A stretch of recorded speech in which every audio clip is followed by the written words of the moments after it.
All right. Hey everyone. I think we're live. Oh shit. Wait up. 1 sec. Got my copy.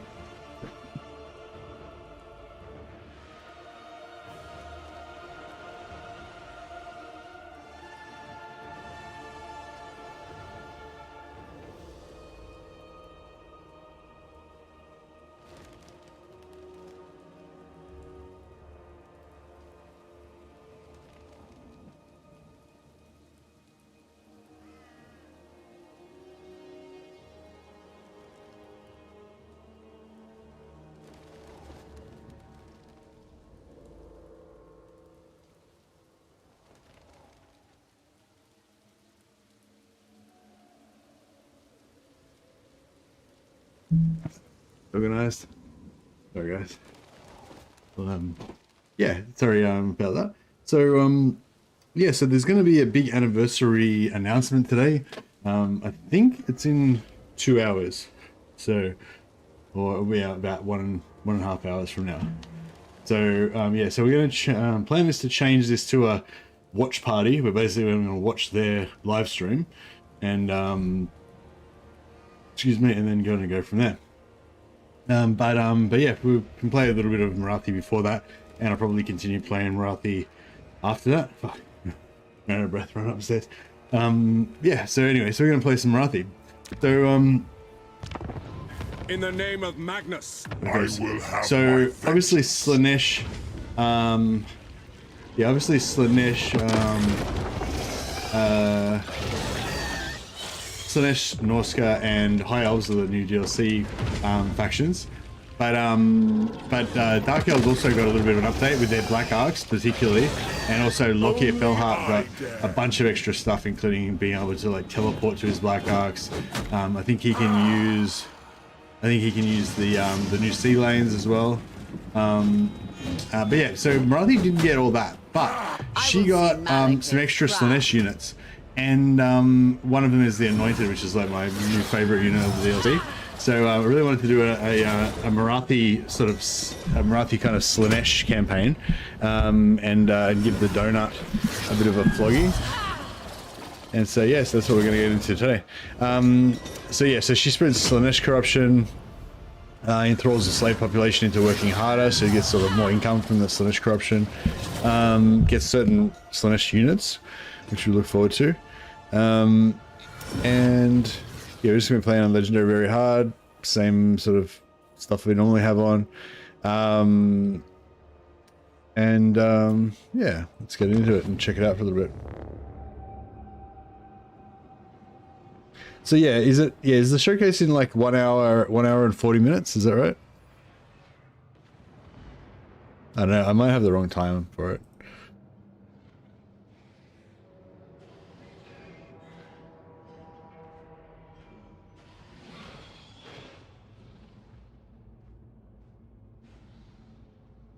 Sounds like a fun campaign concept where you convert, confederate, or destroy the other Dark Elf infidels. Yeah, I mean, I'd be happy to convert them if we need to. My main focus is probably going to be on invading Ulthuan.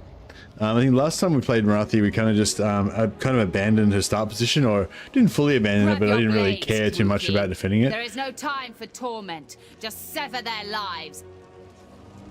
Sever their lives, indeed. Yeah, so yeah, I want to keep an eye out to see if there's any other little changes that we haven't noticed yet. I don't think there's anything else, you know, don't think there's going to be anything else that we haven't noticed yet, but just in case. But yeah, so at tier 3, we get recruitment for Druki Anointed, but we don't get capacity till tier 4. So we're not only going to have like one Druki Anointed until we get that. Another street. Yeah, thanks for the inspiration for that, Zindiel. Appreciate that. So yeah, short campaign +3 recruit rank for all units. Long campaign.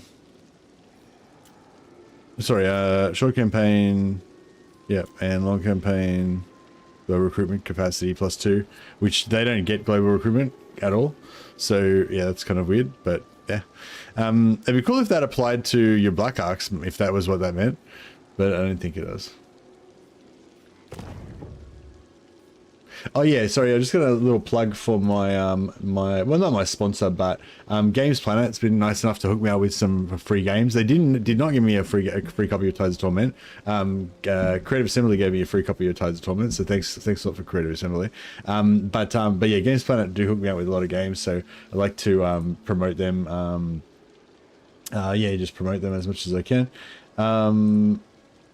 Yeah, so basically there's a link in the chat and also in the description of the YouTube video, and if you go to that link to Games Planet, and then you can put in a promo code. It'll give you an option when you buy it. It'll put in an option to put in a promo code. So put in Mercy and it'll give you a little bit of an extra discount. So if that helps anyone out, yeah, check it out. But you can't, there's no pre-orders, so you can't buy it for another half an hour or so, I think. Or when is it half an hour before it launches? Yeah, anyway, if you guys remind me when it drops, and I'll flash that up again.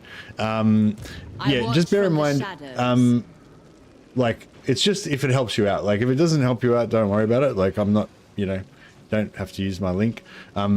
Like, there's another link that I could use that's a special one that Creative Assembly gives me, that actually gives me a very large cut of the profit, basically, but I don't think it gives you a discount.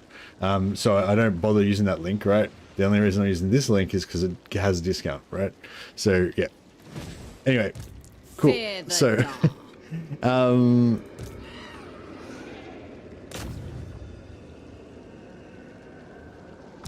thanks, Tony, but not necessary, but appreciate that. It's very nice.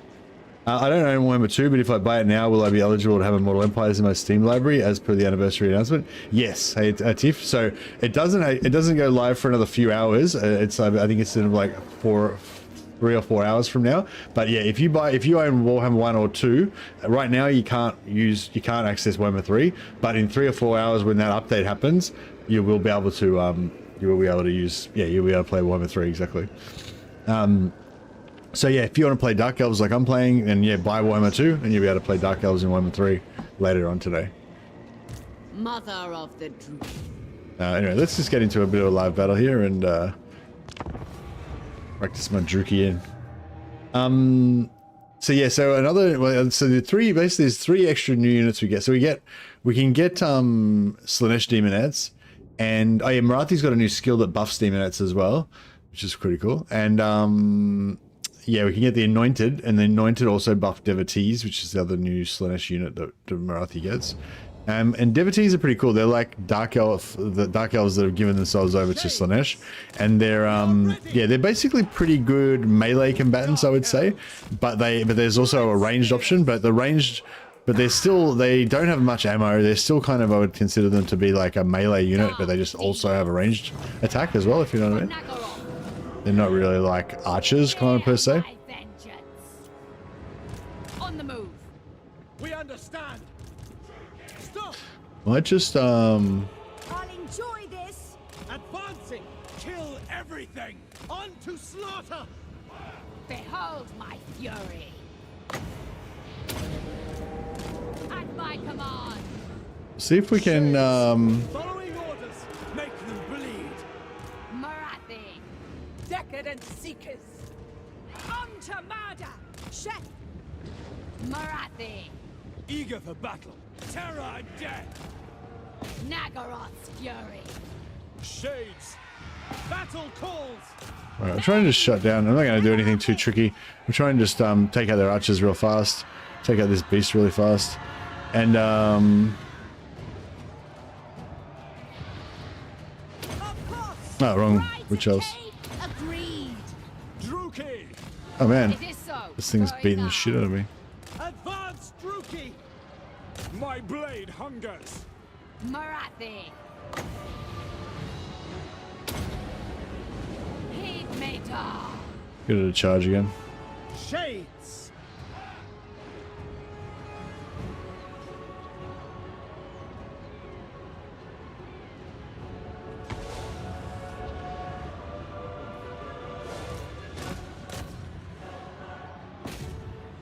Marathi.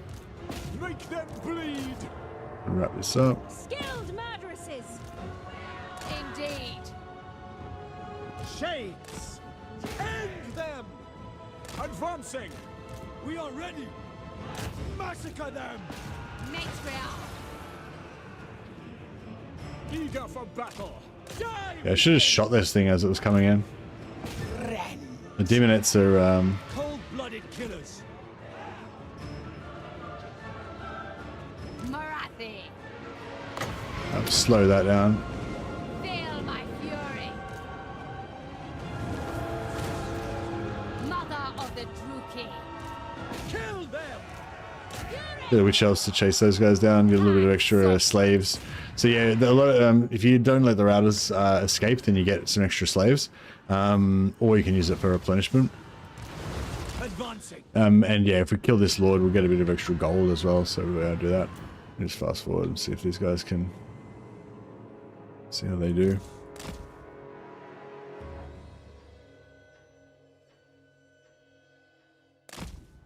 Didn't expect Legend to care enough about the announcement. For what happened with Legend?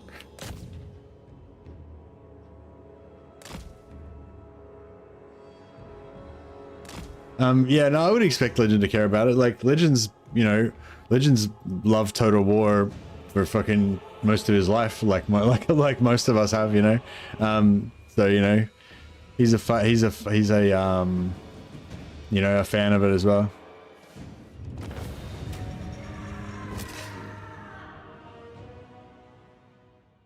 Oh, he went live for it. Oh man, yeah, I was sort of a bit like not sure whether I should just watch the stream or I should have a like do a live stream myself or what.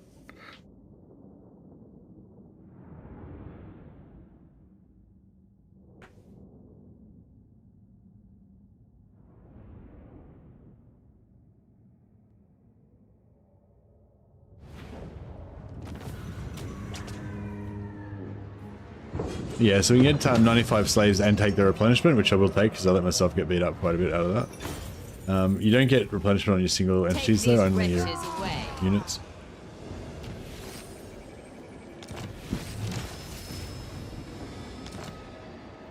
Hag sorceress of Grond.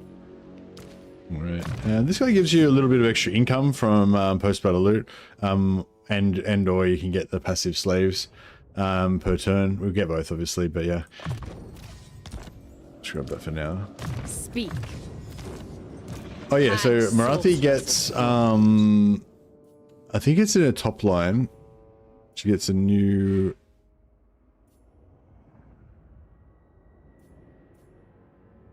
here we go. A Dark Dalliance. Plus 6% speed for Demonettes of Slaanesh, Exalted Demonettes of Slaanesh, and Devotees of Slaanesh.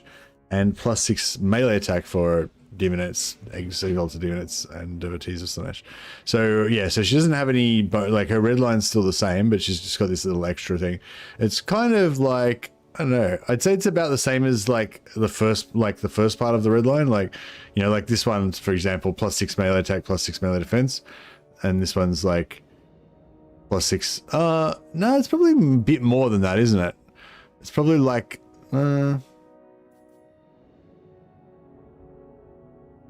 it's probably about the same as one of these skills, I guess, yeah. Or maybe a bit more. But yeah.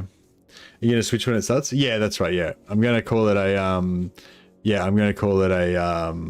a watch party and change the thumbnail and everything once we get there. I just thought I wouldn't well, I suppose I could should I change it now, or maybe I should change it now just so that it's like, I don't know.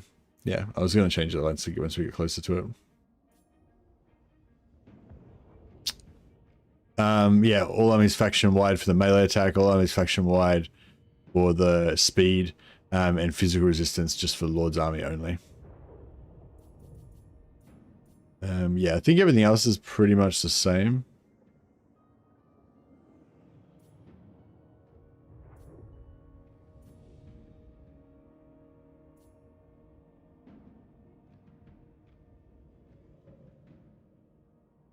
Actually, that's one good thing you can do. So you could completely ignore her red line if you wanted to, and just go for like this one that gives you melee attack, melee defense for your heroes. Oh, actually, it buffs your shades as well. Well, you can go for either one, really. and then just ignore the red line and take a 1 point, that one 2-pointer instead of spending like all those points in the red line. 6 lords is perfect because it's the number of Slaanesh, yeah. Phoenix Queen.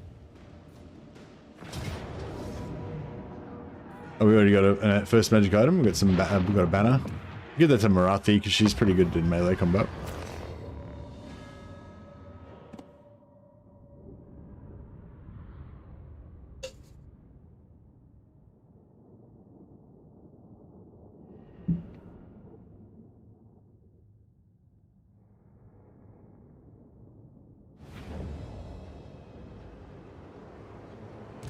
Marathi. I go. Brides of I feel like I should try not to take as much damage this time, maybe. Just for something different. Feel my fury. Dark elves. Brides of Cain! Advance! It is so. Marathi. Druki. By your command. Vengeance. Am I trying Dread spears. At once. Marathi. Fury of Nagash. Dealers in death. By Drakira. move, bro, move? Oh shit! I didn't move him enough. Marathi. There we go. Mothers of murder! My revenge comes. Dread spears.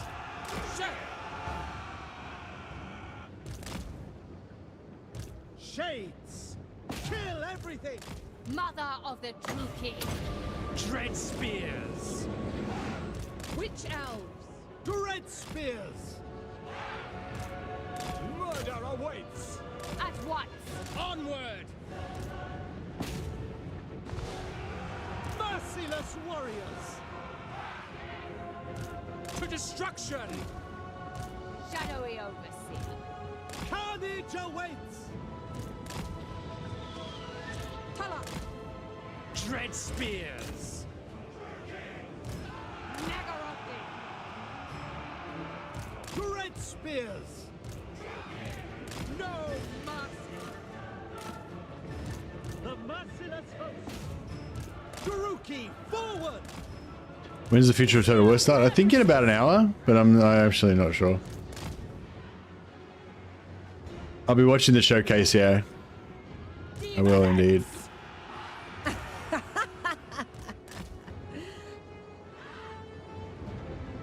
Eager for battle. Going. Maid. Witch elves. On to slaughter. Sacrifice them! Femme fatales! Marathi. Sin and depravity! Tulloch! Advancing. I mean, I feel like this is not really working very well. Shep! Battle ready. Make them scream! We are ready. Bringers of death! Forward. Nagarothi. May death awaits! Oh, Now! friendly fire. There's a joyous degradation! Moving out. Shades. Glorious destruction. Nagarothi. Dread spears.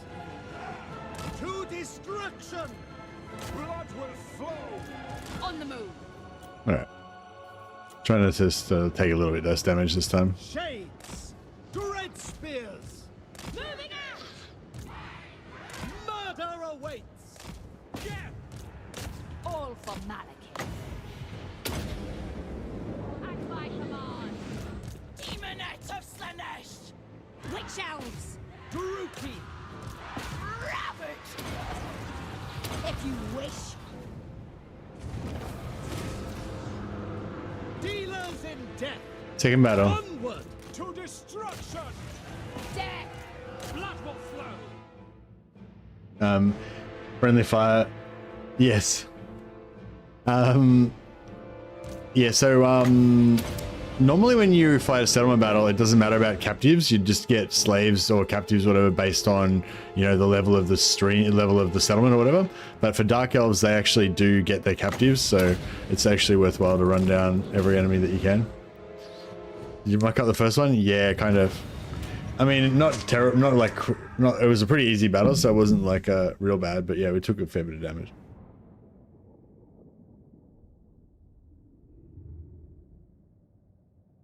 We made it to the Tide's release date. Yeah, sure did.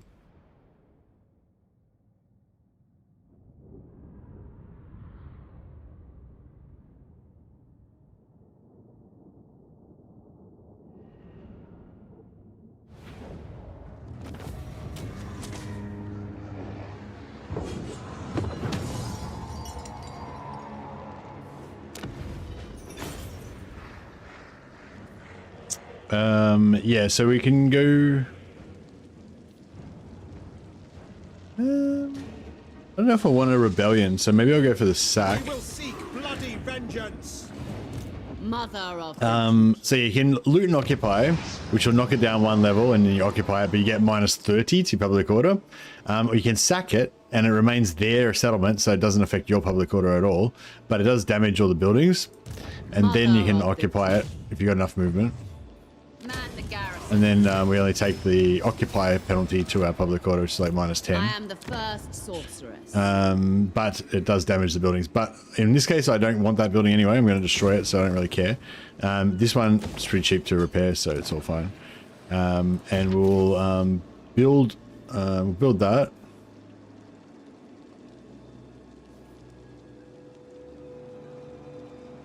And I might actually destroy the landmark building, because one pretty important thing with the Dark Elves is that you want to get this going as fast as possible, sacrifice to Mathland, because it's got a 25 turn cooldown. So if I do it as fast as I can, then I can get that 25 turn cooldown going and get my second Black Arc out as quick as possible. So yeah, so I might actually, even though this is like a pretty good building, I might actually just temporarily blow it up. How much money do we get for that? 1,200. Yeah, well, we can always, it'll probably be 2,000 to rebuild it later on, but that's all right. And I won't pop that just yet, because we might need it to, we need 800 slaves for this, so just to make sure we actually make it. And keep that. Yes. I do want those heroes though. Okay. Alright, that's going to make it harder to achieve our... harder to unlock it, but that's fine. Cunning's pretty good. Poison, melee defense. Tactician's okay for a hero squad. You probably want at least one tactician in your squad with that. But, I mean, yeah, fuck it, let's get him. Master Druki. Master of Nagash. Right, so now we've got two more heroes straight off the bat, plus our starting hero. Morathi. So yeah, I might just totally skip the red line and we'll just go deep into Slaanesh. I'm not sure if FW, not worried about that today. It's all about Warhammer today. Probably tomorrow, I guess, but yeah, I don't know, no plans yet. Okay, yeah, I might, I do like to get the extra post-battle captives as soon as possible, usually with Dark Elf Lords. But I might just lean into her magic so we can get Pit of Shades early, because that's going to be pretty, it's going to make us a lot stronger. Is it time? And we'll get an extra Lord just to assist in battles. Perceptive is good, extra magic item drop chance.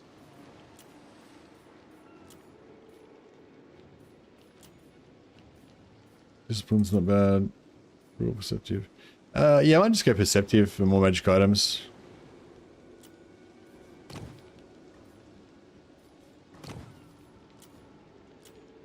Supreme sorceress of Growth. Excuse me. Supreme sorceress. sorceress of Grond. And yeah, we'll just go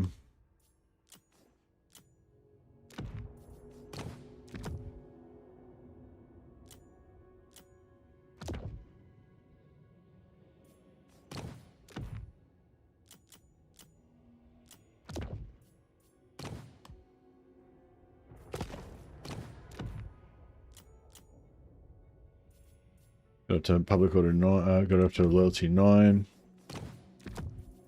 Loyalty 10, there we go. Pretty easy to get her loyalty up by just switching items onto her. 1 hour and 17 minutes till the showcase. Is that right, Zebu? Yeah, cool, okay. I think I've got my timer set for the right time, so about 10 minutes before it starts, I'll change it to,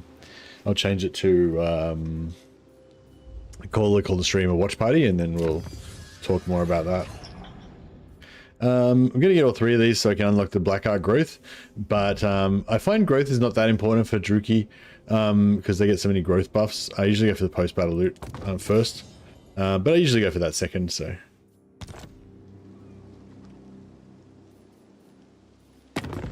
And diplomacy, I don't really care about diplomacy with anyone over here. I wouldn't mind becoming allies with the Nakari loves to frolic. Wouldn't mind becoming allies with Nakari. Dark Prince himself. You shall.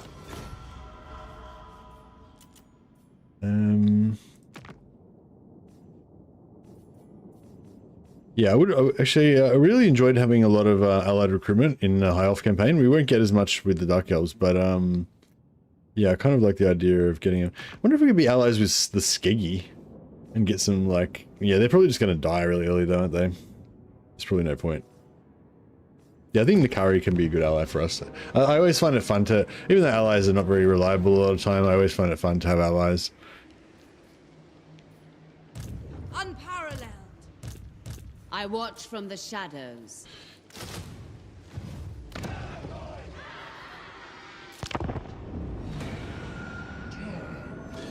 Yeah, having allies just gives you something to something else to focus on, something else you have to manage, and it makes it more fun, a bit more complex.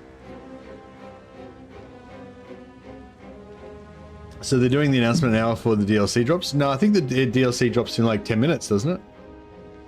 Oh, I don't know. Actually, I don't know. Oh, maybe. Oh, yeah, maybe you're right. Maybe wait, fuck, I don't know. I got no idea, sorry. I don't know what's going on. They were really clear with our embargoes for the previous stuff, but they didn't give me like a timetable, and like the information's all kind of spread around in different places and stuff. So I kind of, yeah, I'm a bit like confused about what the timing is for different things.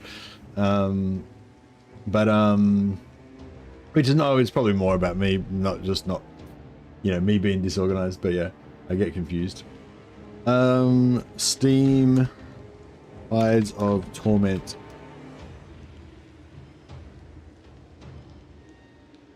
So it says approximately 2 hours for the DLC, and it's approximately 1 hour for the announcement.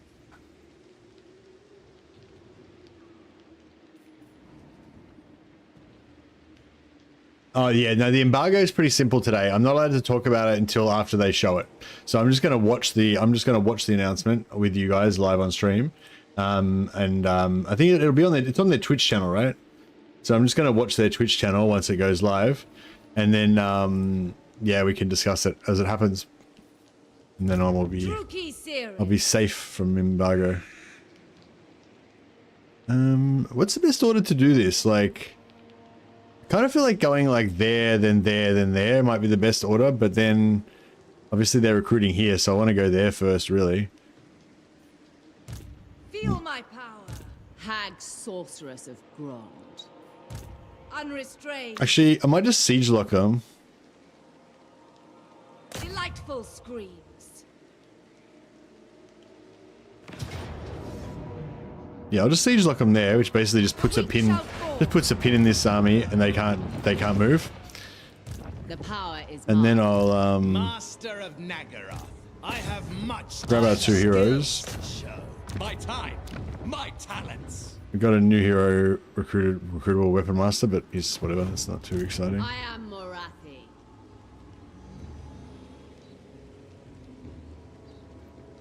will destroy them. To arms, Druki. Bewitching fury. And then we could For glory. potentially bounce off that and then force march to reinforce this guy and then take this For turn. the Witch King. But yeah, I don't think that's gonna work. For the Druki. Show.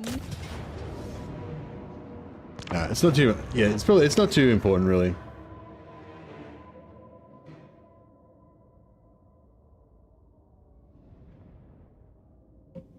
So like, I quite often like to, I quite often talk about how I like to, I hate waiting a turn. I hate losing a turn. So there's some campaigns where, I think the early campaign really, like you really need to get a rush on and be ahead of the curve. You always kind of want to be ahead of the curve, but it's really important in some campaigns. In this campaign, I feel like Dark Elves is just such a powerful faction. They, that they're going to rock these dudes anyway.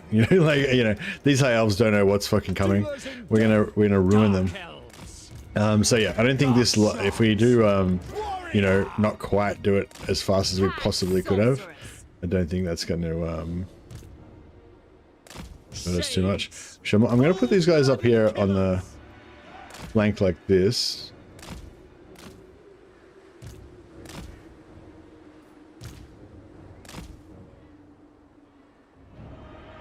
Dark shards. Dread spears. Yeah, the spears have shields, so they can tank a little bit of arrow fire. First sorceress. It is so. Feel my vengeance. Marathi.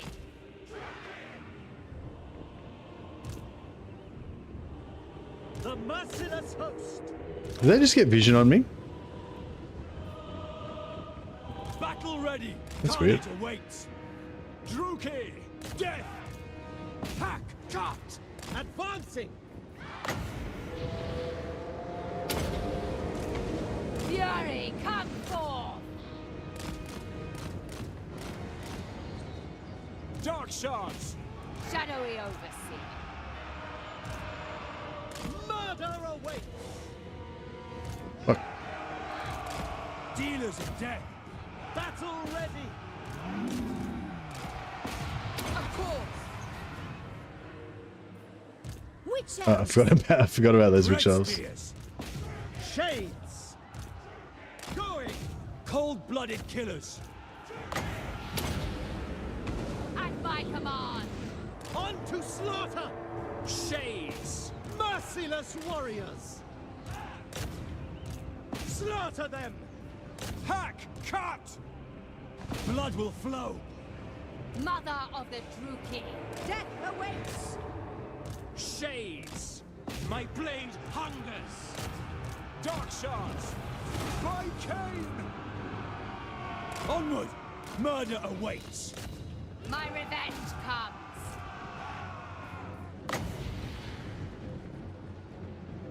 Bringers Yeah, of we might miss out on some. Shades. Slash. Kill. The merciless host. Slay them. Dark elves. Shades. Kill everything. Hence.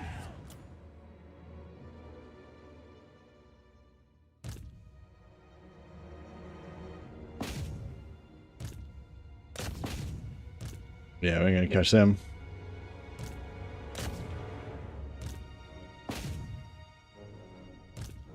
Brr, 50% extra damage. That's the little that's the turbo button for your dark elf, witch elves.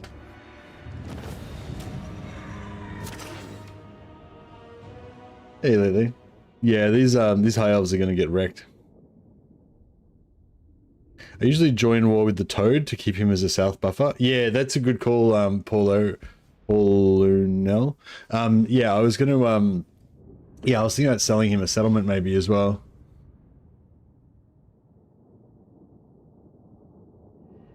So you join war against the Skaven.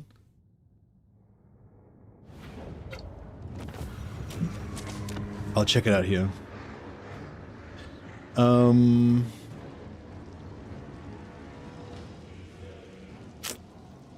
I do want the Retrieve it from your corpse. doing the slaves.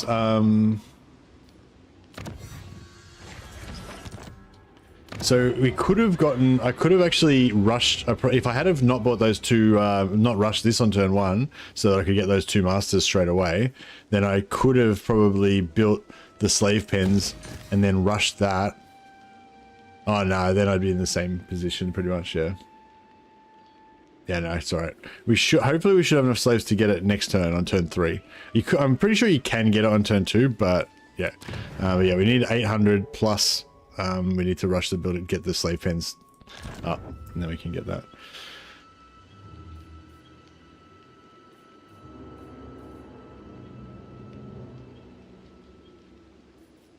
So tier 3 gets us the anointed, but it doesn't give us any capacity. So we want it. We want it in here. We want to go for tier 3 here. Yeah, I'll build the building. I'll build that building just to get some more gold.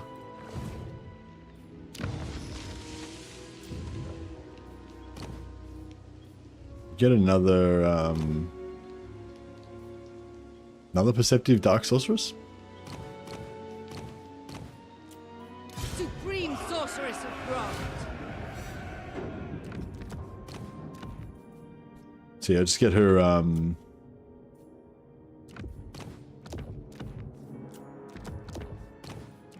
just get her loyalty up by doing this. As long as her loyalty is above 8, then we'll get the as long as her loyalty is above 8, then we'll get the loyalty events potentially on her.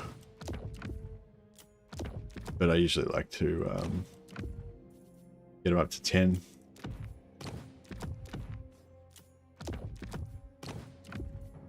There we go.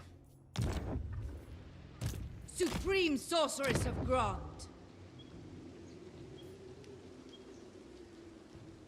Oh, Iron Spike's... sorceress. Oh, Iron Spike's in a different province over there, so that's cool.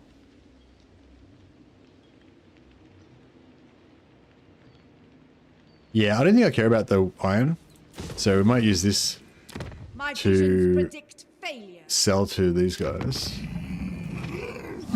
I see your thoughts. Your position is weak.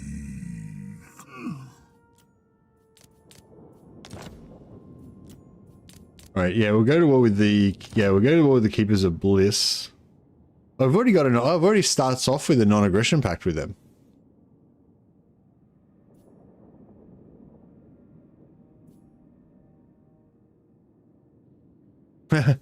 Did they do this to like make Marathi's campaign just like heaps easier?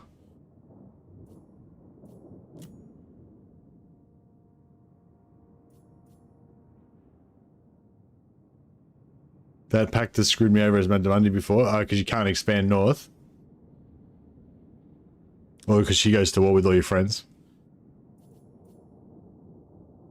I don't know what the lore explanation is for Mazdamundi and Marathi being friends, but I'll take it. Maybe we could get some dinosaurs. I just didn't realize you had it and then you declared war on her. Yeah, that sucks. I was going to trade this settlement to the Skaven, but I don't think we really need to. The mother. I could actually keep it as a sack city, maybe. I will destroy them.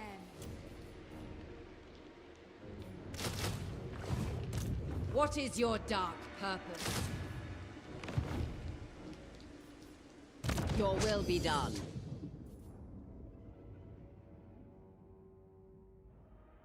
I think it's a Princess Frog thing. Nice. So she's got life leeching. Wow, that's amazing. She's a wicked spellcaster. What's her cheapest spell? She doesn't really have anything that's cheap, I guess. Oh, I suppose it's Power of Darkness. She gets it for 3 and she gets 2.5 back, so it's basically free. Melkos is Melkos is 5, so 2.5 Melkoths. That's pretty good. Yeah, these are pretty expensive, so they don't really benefit as much from they don't benefit that much from life leeching, sorry. But still good.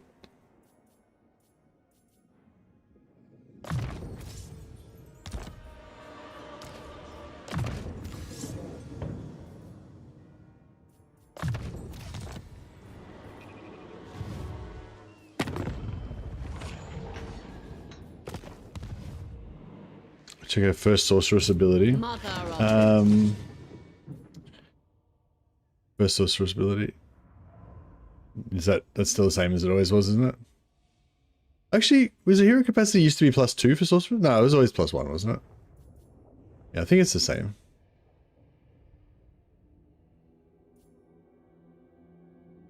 But yeah, we need to get to rank 6. So 5, 6. Yeah, actually, good point. Yeah, actually, good point. We'll save our next 2 points, so we can get those 2 sorceresses out quick. Cower before my So you don't want to spend your level 5 and 6.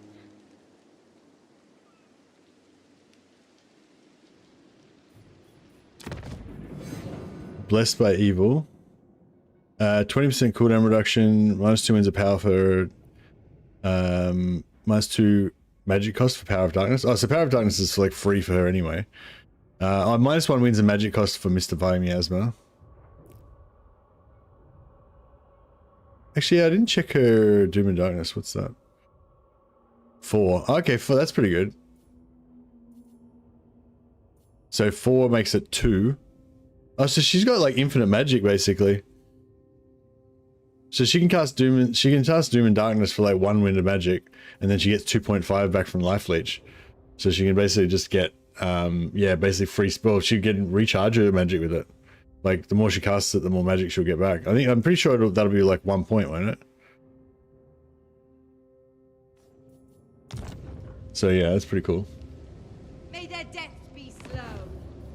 Oh yeah, can we shenanigans some more money out of somebody?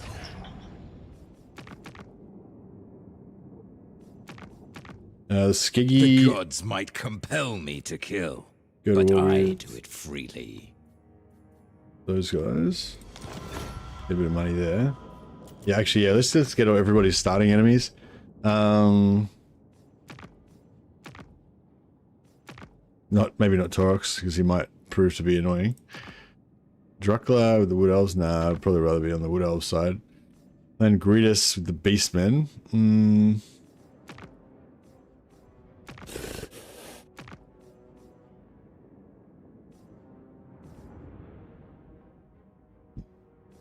Get away, fiend! You are no friend to us. I might wait on that one, just because we might need to get that surprise. We might need the surprise on that one. Dark outside. You thick. Fool it!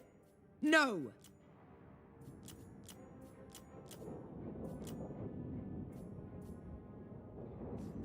Drukla Coven.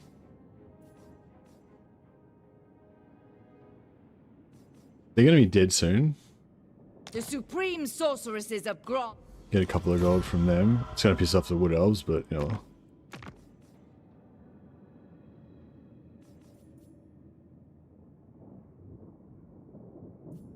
If I must bandy words with Alright, yeah, a few little bits of gold here and there just to get us through.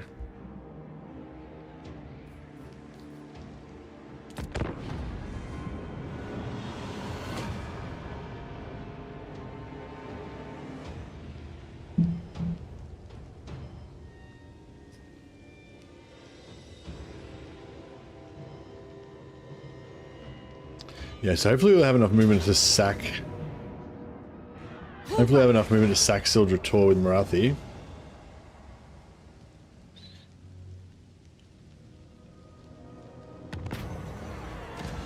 Okay, we got our first loyalty event already on turn 3, very nice. So that's why I was raising the loyalty with those 2 lords, so we could get this stuff. Boots of Brachus. I don't think we really need this armor, it's not that great. Yeah, I might take the bonus experience for Velavith instead.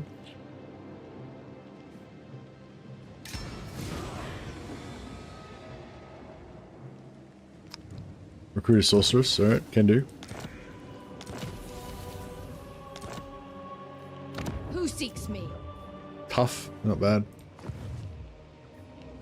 Hag sorceress of Grond. Supreme sorceress of Grond.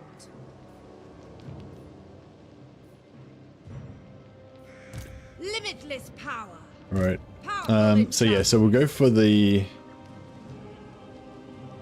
As you said, sack with Marathi here. for the Witch King. I just want to get as many slaves as we can this turn.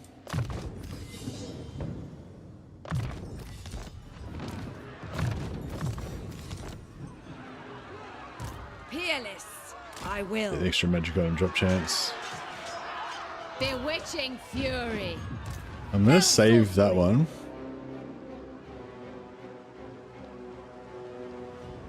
To the vengeful slaughter. I think. Feel my rage. Unparalleled. Traveling. For the droop.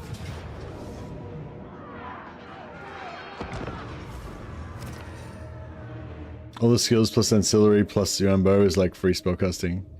Yeah, true. Yeah, we need to get a Sack City going on your own bow at some point.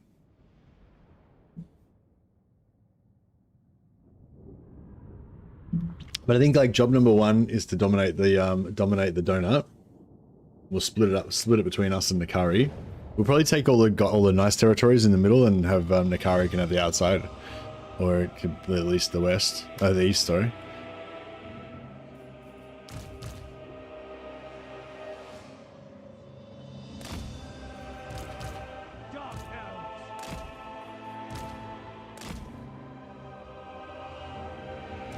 Marathi.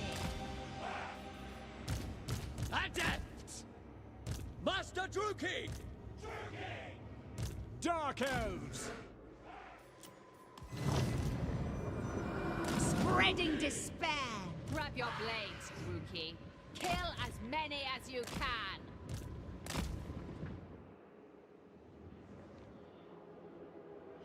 Master Druki! So what I do with Ilariel, Nakari takes the outside, I take the inside. Yeah, I think that sounds fine. Battle ready! Slash! Kill! No mercy. Dark Shards! It is done! No fear! Feel my vengeance. Battle ready!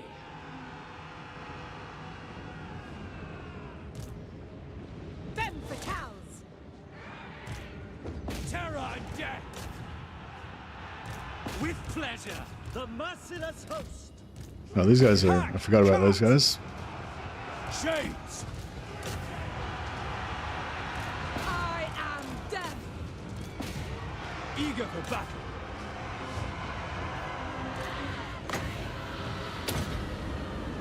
Heed me, dog. By all means. Slay them! Cold-blooded killers! Advancing! Orders understood! Advancing! As you say, make them bleed! Suffering for all! Alright, looking Mother all of pretty vengeance. good. Dealers in death! Dark deeds. Merciless warriors! Dark shards! Shades! End them! Through thy my spear! Ah! We are ready! Demonettes! And yeah, we'll get all the slaves, as we like to do.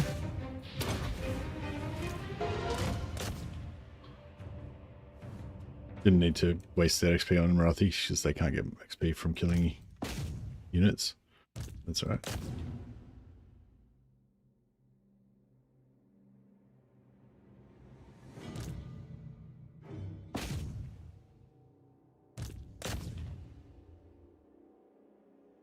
Nice.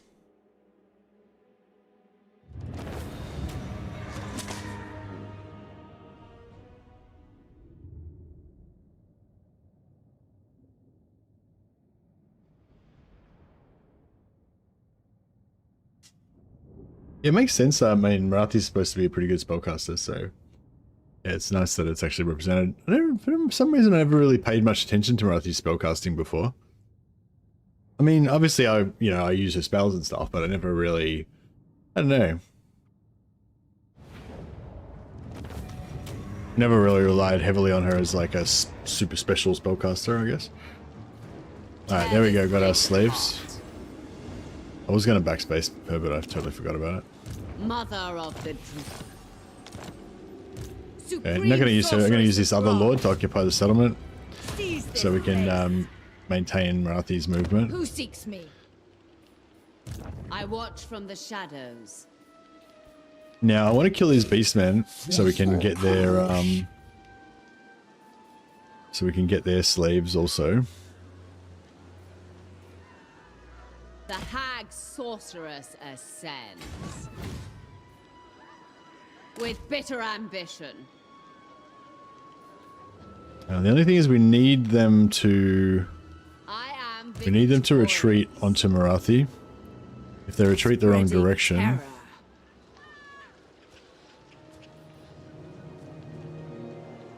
Dolls are outside. I am Morathi. Shit, I don't know if they're in reinforcement range. Observe me. Observe glory. Yeah, fuck, I don't think she's in reinforcement range, is she? Is it time? I don't want to attack these guys and then just be this guy who's standing there by himself. Sorceress of Grond. Crap. Alright, well we might have to just let him live. Delightful screams. My visions predict failure. Power before my... Yeah, we'll siege lock them there. Actually, if I don't siege lock them... Withdraw. If I don't siege lock them, that'll be better, because they'll probably recruit a lord there, and then we'll get extra gold and extra slaves from killing their the extra units. Victorious. So I'll get an extra lord here. If these guys don't move too much, we might be able to... we're going to get another perceptive. With the new high elf mechanics, can you confederate dead legendary lords? I haven't actually done it, but yeah, I'm pretty sure it's been confirmed that you can. It works the same as the dwarf one. Supreme Sorceress of Grond. Sorceress. She's got really low loyalty, only 3 loyalty, so it's even more important that we pump up her loyalty with these things.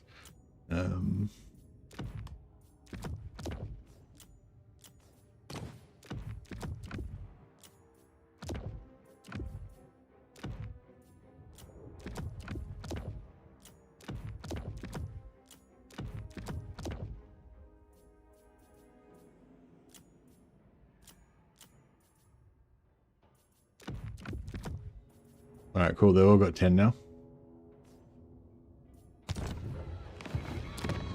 Druki Queen. It is willed. I feel like they left Marathi out of the blog post. Well, yeah, basically, we already sort of covered it, but at the start of the stream. But basically, she can recruit... Oh. Actually, it doesn't have them in here, which is weird. But yeah, okay, well, never mind. But yeah, basically, the Slaaneshiness about her is that she can recruit demonettes, and she can recruit exalted demonettes, and now she can recruit the new devotees of Slaanesh and the new ranged devotees of Slaanesh, and she can recruit the Druki Anointed, which doesn't get capacity for Druki Anointed until tier 4.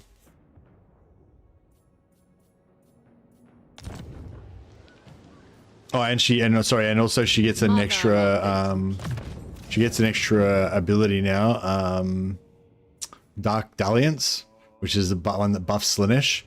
plus 12% speed for Demons of Slaanesh, whole faction, plus 6 melee attack for all her Slaanesh units for the whole faction, and plus 10% physical resistance for all Slaanesh units just for her own army.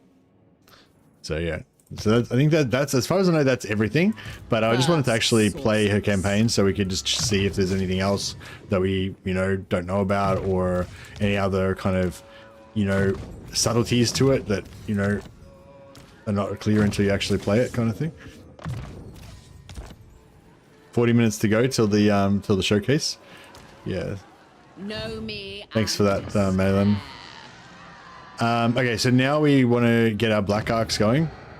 We can't actually recruit the Black Arc yet, but if we rush this building, that unlocks it, and then we can pop it. And it doesn't matter if we don't recruit it straight. I mean, you want to recruit it as fast as possible because you want the Black Arc to start getting growth, so it'll, you know, level up faster. But the real reason why we want to do it is so this cooldown starts. So 25 turns from turn 3, so turn 28 we'll get it. Yeah, I'm pretty sure it is possible to get it on turn 2, so we can get our second one on turn 27, but, you know, not that big of a deal. It's pretty much the same. Powerful sorcerers. Unrestrained.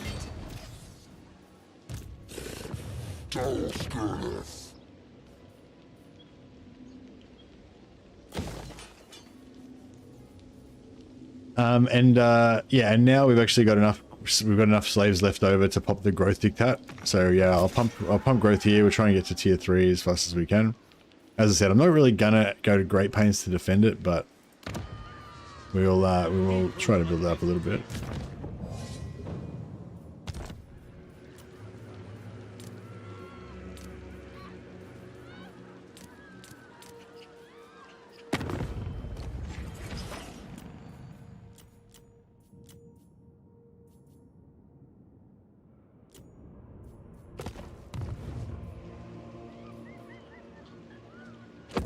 Alright, nice. I am victorious. Now, Sword of Cain on Marathi would be good, but I'm pretty sure she gets her own weapon, her own like unique weapon that only she can equip. So I kind of always like to put the Sword of Cain on a generic lord, so that, you know, you don't waste, you don't waste a legendary lord's magic item.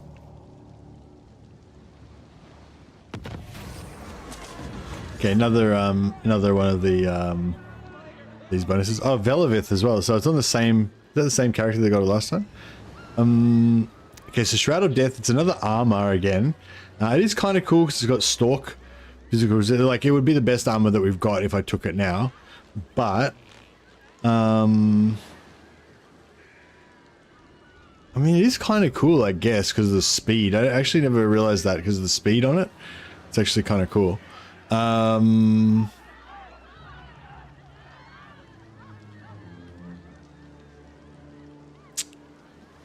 Yeah, so she gets this melee attack +4, enemy hero chance -4. It's not really that big of a deal, but it's just kind of nice thinking that you guys got a unique trait. Yeah, I might actually take the Shroud.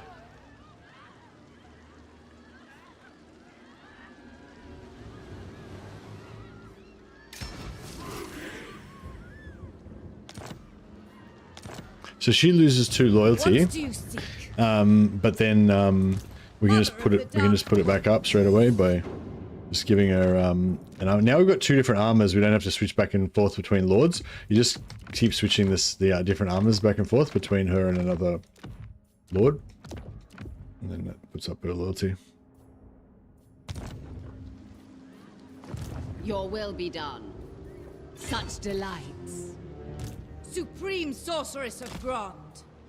Hag Okay, so I can just make it with Marathi if we move her out off the line. So the reason why she couldn't make it before, because there's a path in the middle here which has got a higher movement range, and also the direct path, she was blocking it.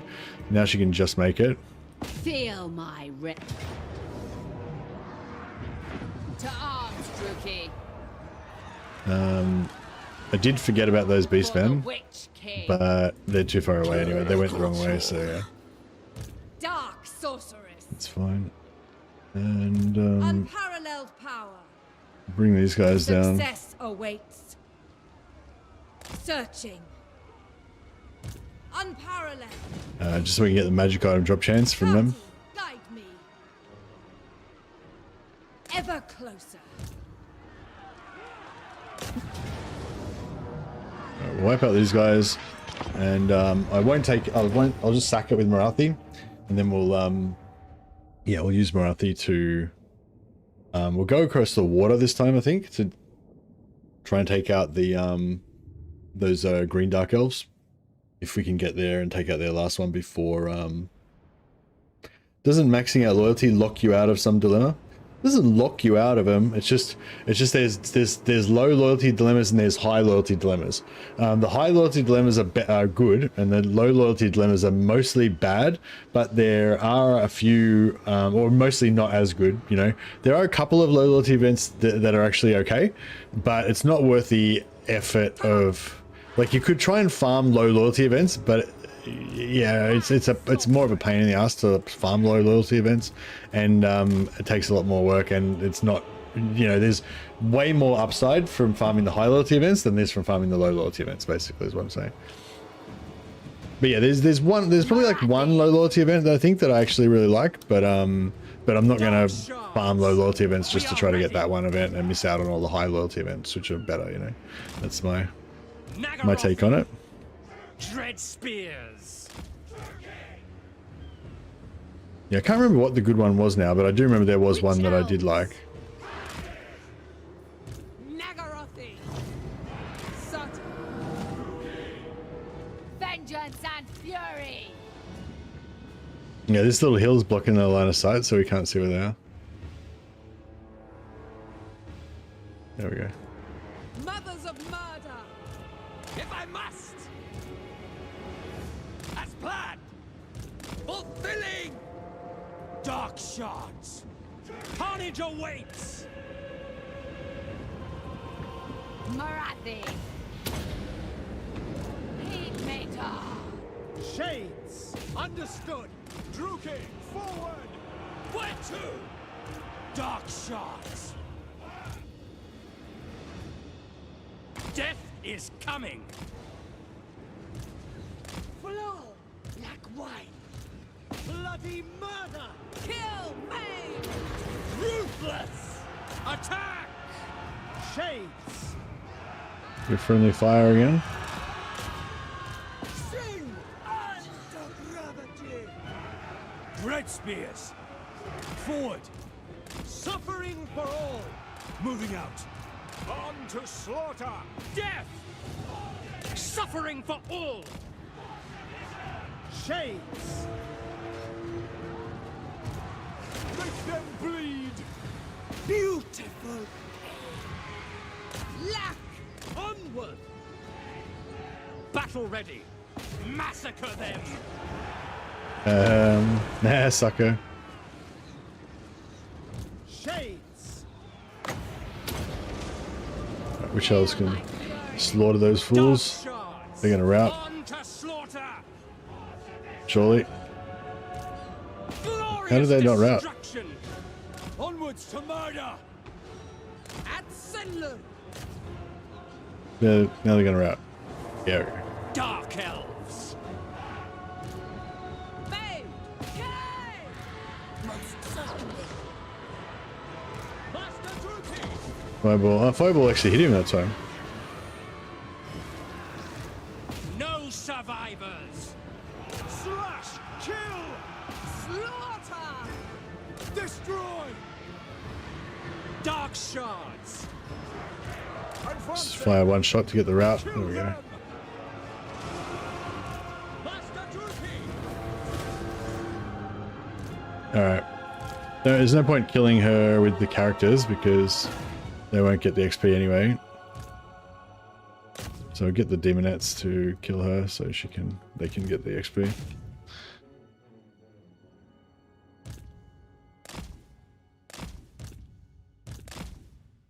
Did we kill them?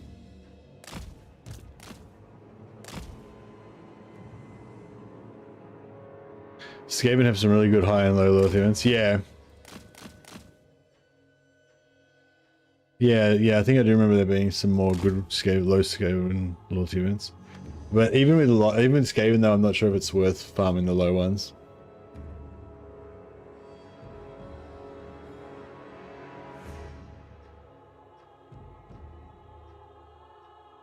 Total War Future on YouTube says 1 minute and 60 seconds. Oh, really? Thanks so much, Yo-Yo. I thought it was going to be ages away. Like, I thought we still had another half an hour.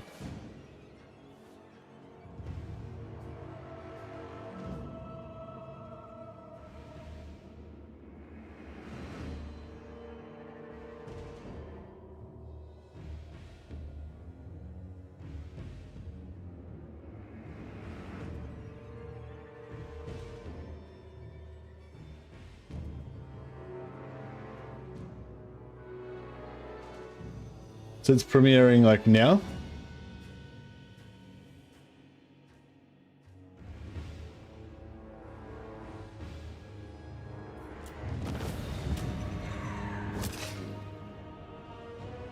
Alright, I'll chuck it on in a sec.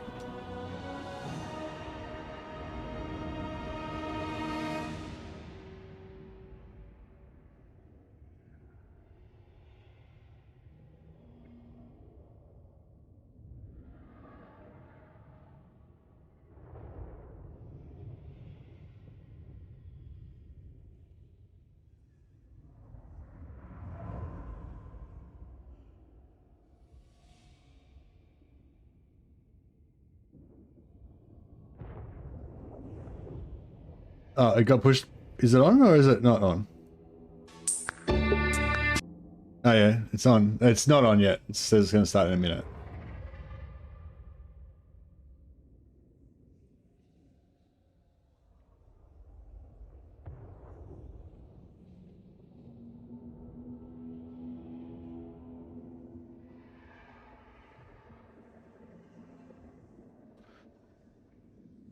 Sorry, I'll just put, I'll pop it up in a second.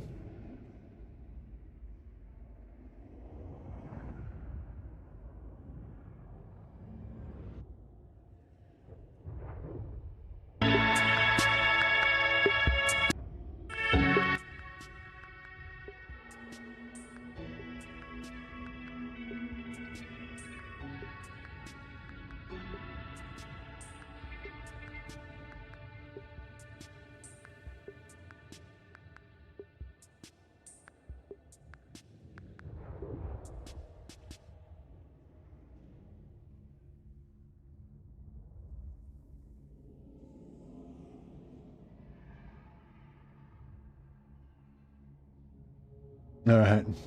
Happening. Oh, it's still got another 29 minutes before it starts. Alright, so it's a 30-minute cooldown. Cool. Okay, so yeah, so I'll just turn that off again. They tricked us, yeah. They tricked us. Alright, cool. Whatever. We'll pop that back up on screen as soon as the cooldown ends. Yeah, we got like rickrolled. Never gonna give you up. Never gonna let you down.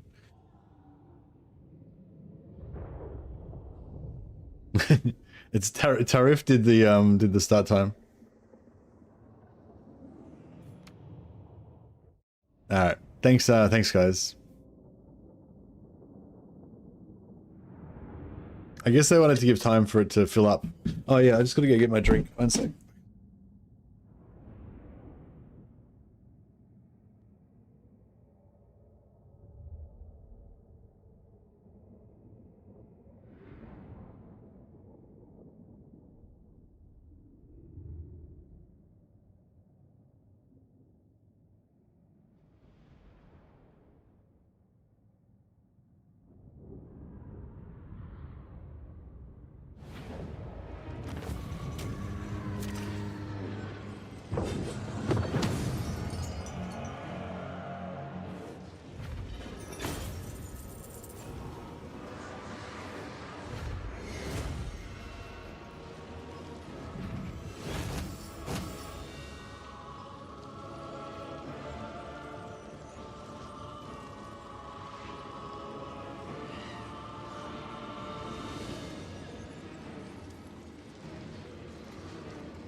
Guys, I'm still trying to make a coffee.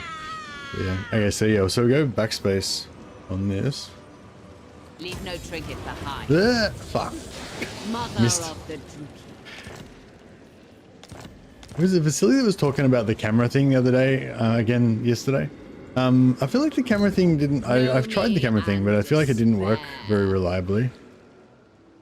Supreme Yeah, this guy's got less Sorceress of movement. So occupy with her. Grant. Seize this. Just because that gives us... That gives us the 0 movement with Marathi. Mother of the Druki. So then we can move Marathi Restless malice. through the settlement and out into the water. Experiencing a storm. Observe So we're going to take attrition from the storm. But, oh well. Ambition Such makes is life. haste.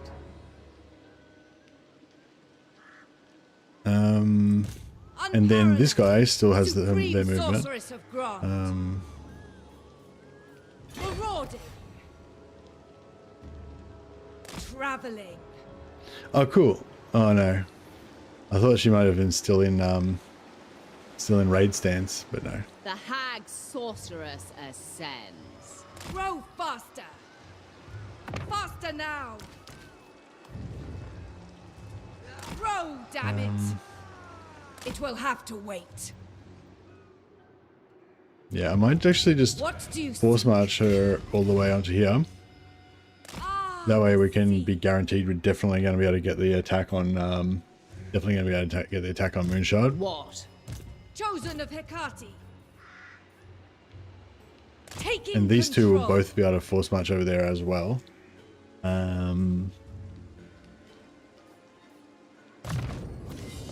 We're not going to get much further than just making landing on here next turn, but Supreme Sorceress of Grant.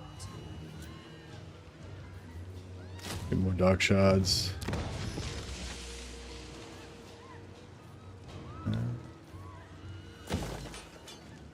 Get that. Yeah, so we got our Black Arc last turn, and we could have destroyed this straight away, but I forgot. But yeah, we can get rid of that now.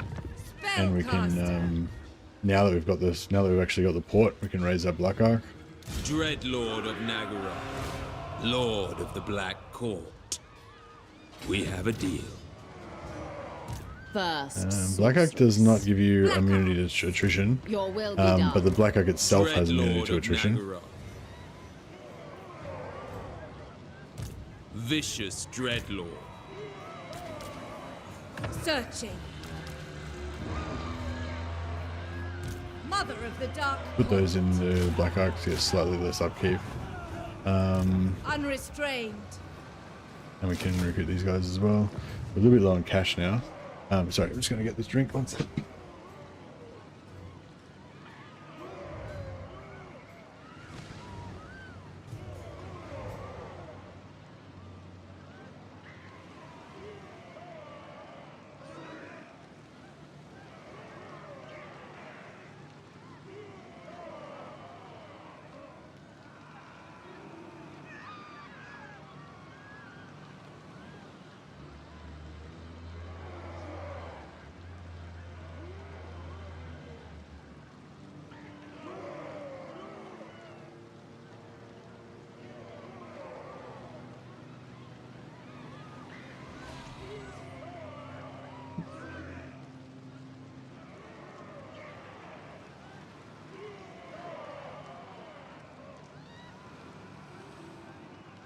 The loyalty event for research. Oh, for Skaven, you mean?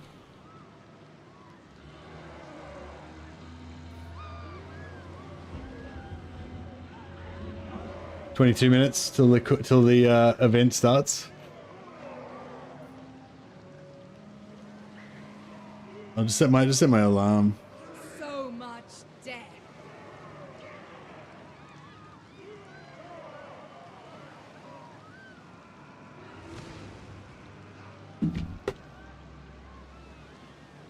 We need a little bit more cash, don't we?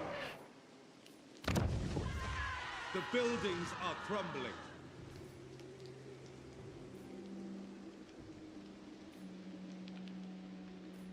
was gonna think about building a barracks there to sell it. Are these guys gonna go to war with the Skaven?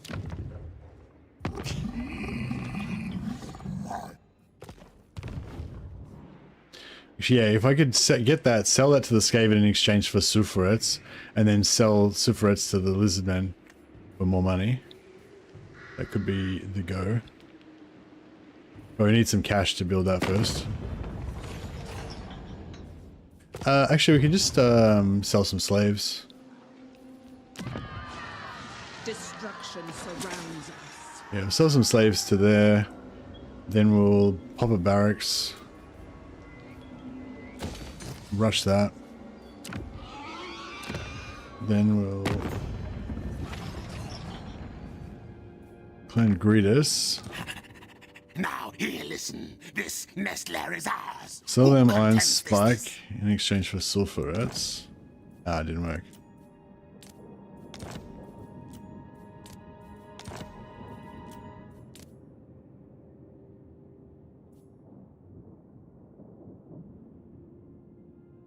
Yeah, I'll sell them Iron Spike in exchange for Scalpel's Lair. And then these Beastmen will probably just destroy Iron Spike because they are at war with them.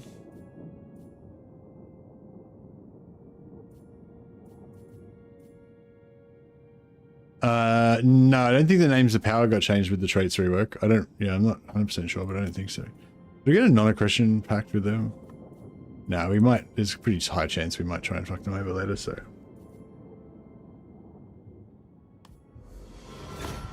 Alright, cool. So now we've got Scarpel's Lair. Oh, this is actually cool. Scarpel's Lair. We might be able to trade this to the Wood Elves. Don't trust no fact. Scarpel's Lair. Oh, it's got a barracks in it. Yeah. We got vision on the Wood Elves? No, we don't have vision on the Wood Elves, but if the Wood Elves take a settlement there and we get vision on them. Corruption of the vilest sort.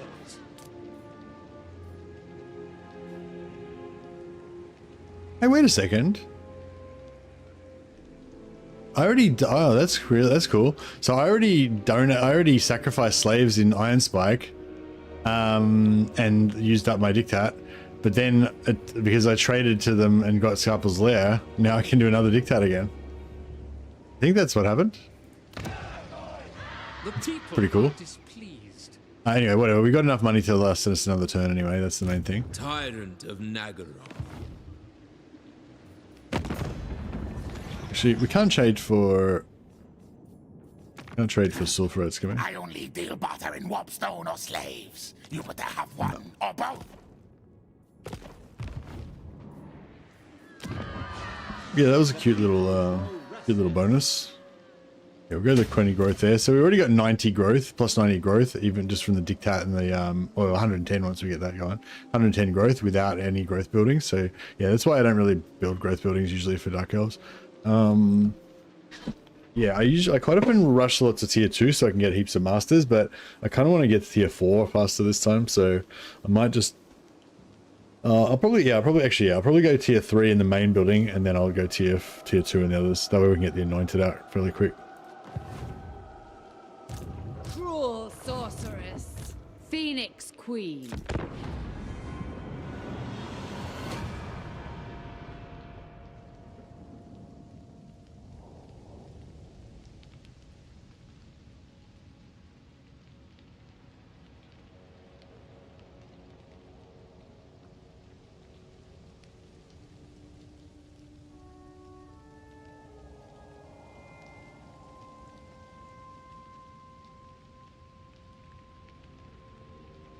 But yeah, no, it's going to be pretty exciting. I'm really looking forward to the, yeah, really looking forward to this announcement trailer. We've been, well, yeah, I don't know, I think I was pre-warned about it a few months ago. So I've been like, I'm not like what the content of it would be, but like the fact that they were going to be announcing their future games and stuff, a few months ago. So yeah, I've been kind of like waiting for this for even longer than you guys have. I mean, actually, they told everyone a fair while ago, didn't they? Yeah. Anyway, Dreadlord. A vile plan. yeah, I was hoping he'd be able to get in there, but yeah. Powerful enchantress, spreading terror. The waves hiss with anger. Okay, so this guy Limitless. can go over here. Moving on. What's your wildest? Yeah, 20 minutes till the reveal. Yep. My wildest pick for the announcement. Well, I already know what it is, so I can't really say. No rest. Success awaits.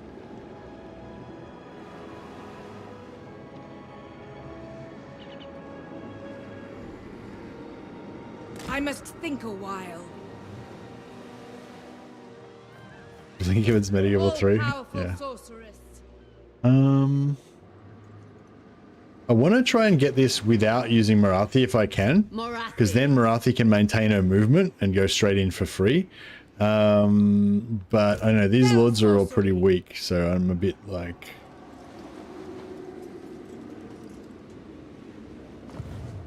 Supreme sorceress of Grond. Feel my power. Guided by authority. I will continue later. Yeah, do you reckon they'd be able to Cirrus, manage that? How much? what is your dark purpose? Moonshard 4 units. I reckon we can do it with that. The portents are good. Yeah, so Chill Wind is 100%. It's only a small area. It only does 22 damage. Actually, does it do 22 damage or does it do 44 damage? Anyway, it only does the damage to a small area, but it is 100% armor piercing, so that's pretty cool. Blade Wind's not armor piercing, but it's it's pretty cool, big AoE damage. Actually, I don't know, it says it's only 10 meter radius. It's not, it's not that big of a radius. I guess is it sort of similar to like a moving Pit of Shades kind of area, I guess. I don't know. Soul Steel is really cool. That's direct damage. Strong versus single combatants, strong versus characters. So kind of like I think it's a bit like Final Transmutation kind of thing, but it heals you at the same time. And yeah, Doombolt. I don't know. I don't really use Doombolt that much, but yeah, it could be cool.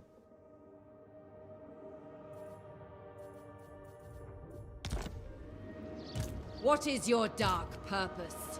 I should tear you apart. Be grateful for my restraint. I could actually region trade with these guys and sell them Petrified Forest and then steal it back again if I recruited a lord there. But I don't want to, I don't think I'll bother.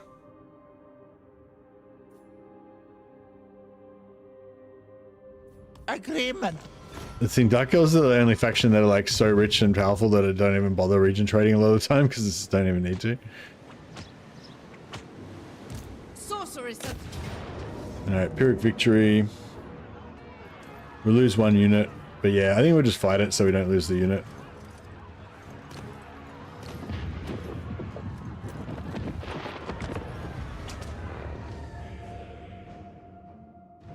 You only use Caster Lords? Me? No, I'm not only using Caster Lords. It's just that the dark caster had Perceptive, which is an extra magic item drop chance, and then because I recruited that one, it got replaced, and it got another Perceptive, so I recruited that one, which got replaced with another Perceptive. So I've got 3 Perceptive dark casters. I don't particularly like dark magic, and I don't particularly need 3 casters, but it's just I just wanted the trait that they had, the Perceptive for the magic item drop chance. So yeah, that's why. Foul sorceries! Yeah, we also got the Black Arc in range for the artillery. I was actually going to move it to make sure it was in range. I didn't actually check, so I'm lucky it's still in range.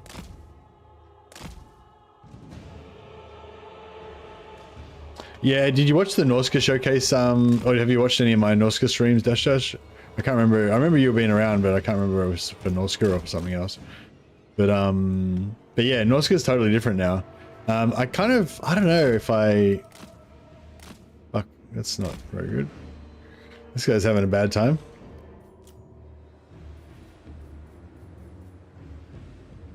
Beyond compare. Supreme sorcery. Dark power. Yeah, so this is this. Summoning So destruction. yeah, so it does about 22 damage Dark or sorcery. whatever, I guess. Seeking distraction. Hey John, now you haven't missed the news. It's gonna be only 10 minutes or so. Enchantress.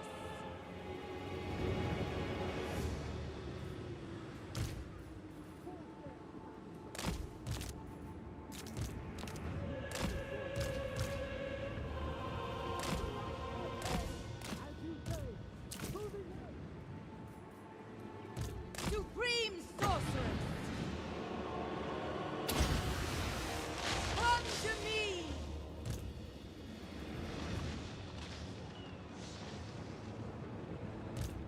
Sorceress.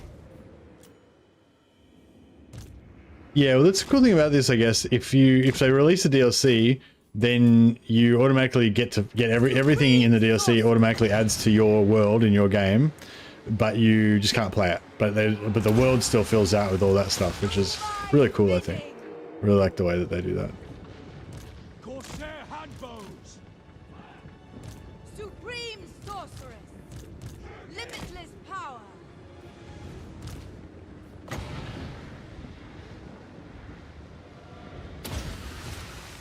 Hearken to me. I summon thee.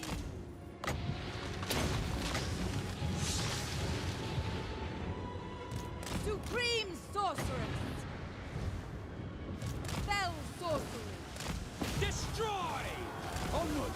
Advance, Druki! Druki sorceress. Shifting. Summoning destruction. Nagarothi! This guy's got pretty wrecked. Seer it. Do my bidding.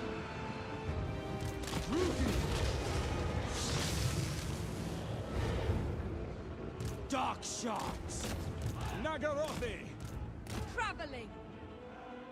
Sorceress. Nagarothi!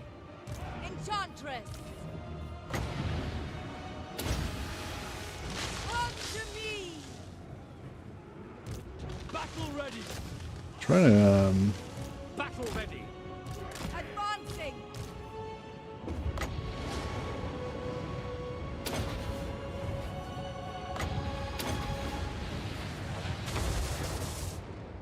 Spell sorcery. I summon thee. Dealers in death! Eager for battle! For the king! Foul sorceries. Dark shards! Blood will flow! Bleed for me. The merciless host!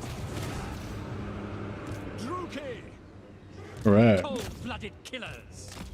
No mercy! Swiftly.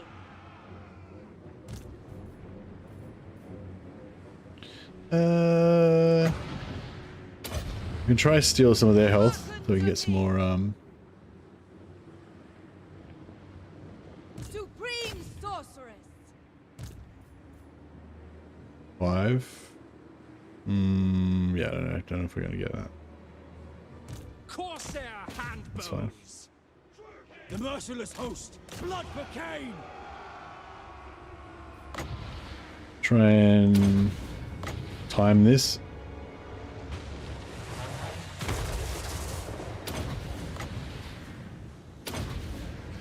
Yeah, that's not very good.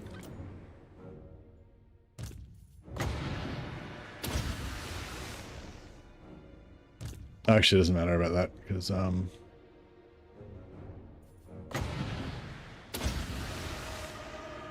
it doesn't matter about that. They're gonna die anyway.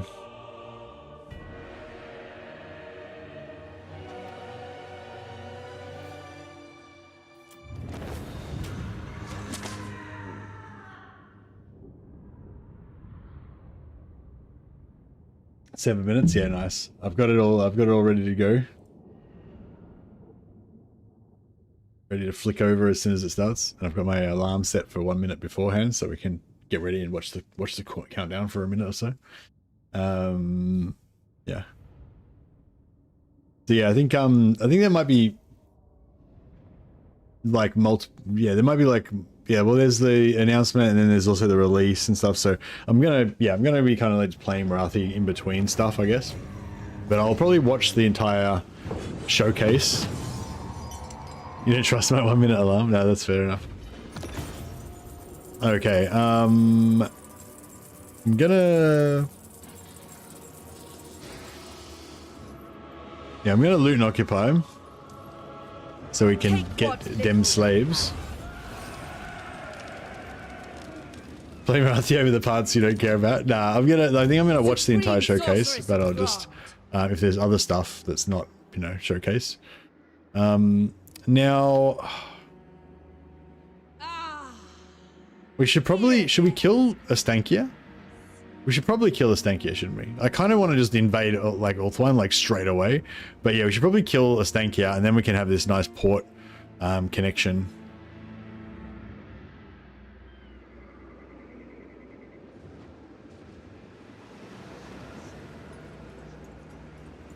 But yeah, so the reason I didn't involve Marathi in that battle was so I could maintain her movement. So now she's like all the way out here.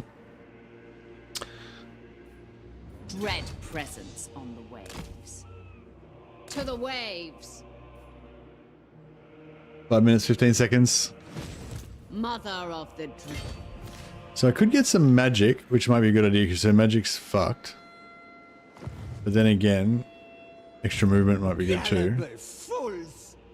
Supreme sorceress of Grant. Fell sorcery. I might just recruit one extra lord because I feel like Astankia is going to be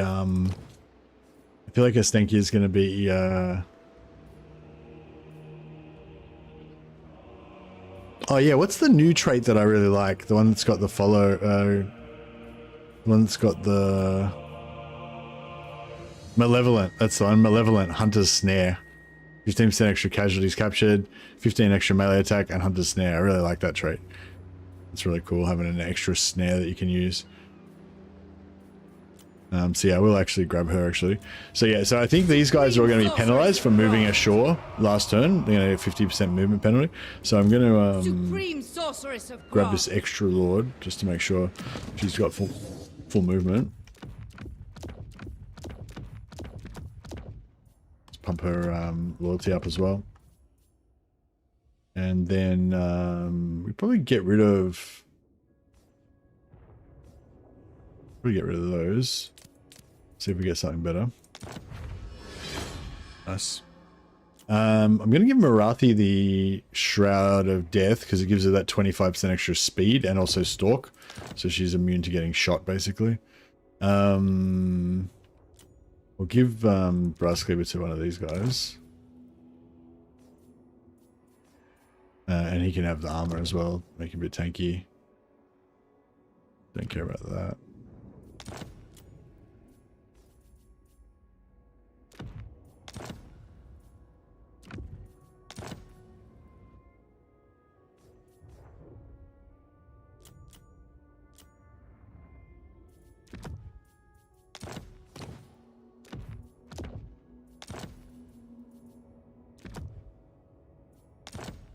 Nice.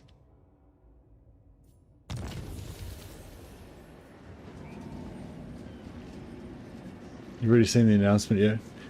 Yeah, I got a little preview, but I can't talk about it till it gets shown. The power is mine.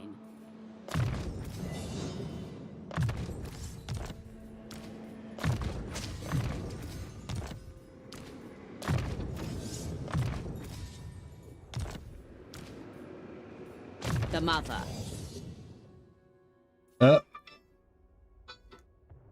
That's our 1 minute warning. All right, guys. I might check the showcase on now. We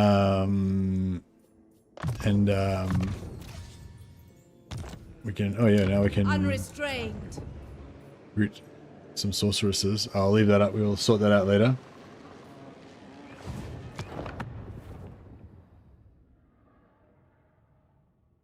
Oh, I feel like I need to refresh my page or something.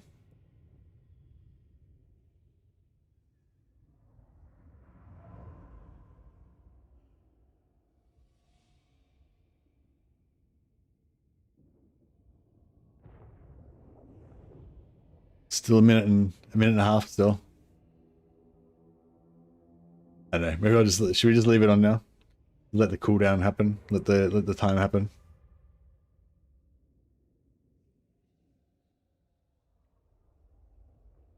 Some news on Total War news site.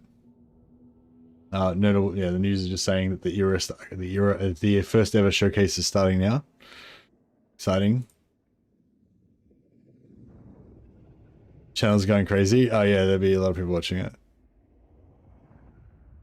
Leave it on. Yeah, I'm leaving it on so we won't miss a second.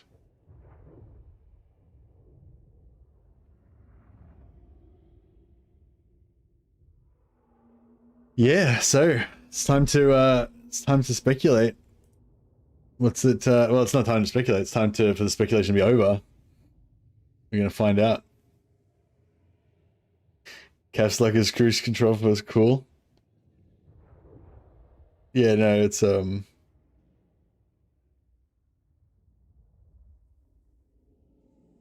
25-year anniversary. Yeah, I don't think I've been around the whole 25 years. Like the first Total War I played was Medieval 2. I'm pretty sure. No, Rome 1. No, Rome 1 was the first. Yeah, Rome 1 was the first Total War I played. Oh, here we go. It's happening.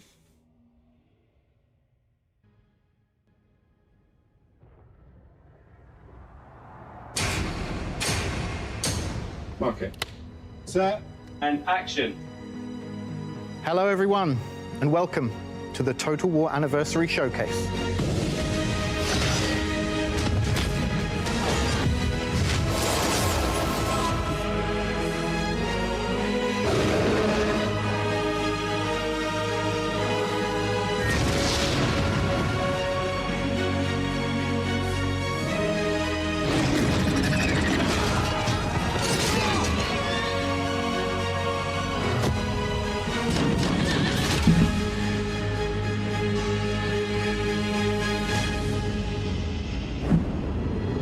How cool is the Shogun, the intro video for Shogun 2? I'm Steve Coleman, Senior Community Manager across the Total War franchise. On behalf of everyone at Creative Assembly, we're thrilled to be here with you today to celebrate one truly monumental milestone, the 25th anniversary of this iconic strategy franchise. Throughout this year, we've been celebrating the legacy of Total War by shining a spotlight on each of the games that we've released since the year 2000. But today, we look forward to the future and the exciting next generation for the franchise. This showcase is your front row seat to everything we've been eagerly building behind the scenes. Across fantasy and historical Total War, we're working on a range of projects that span different eras, styles, and stages of development. And now, we finally get to share them with you.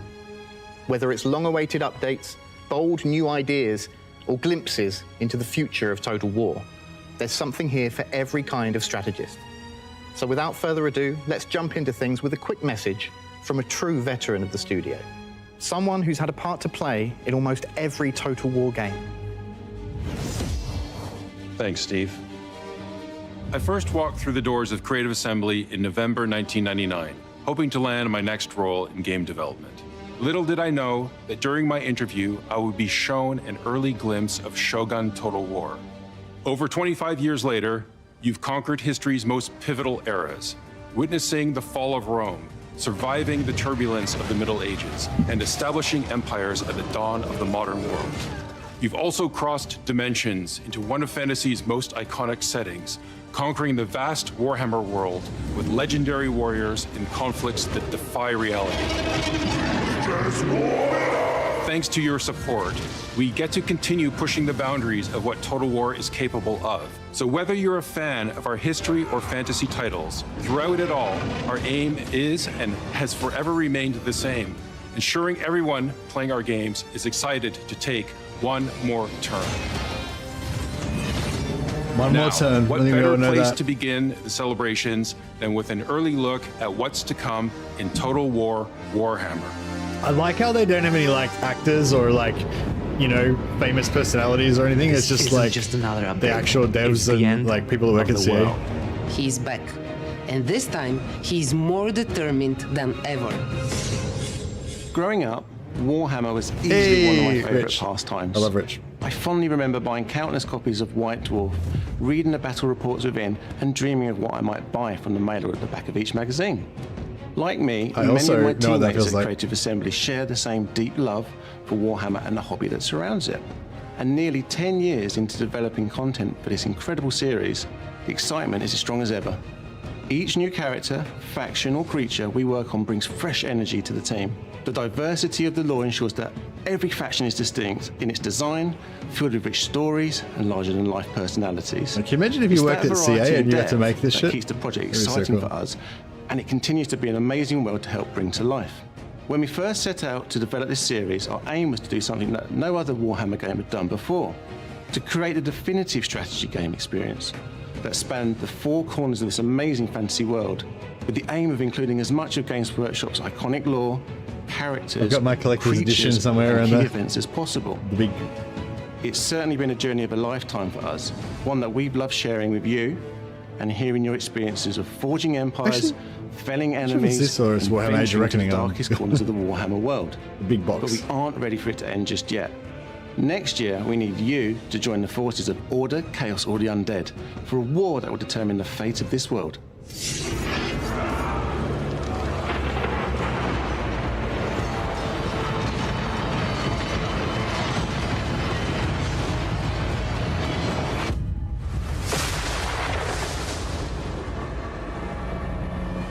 The great work can begin. Rise, my mortals. You will come to me and submit.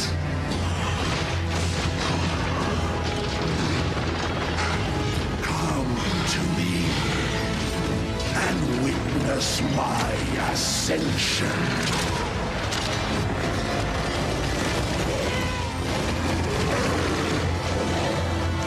Neferata. Warlock Icon.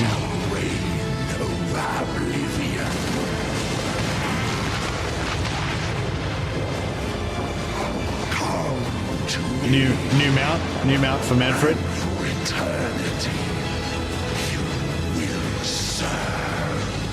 Citra does not serve. Citra rules. So be it. I am death incarnate. This world will kneel. I want to go back and look at that screen again and see if there's any other Mortarks that we couldn't see. Now, who's that guy on the right hand side with the like warrior priest looking gear?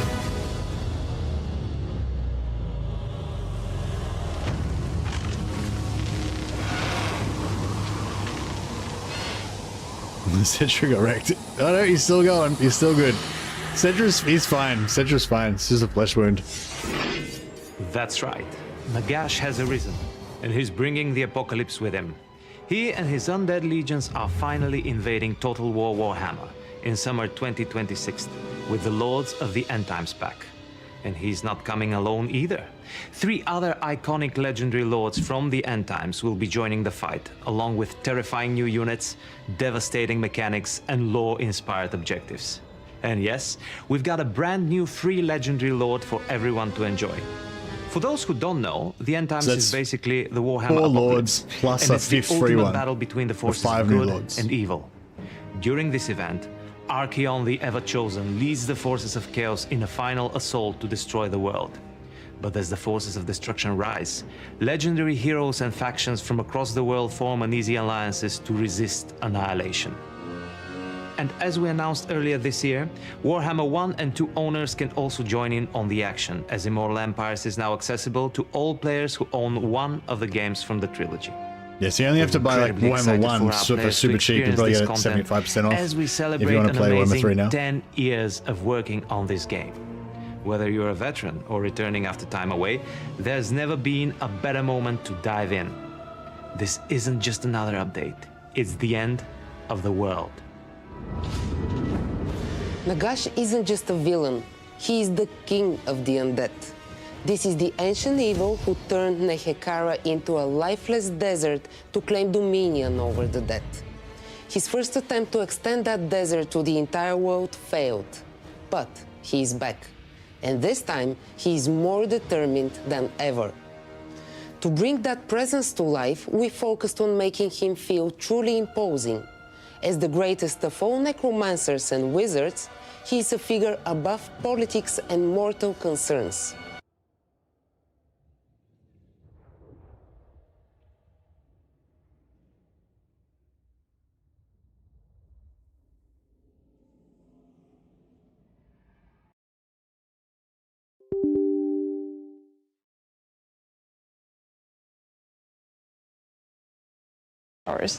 It's nothing short of the monumental destruction only the end times could bring. We've really tried to make these key moments in the lore as immersive to play through as possible. One of the most haunting new settlement locations is Nagashazar, the dread fortress of Nagash himself. With its towering necromantic architecture, glowing skulls, and eerie green witchlight, it's a place where death reigns eternal. The environment team have poured their passion into crafting a map that feels otherworldly. So let's take a brief look at it in action. This world. Sorry about that, guys.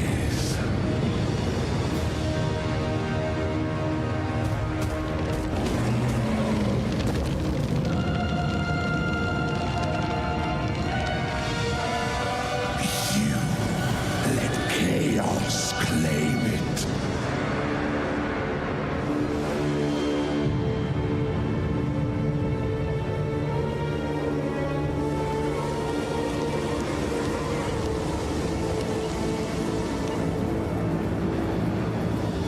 Allowed chasms to bleed it.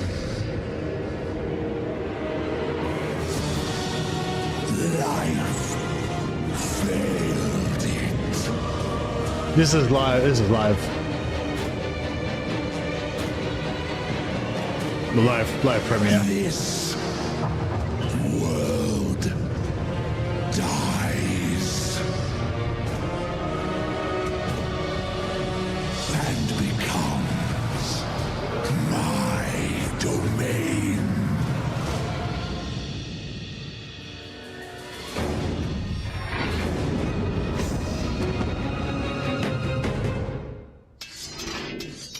Hello there.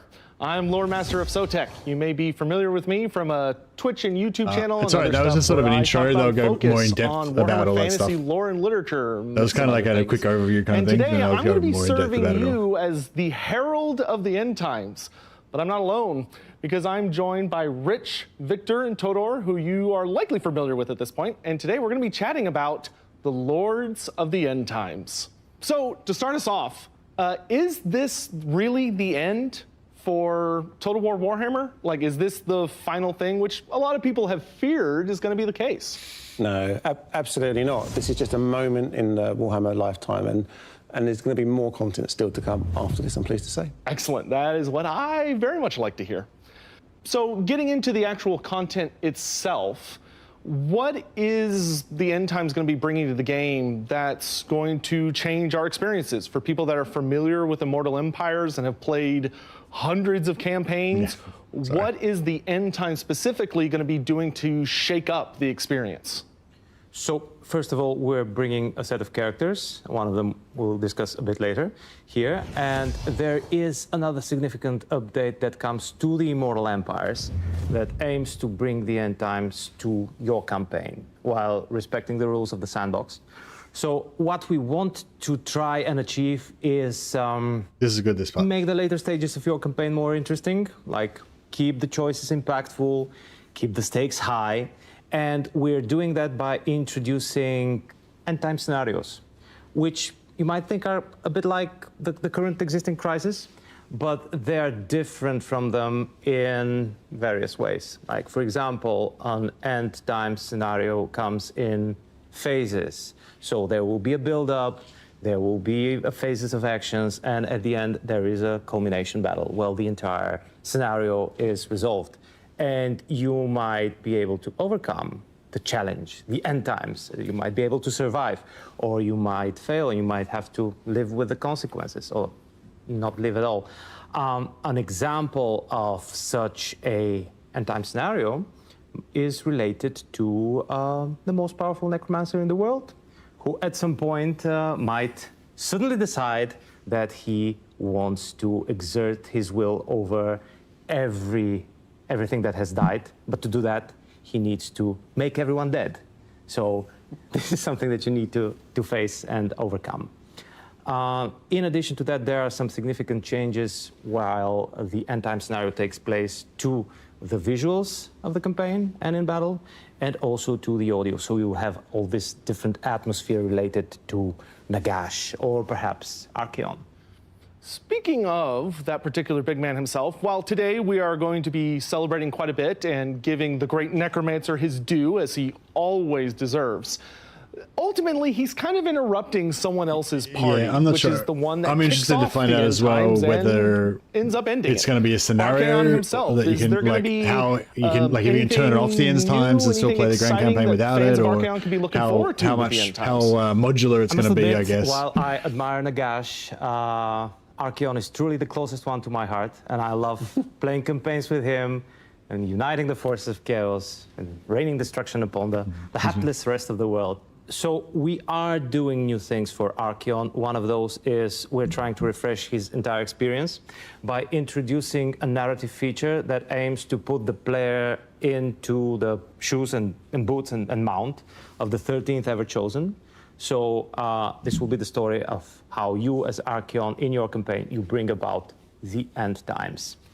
And in addition to that, we really want to update the visuals of Archeon's model, so he receives the proper visual quality that the 13th ever chosen deserves.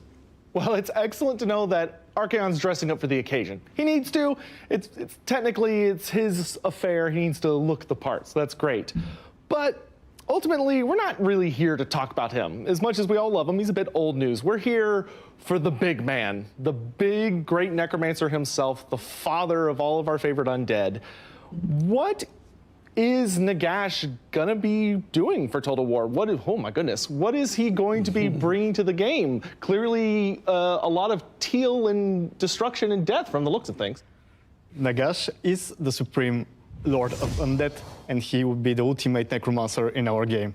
He's all about power, dark, forbidden, lost and reclaimed, power to end the world. In battle, he will also be able to command a vast roster of different undead units from the currently existing ones and some new ones specifically unique to him.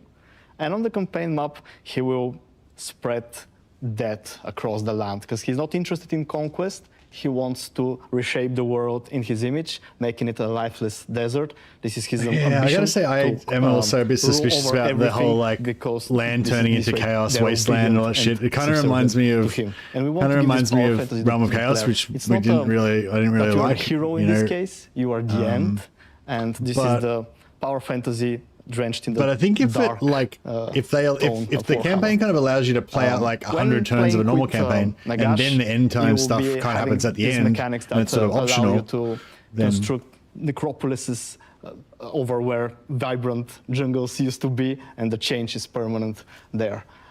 So this is how we imagine Nagash to be. Permanent? Oh, okay. Well, if you defeat the faction like in totality, you'll be able to revert some of that. Sounds pretty difficult to get rid of, but such is the power of Nagash. But as a powerful wizard, is there going to be anything special magic-wise, like maybe something new? Yes, he comes with his own spell lore, inspired by the tabletop, and there'll be spells that are all unique to him, and we'll be making them in a way that plays in the spirit of Total War. So not a direct translation, but inspired and certainly the flavor of the tabletop. So we hear a lot from beloved and very trustworthy naysayer Manfred von Karstein that Nagash is weak. He's been saying that for years at this point. What is Nagash going to be bringing to the game that sets him apart from our other undead, our vampire counts, Tomb Kings, etc.? I can give you one thing. He's going to be bringing all of that good stuff that you just mentioned together. So he's going to be in command of the Vampire Counts, the Vampire Coast, and the Tomb Kings. He is the proper puppet master of them all, which I think is going to be a lovely, nod back to what we all enjoyed in Warhammer in the past, having control of all of this undeath. He's also then, as we were talking about before, having that corruption element, where once he's seeded himself into this world, he's going to kill everything. Yeah, I believe Nagash is going to be playable. Come back from it. Seems like he's going to be. I don't know how. Yeah, it seems like it's going to be pretty exciting. But while It'd be interesting to play he always Nagash. Stands above the great Different god perspective on of the game. death. He does have to delegate to somebody. Is there any other kind of features or minions or anyone that what is he going to be relying upon to bring the world to ultimate silence? So, first of all, it's important to say that unlike other undead factions that are comprised of different characters with different complicated relations, Nagash's faction is Nagash, his race is Nagash, everything revolves around Nagash and his will and his ultimate ambition to dominate over a dead world. In order to achieve that, he relies on his corruption, he relies over all the variety of undead units that he has under his command. He also relies on the presence of the Black Pyramid, both on the campaign and in battle. You will witness and you will command the Black Pyramid around the world. As the Black Pyramid, like a Necron fucking spaceship that zooms around. He also relies and demands the support of his Mortarchs, who are these special characters that are obedient to him and serve his will. And in the game, we're representing, I believe, all of them, Victor? All 9 of them. The ones that were present in the End Times books. So the canon ones, very fun. The canon ones, so you can expect that when you play Nagash, they'll be doing their own things that are currently in Total War, those of them that are already there. Does anyone know who all of the 9 Mortarchs were in End Times? I never read any of the End Times books. Call them to you. You will be able to choose in what. I believe the Mortarchs are like Vlad von Karstein, easier, some harder. all the ones that they showed in the intro video. They're all like the Manfred von Karstein, all the different like lords in like undead legendary lords basically. They're all going to be Nagash's slaves, I guess. So when they become Mortarchs, they will receive new abilities, some stat boosts. Some of them get special mounts like the Dread Abyssals that will allow them to ride into battle. And they're also like, when they join you, they'll be like bringing their lens with you, Arkan so the to Black, speak, Krell, Vlad von Karstein, Manfred von Karstein, Neferata, Luther Hakon, Dieter Helsnitch, Wallach Hakon, and the Nameless, according to Google. Very exciting. Okay. Probably some goodies I imagine the other undead will be looking to as well, when it makes sense.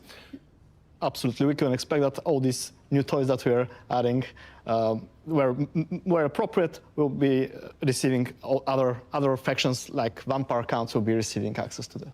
That's all really exciting. I can't wait to just collect the full set of them. For those of us that have that kind of completionist itch, there's something very nice about having that full little grouping under Nagash's claw. 5 legendary lords. But speaking of other just exciting 4 things legendary that are lords in gonna the be pack and a free happening LC with the legendary End lord. Times and or Nagash, what would you say for you personally is going to be the most exciting thing that's coming with all of this exciting new DLC and content? It's going to be Wallach Hakon, Dieter Helsnitch, the Nameless. Battlefields actually into Immortal Empires. As you know, in they don't Neferata. feature within that map at the moment. So this is a new way in which we want you to experience those larger-than-life, colourful battlefields that the Realms of Chaos each have.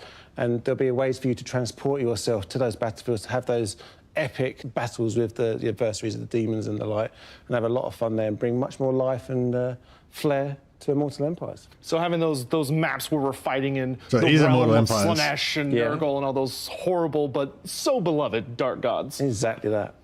Wow, just to build up a bit on that, like for me as a player, like some of the best battlefield maps we've done is in the realm of Chaos, and now that Immortal Empires have become the definitive way to experience Total War Warhammer, I'm kind of missing on those, so I'm glad we're adding them in.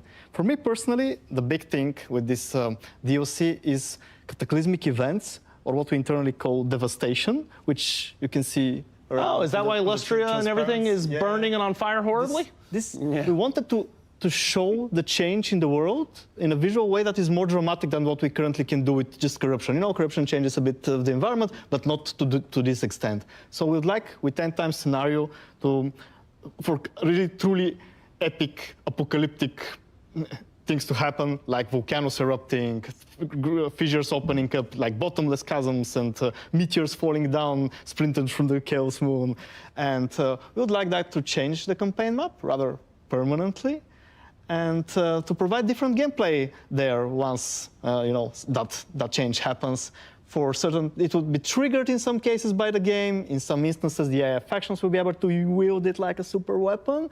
In some cases, the player themselves will be able to use them, but there will be examples in the lore we would like to really show visually, and also with music. We are writing bespoke music for those events. Like when a certain endgame scenario happens, you as a player will know you're in this moment that things are changing. Like the visuals of the campaign map will change, the mood there, the music, and just the color palette and the special effects around the campaign map will be different. And also in the battle maps, there will be different skyboxes, like when the Chaos Moon Morse Leaf is hanging low, close to the world, you'll be able to see that on battle maps. And all these new images and visuals we hope to really show the end times. Yeah, we got lava and wildfires and craters and pits, and so this will be affecting actual game. It's not just cosmetic. This will be affecting actual gameplay on the campaign. Yes, on the campaign map, the provinces. I really like the idea of the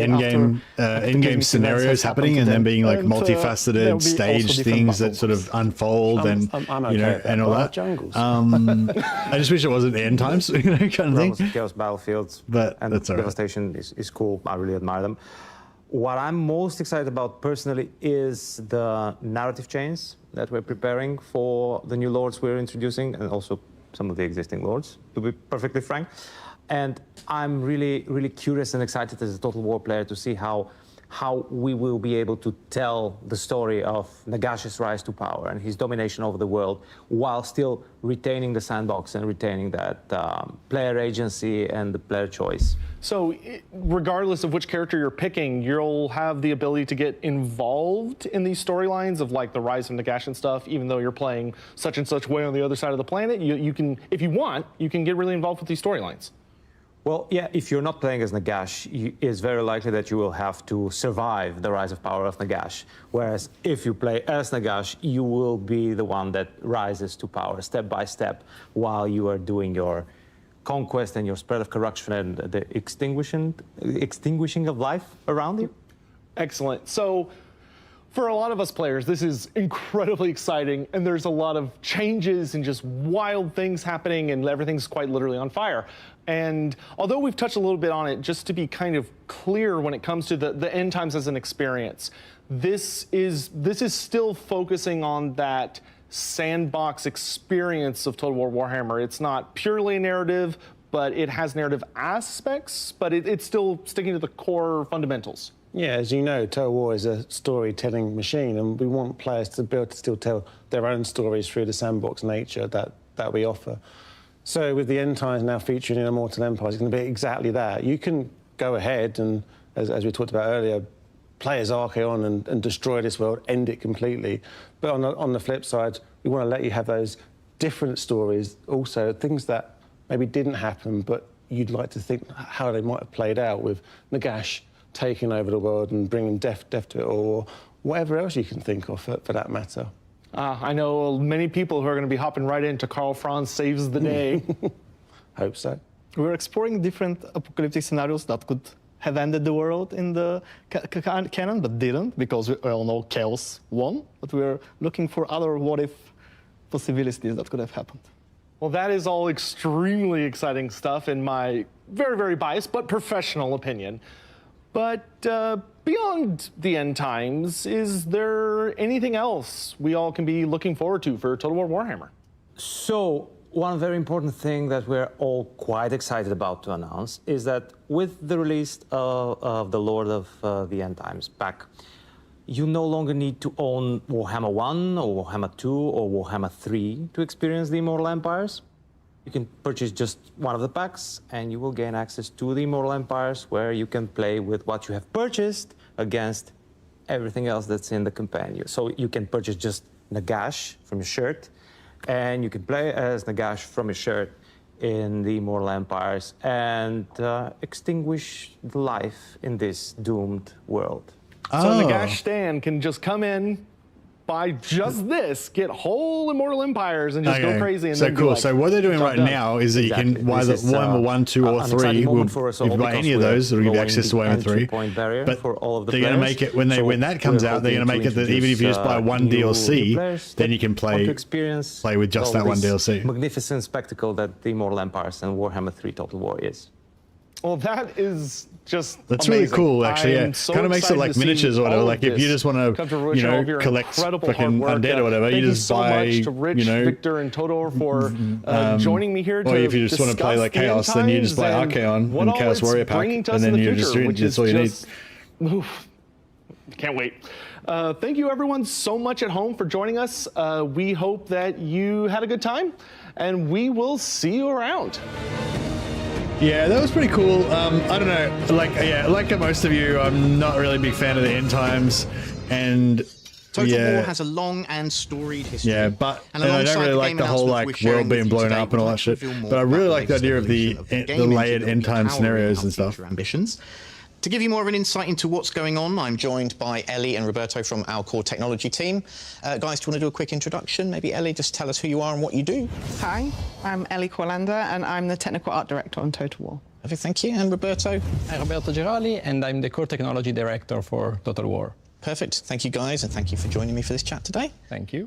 So for those who maybe don't know, like me, what is an engine? What does the engine do for Total War? So it's the tools, it's the toolbox really of the game developers. It's the graphics renderer, it's core gameplay kind of components that the teams build upon to make our game experiences unique. It's the animation system. There's a lot of core features that all of Total War games actually benefit from, and we build upon those in our unique products. Why is Total War's engine so important? Well, the engine is the foundation for all our titles, and when we saw the incredible lineup ahead of us, well, we decided that we needed to level up our technology to support these fantastic visions. So it's quite an exciting challenge. We're a small team, we use proprietary tech, but we're really excited to bring something new to Total War. And so today we're happy to reveal the new iteration, the new evolution of the game engine, Warcore, and we'd be happy to talk about it today. Yeah, so I just wanted to talk a little bit about the current version of our engine. We started evolving that from 2009, and all the products you've seen since then. We've been iterating on that engine, but we realized that with the lineup of games we had and the features we wanted to deliver, we really had to redesign some of those foundations. So this is taking what Total War is at its core and then taking it to that next level, like you said, leveling up, right? What does this mean for Total War players? What can they expect to see and experience in future Total War games? We really wanted to upgrade the type of visuals you could see in the game, to keep, competitive with what everyone else is seeing in other games at the moment. Total War games are rendering so much on screen at the same time. You've got VFX, characters, massive battlefields. So many characters. We really had to rethink, how the techniques we use to render some of that stuff, because we wanted to upgrade the fidelity everywhere. Some of those things include new lighting techniques, dynamic shadowing. We've improved our screen space ambient occlusion, which means you're going to see much more fidelity in the self-shadowing of models on the terrain. Gives it much more realistic feel. the meshes and the textures now, because of improved rendering techniques, we're able to put more fidelity in those things and not compromise on that performance of gameplay. We also have looked at new rendering techniques for VFX, so where you see projectiles, there will be high fidelity because we've now got a new ribbon technology, which means we're not going to have so many overlapping particles. This means it's more performant and means we can get crisper kind of projectile visuals. Nice. Yeah, our players may be familiar with Warscape, which is our renderer, and we've created a new version in Warcore powered by DirectX 12. So it's all going to contribute towards the overall immersion of what our battles are like, I guess, as well. And does this apply to campaign as well? So these kind of like new lighting abilities and things like that we'll have in the game, will people see that across both campaign and battle? Yes. Awesome. Yeah, yes, they will. It'll be across the renderer is kind of like a layer on top of the entire game engine, so you will see improvements in all areas. Awesome. On the battle side, we've actually decided to integrate Havoc and the physics system into our gameplay. It means that the buildings are more dynamically destructible. You can then use that as part of your strategic gameplay to sort of pathfind to new areas of the map. And the battle AI will also respond to this. So we've rehauled the battle AI to be also able to utilize all these new advancements and be more strategic as well. So you can use these like destructible environments to your tactical advantage, but also your enemies are going to be doing the same. Yeah. So, okay, that's interesting. Yeah, the battle AI now, it takes more it takes more of an advantage of reinforcements and more dynamic abilities as well. So it's really leveled up. Awesome. And what about campaign? Are we going to see a lot of advancements in that area as well? Yeah, we've put a lot of work into campaign. We've rewritten it to be modular so that each different game can really use these building blocks to create custom, amazing experiences. And with this, like the campaign AI goes hand in hand. So that will also evolve and use what we call a forward model. So it will simulate future states of the game to make better strategic decisions. What does this mean for animations then? So we've actually rewritten a lot of our animation system. It's now a graph-based node system, which means we can layer animation behaviors and create more variety and fidelity. Some of the things the players may see is more complex movement like strafing and more complex vehicle movement, something that we've been challenged with our previous version, but we wanted to do more and bring more to the gameplay. Yeah, the team has really done a great job, I feel, with our new animation system. And there's something else, right? Yes, of course. With Total War, quite a key part of it is blood and gore.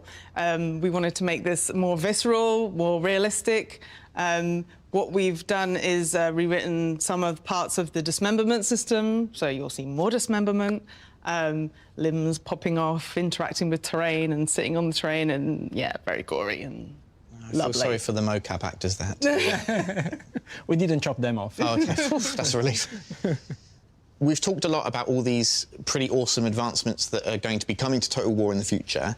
But Total War, of course, has a 25-year legacy on PC. Does this new engine allow us to look further afield in regards to the hardware we develop for? Oh yeah, we've been wanting for a bit now to expand our horizons and to bring our franchise to players regardless of the hardware they use.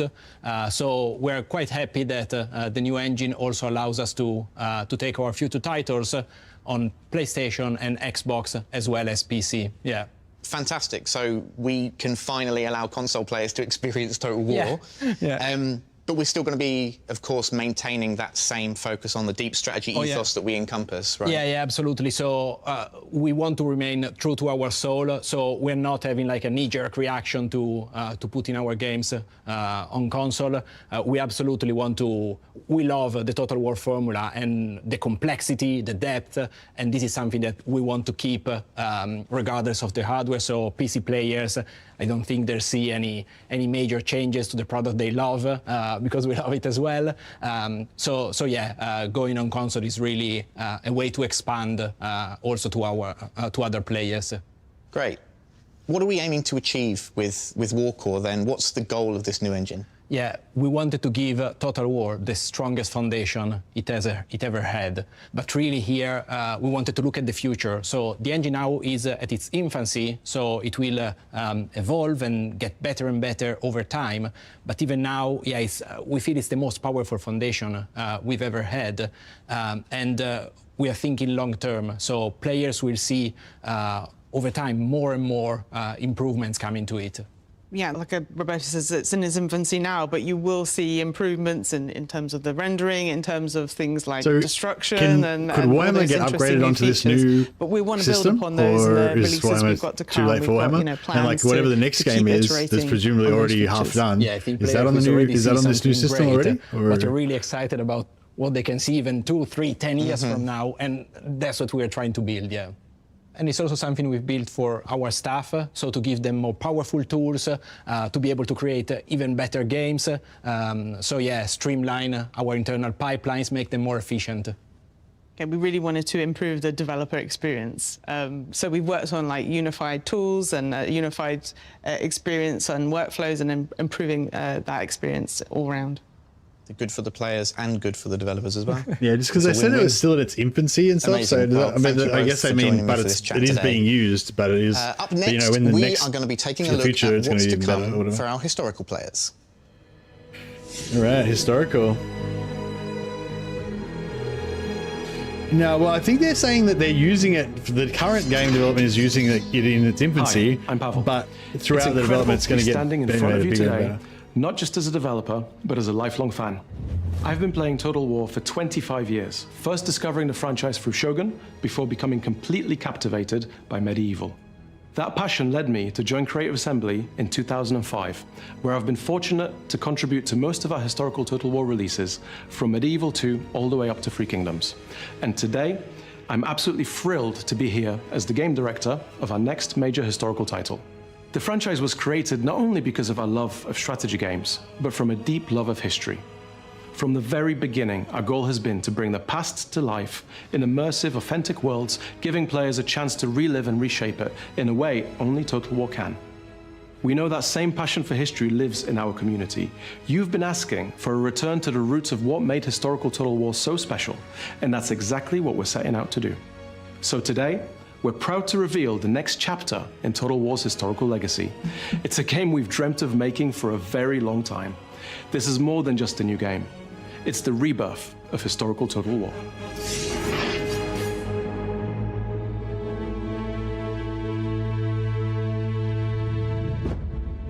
We rule by divine right, and yet our realm is far from holy.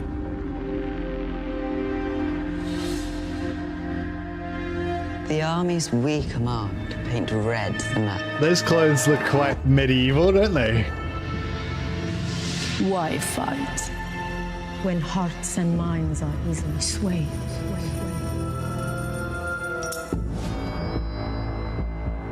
The realm is ours only when our enemies lie dead.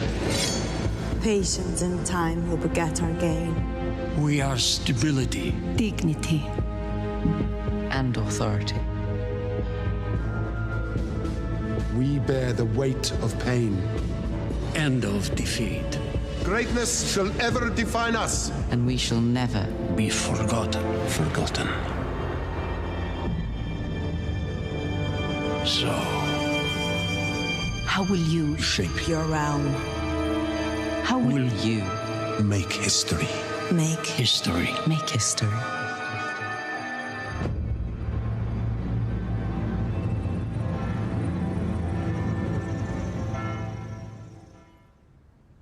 All right, next historical is Medieval 3 is Medieval real. 3. So many of you have long desired a sequel to this special series, and today we're thrilled to confirm that it's in early pre-production. The Medieval series holds a special place in the hearts of many, and this game will be both a tribute to its predecessors and a bold step forward. We're drawing direct inspiration from what made those past games unforgettable, and for it to herald the rebirth of historical Total War. Our vision for the game is ambitious, but clear. We want Medieval 3 to be the definitive Total War experience set in the medieval era. A game where you don't just relive history, you rewrite it. In gameplay terms, that means choosing your realm, forging your legacy, and altering the course of history with a level of player agency we have never achieved before in a Total War title. Now, we are in early pre-production with Med3, and we're announcing early to take you on our development journey with us, where we can, via blogs and other updates. We've never announced something this early before, and we are excited to engage with you throughout this journey. We have started to build the foundation for Medieval 3, and over time, we will be able to share more about the game as it comes to life. There's a lot more to come, and we can't wait to share it with you. So let's dive in and meet some of the team.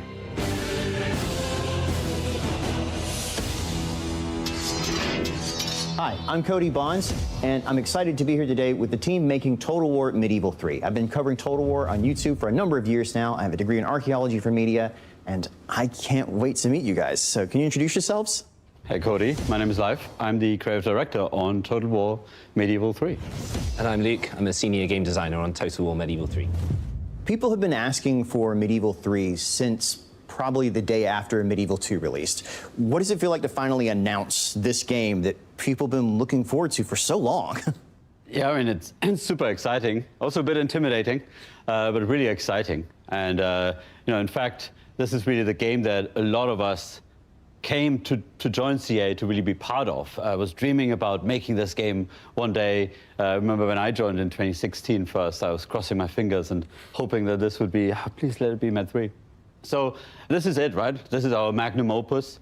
Over the years, of course, we toyed with the idea of making this game. It really feels like now is the right time for it. Medieval 3 is, of course, the sequel to Medieval 2, but it also follows on, you know, a long history now of Total War games, 20 years since, where we learned a lot about making Total War games, and we're really excited to carry this into Medieval 3. So expectations are high. Expectations are really high for us as developers, for us as fans of the series as well, right? Yeah. And the expectations are high in the community out there. And that was actually one of the main inspirations of announcing this earlier than we've ever done, to bring the community on this journey with us, to speak to our fans what this game is all about. We're all really hyped about making the game. As Leif said, we're all fans. We've been playing for years. I have a background in medieval history, so for me it's a dream come true. And I think that's true for most of the people on the project for all different reasons. I guess by announcing it early, they get to now read and pass all the online chatter about it, with people's expectations, suggestions, and all that. Not that there hasn't already been Medieval 3 masses of that the whole time anyway. History. And Total War has always been about painting the map, your color, of course, and Medieval 3 will have that as a key element still, but it's no longer the single most important element of your game. Painting the map's not really my interest. Much more ways of how we want players to be able to reach through the window to the world and influence the world around them, and add more ways of how the world speaks back to the player and acknowledges the actions that the player has taken. What Kingdom of England will you create in your campaign? Playing as the Holy Roman Empire, will you be able to unite the empire, or will you perhaps accelerate the fragmentation and form an early Kingdom of Germany? And it's not just about your own realm, it's also about what happens to all the realms in the world. In your game, if the Byzantine Empire falls, what will the consequence be? And what about the world itself and the people that live in it? What about the dynamics of urbanization? What about the medieval estates? How will the world develop? So we want Medieval 3 to be that ultimate canvas to tell your own story and to rewrite history. So you're talking about the medieval era, but that can be quite wide or small era depending on who you ask. So when you say I kind of want it to be like a living world that I can explore in a sense as well. We haven't fixed a start date yet, but we know that like Medieval 2. Like I want to have agency, but I don't really want to have. I don't really want to like late medieval period, like make crazy weird scenarios. You know, maybe a little bit. I want to kind of And I've always felt like the high and a little bit of the late period is really the most recognizably true medieval period. It has all the stuff that you might expect to find, like knights and castles. It has crusades, plague, of course. There's the big names like Barbarossa, Saladin, Eleanor of Aquitaine, and of course, Richard the Lionheart. In the east, you have these rising powers, the Ayyubids, the Mamluks, the Mongols, and later the Ottomans. And then in the west, there are these sort of slow and steady kingdoms forming and gaining power, like France and Castile. And then in Central Europe, the Holy Roman Empire is mired by civil war, and the Italian free city states forming these sort of bullish trade empires and stalking the Mediterranean. And then there's the Yeah, sort of Genoa somehow still or heartbreaking Venice. fall of the Byzantines, the East Romans, first at the hand of the Christians in the Fourth Crusade, and then later defeat by the Ottomans. So it's a really rich and vibrant period, and I think it's a great setting for us. I like to see it sort of as a chaotic world where people are trying to establish some sort of order onto it. So rulers are trying things out. They might be new things or old things. That could be an economic system or a military strategy or a political Princess gambit. agents, yeah, I And they love don't marrying my really know if it's princesses to going different work, but they dudes, try it making anyway. alliances. And I find that really Using my compelling. princesses as You see diplomats. things like brotherhood and Yeah, oaths of princess fealty, agents are even awesome. chivalry, creating these sort I of love, like, bonds family that hold trees and society everything, together. yeah. So it's also a world of promise. And those promises are set in the context of people's personal ambitions. So the result is often just carnage, and what better setting for a total war game? It sounds like you're talking about the realm almost like as it's a person itself, not focusing on individuals, but as managing the whole kingdom. Yeah, I think for us it was really important to lean into the fact of that long time period and the progression and the amount of change that happened in the period. One thing we discussed was how in that time period, in the medieval time, there wasn't really the notion of nationhood or nations or states. But really at the end of the medieval era, we are entering that realm of possibilities where you have something like nations forming. So it's really about these medieval realms finding themselves and defining themselves in that era. And it seemed like a great backdrop to give players that authorship, not just in a single lifetime of a ruler, but really in a line of succession that leads through the entire era. And there are these great dynasties to draw inspiration from, whether it's the Plantagenets or the Capetians. And I think one of the really nice things about this project is going back to total wars that run across decades and centuries rather than a smaller or shorter period of time. It gives us a lot of space to talk about these grand, sort of slow-moving historical processes, as well as the really sort of spiky moments, the drama and the excitement of the events that happen. I hope that you can One like thing we get sometimes family talk traits about and is how stuff, we want and the like game kind of ultimately to feel very different in the early parts of your game versus the end.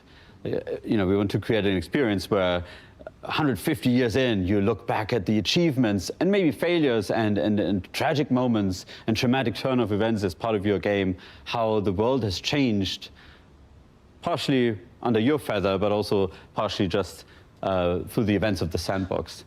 I hope that there's the RPG elements are a big deal as well. Like I like my characters to like level up and get traits and followers and stuff. Can draw upon that And at will. if you have a long scale, like 1 year per turn, you guys sort of die pretty fast. You know, you die 20, 30 turns and your characters die. But if you can like pass on, father to son traits to your kids or whatever, and kind of carry on, rather than start fresh every time, that's kind of cool. So that might be a cool weapon or like train a up your unit kids. or a whole feature set. Like going ahead in Medieval 2. Probably is inspired from history. And I think that's what makes those gameplay features feel really fun to play. It's satisfying. They feel believable, they're grounded, they're real, even if they're a little bit fantastical.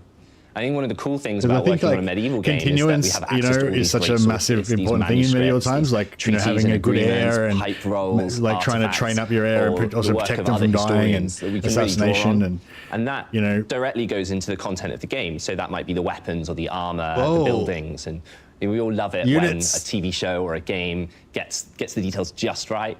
And I think we also kind of love it a little bit when they get it wrong too. But I think we can say that we want to make the most authentic total war we've ever made. And that means going beyond the content. It's also about looking at historical relationships. So when you play our game, we want you to feel like you're in medieval shoes, that the problems that you're facing are the problems medieval people faced, and that the tools you have to solve those problems are the same tools that they had as well.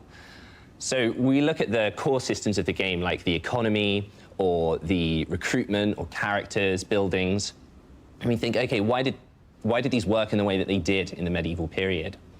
Taking recruitment as an example, when you raise an army in our game, we want it to feel truly medieval.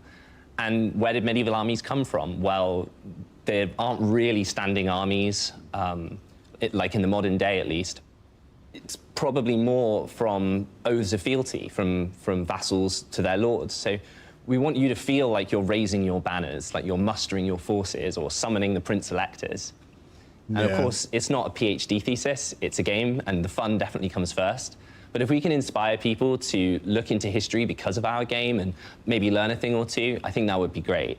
And like, I got into history because of Total War, so I kind of hope it goes away from the convenience and accessibility of Warhammer and more into the slow, nitty-gritty sandbox, right? You know, detail. The simulation of the medieval world is really important. And my code at Games Planet, it's Mercy, M-E-R-C-Y. The forces and dynamics, that's really key.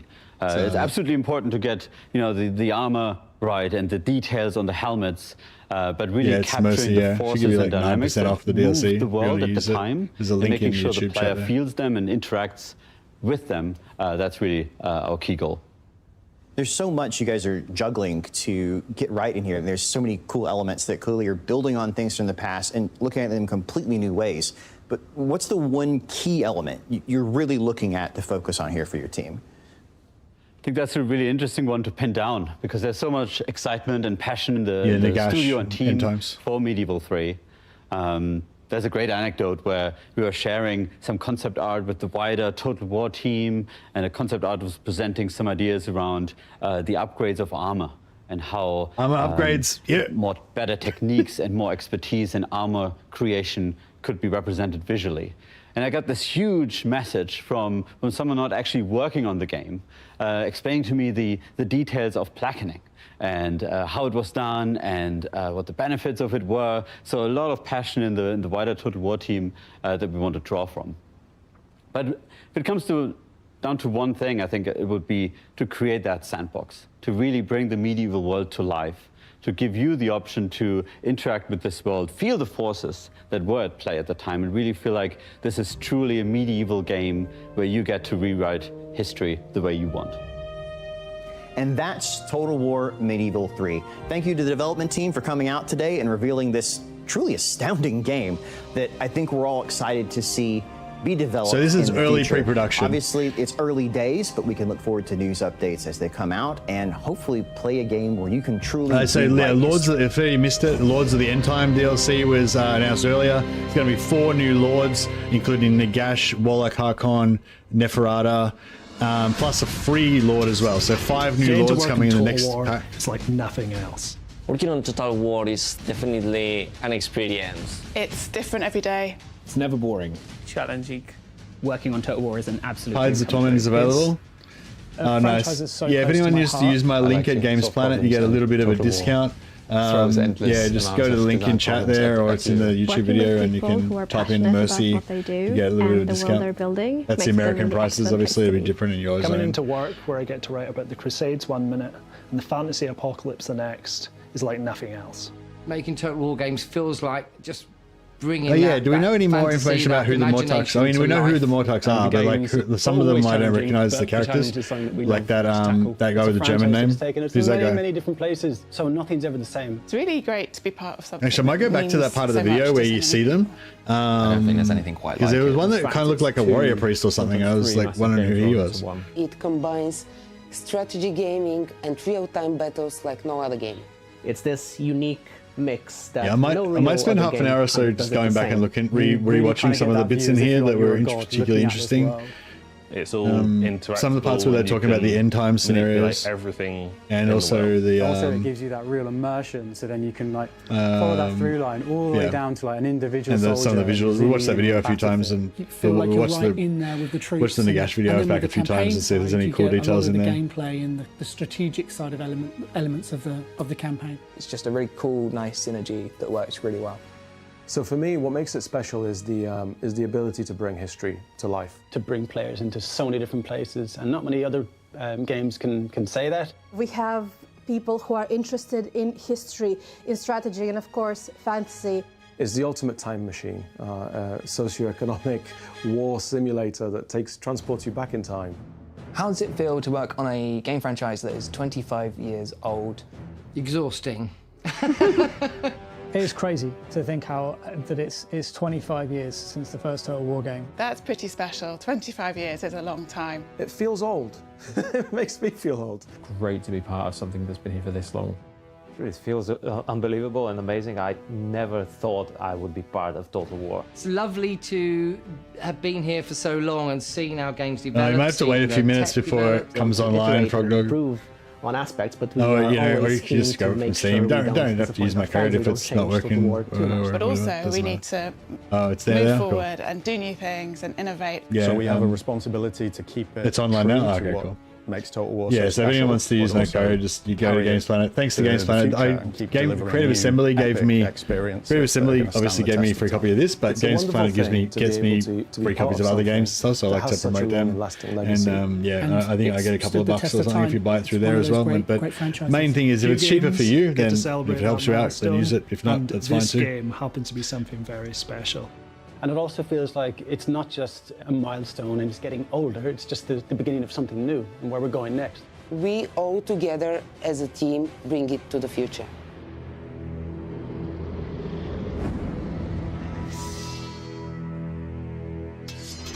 And that almost brings us to the end of our Almost. anniversary That showcase. almost brings us to the And end. What a celebration it's been.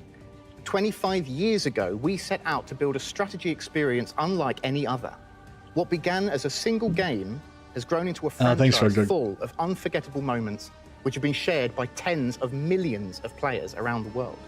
Today, we've celebrated that legacy by announcing a return to one of the most beloved eras in Total War history with Medieval 3. And we're preparing for the Cataclysm with the Lords of the End Times DLC and the End We'll Times go back and update watch the Lord of the End Warhammer Time 3. stuff again in a minute. Few games get to celebrate such a monumental milestone, but we're eager and excited to spend many more years with you all. When we say your support means the world to us, we mean it. Whether you're playing our games, watching our newest trailers, submitting bug feedback, or commenting Med3 when on every social post imaginable, all of this contributes to creating the bedrock for Total War's success. Finally, before we end today, we have one last thing to share. Hi everyone, I'm Attila, game director on the next major title being developed at Creative Assembly. Whilst we are not ready to unveil the project in all... But yeah, they're holding it close to their chest. Now,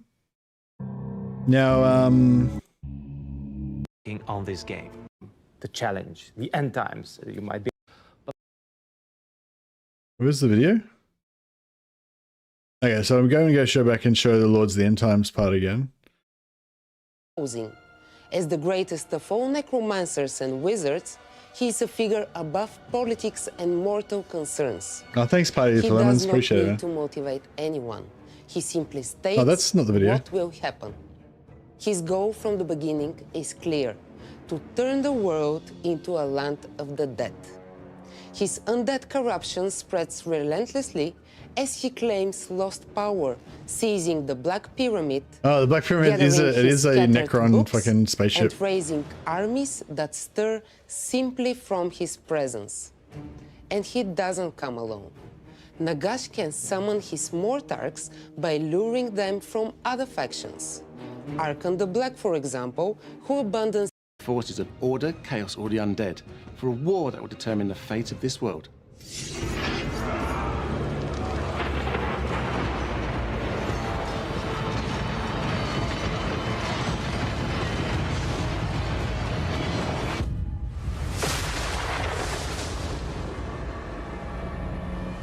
The great work can begin.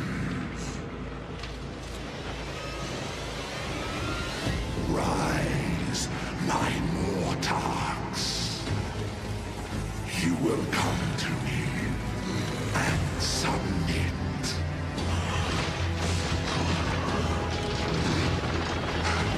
Come to me and witness my ascension. I'll watch it in a second. The world is ending. There's Warlock Haka. He looks awesome.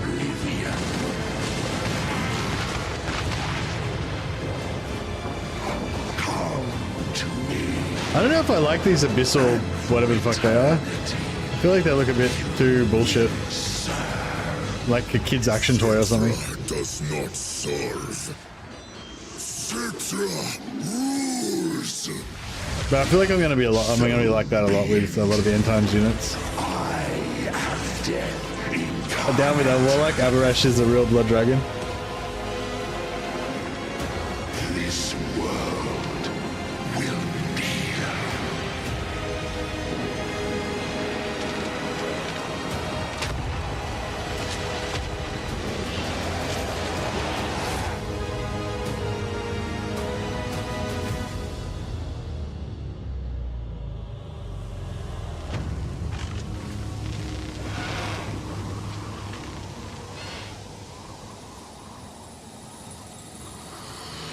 Cetra's still good. He's back.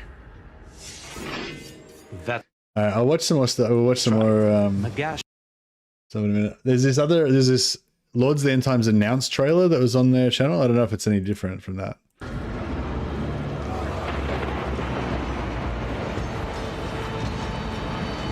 Is it like exactly the same?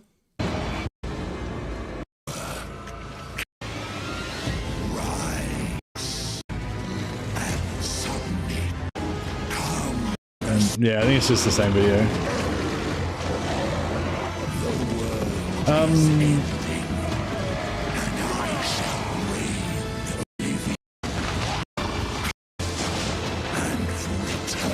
Oh yeah, so this part... No, not that part.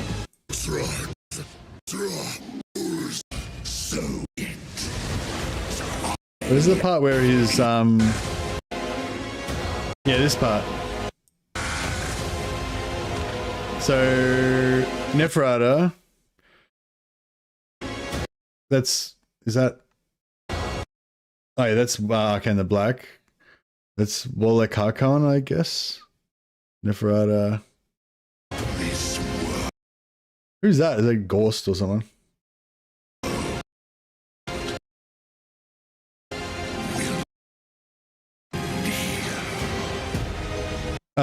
Yeah, who's that? Oh, that's Luther Harkon, yeah. Oh, this guy. Check this out. There's a warrior priest there.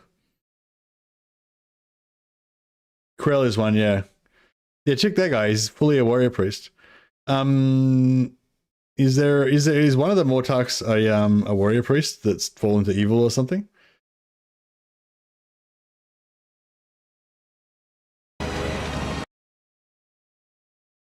Constant Drakenfels? Yeah, I don't know. Hust possessed by Drakenfels? Yeah, maybe.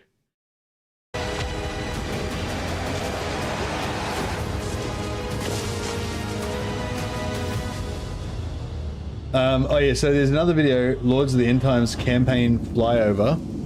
So I'll chuck that one up, sorry.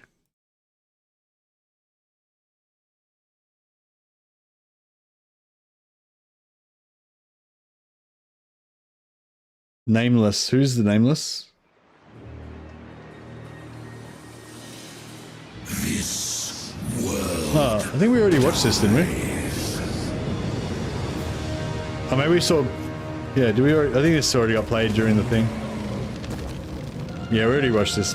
Yeah, this is the same. Yeah, see, I don't know if I like this bullshit where, like, all the world gets all blown up and crap.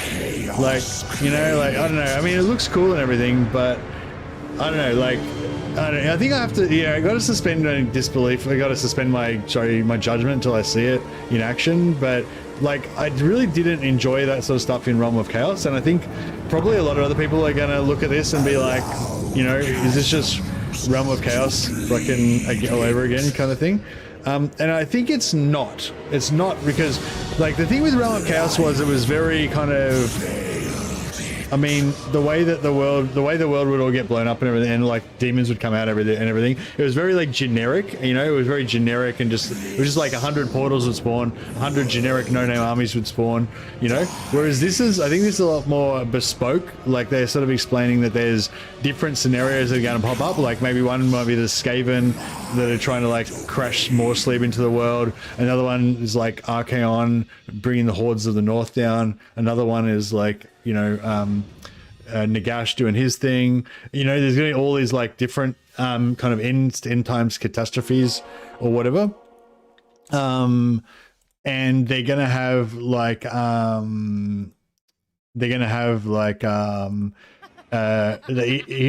was saying that... And he's bringing the apocalypse with him. Yeah, Toto was saying that they're going to have like layers of like multiple stages of each one, and there's going to be like, you know, complexity to it, and you're going to get to fight or engage with that end time scenario, maybe beat a final battle to stop it and stuff. So they're going to be like, yeah. So I think it's like it's pretty clear it's going to be a lot better, a lot more detailed, and a lot more investment put into these end time scenarios than we've seen in the previous endgame crisis or in the you know, the portal spawning bullshit that was in Realm of Chaos. So yeah, so I think that's like, I think that's pretty clear. It's not going to be that same kind of like, I don't know, it felt like a bit low effort, those things, but to be fair, the endgame crises were free, so, you know, but this is going to be paid content, and it's going to be, you know, a much higher level, and that was one thing I was really asking for, like, just get rid of the old endgame crises that were like just too crap to be bothering with, you know, and get in some like expensive, you know, invested in deep kind of scenarios that are like more, you know, better basically. So I'm really happy about that aspect of it. I'm a bit like dubious about the whole end times thing, because I was really happy that this game was set in 8th edition before the end times, and so I thought the entire series was going to be before the end times, but it turns out it's not. It's including the end times. So yeah, I don't know. I'm hoping that the Attila cooling mechanic was, yeah, that's what I kind of see this as, a bit like Attila to Rome 2, like Warhammer 1, 2, and 3 was like Rome 2, and the End Times, Lord of the End Times is kind of like Attila. You know, you get to see the world all just get fucked up and stuff. But yeah, at various points they were sort of saying a bit more like, it sounds like you can have these end times things happen like later, you know, like, so you can basically like play like 100 turns, 150 turns or whatever, and then you have the end times events start to randomly happen after that. That's one thing I really was wanting, like basically all of my wants for the endgame crises, it was basically to get rid of them and replace them with what they're talking about doing now for the end times basically. So yeah, if they're really high quality and they're really cool, like they could be really good. The only thing I guess I don't like about it is that they're all end time scenarios. Like I'd really love to see these kind of crises, but not be end times, you know, like just have other like events happen, maybe inspired by lore, maybe inspired by lore events and stuff. Like, I don't know, I can't think of one off the top of my head right now, but I don't know, like a dwarf civil war or something when, you know, there was a grudge and whatever, you know, something like just like events. I don't know, I can't think of something good. Like, I guess I like a war event, you know, actually, like, yeah, like a green skin war type event. He's joined by Tomb Heralds, the internal guardians of Nehekaran royalty. No, we already watched this, but yeah. Yeah, I don't know if I like this kind of bullshit. Seems a bit whatever, but you know, more stuff. I mean, more stuff is cool. Titan, a colossal wall construct that stomps and flies across Kemric the Titan. battlefield like a I don't know, for some reason I don't really like those abyssal things with the glowing skulls inside their body and everything. It just looks a bit like too like action figure-y or something for me, but I don't know. I mean, if it's good if it looks good in the game, it might be alright or whatever, you know. But abyssal things are from Age of Sigmar, they don't fit in. Yeah, that's kind of how I feel as well. Bringing the end times to Total War Warhammer meant more than adding new content. It meant reshaping the very fabric of the campaign map to reflect. But yeah, I guess that's the thing. Like, I'm really dubious. Like, I really love the 5 minutes to midnight pre-end times kind of setting of the Warhammer Fantasy world, where it's, you know, the world's always on the brink of destruction, but it hasn't got there yet, you know. Whereas this sort of just feels very much like you know, getting pushed into that world being destroyed phase, you know, and like, I don't know, I just don't really like, I don't know, do you know what I mean? Like, it just, even though they keep saying that it's going to be like still, you still have sandbox and all that kind of stuff, it just feels really, I don't know, like I'm shoehorned into, like I can have sandbox, but the world that I have to play in is going to be this apocalypse fucking death world and shit. And it's like, yeah, I don't know, like, yeah, I think we really have to see how it plays out. But yeah, I don't know, like, yeah, I think they're definitely aware of, like, I'm sure that they're aware of it, you know, like, I'm sure they're aware of these concerns that I'm kind of trying to explain. So, you know, from that point of view, I think hopefully they can do a really good job of it, and it'll, you know, it won't be like what I'm worried about, you know. But yeah, on the positive side, yeah, I think I'm really excited about the endgame scenarios. That was something I really wanted to get. Something like that I really wanted to be brought in, and I wanted them to invest in it, and I wanted a DLC kind of based around it. So a lot of ways this is like exactly what I've been asking for. Like I kind of wanted a DLC basically where we pay for the endgame crises, but the endgame crises are actually good. And that's basically sounds like that's what this is. So I'm pretty excited about that. I just wish it didn't have to be the end times, but yeah. I guess the positive for me would be if it's not like the end times, it's just like, so they were talking about basically like different scenarios where, you know, in the canon, you know, the end times the world was ended eventually by Archaon, right?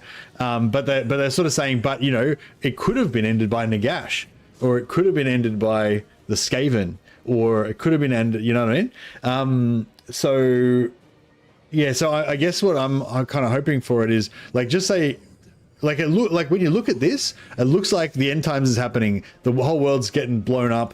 Everything's getting fucked up. You know, the Warhammer world's over. Like, you know, PTSD, it's happening again. You know what I mean? Like, but that may not be how it actually plays out. Like they're trying to make it look really like dramatic and everything for this video and stuff. But if it's more just like kind of like the current endgame crises, but just better, like that would be actually really cool. So maybe you don't have like maybe Nagash doesn't become powerful and he doesn't pop up at all in your campaign, right? Maybe Archaon never does his thing, but instead you get like a Skaven end time scenario, and it's like multiple stages and stuff. Toto will talk about it a bit later, I think. There's multiple stages in it, so maybe you get some foreshadowing, then you get a couple of little events happening with like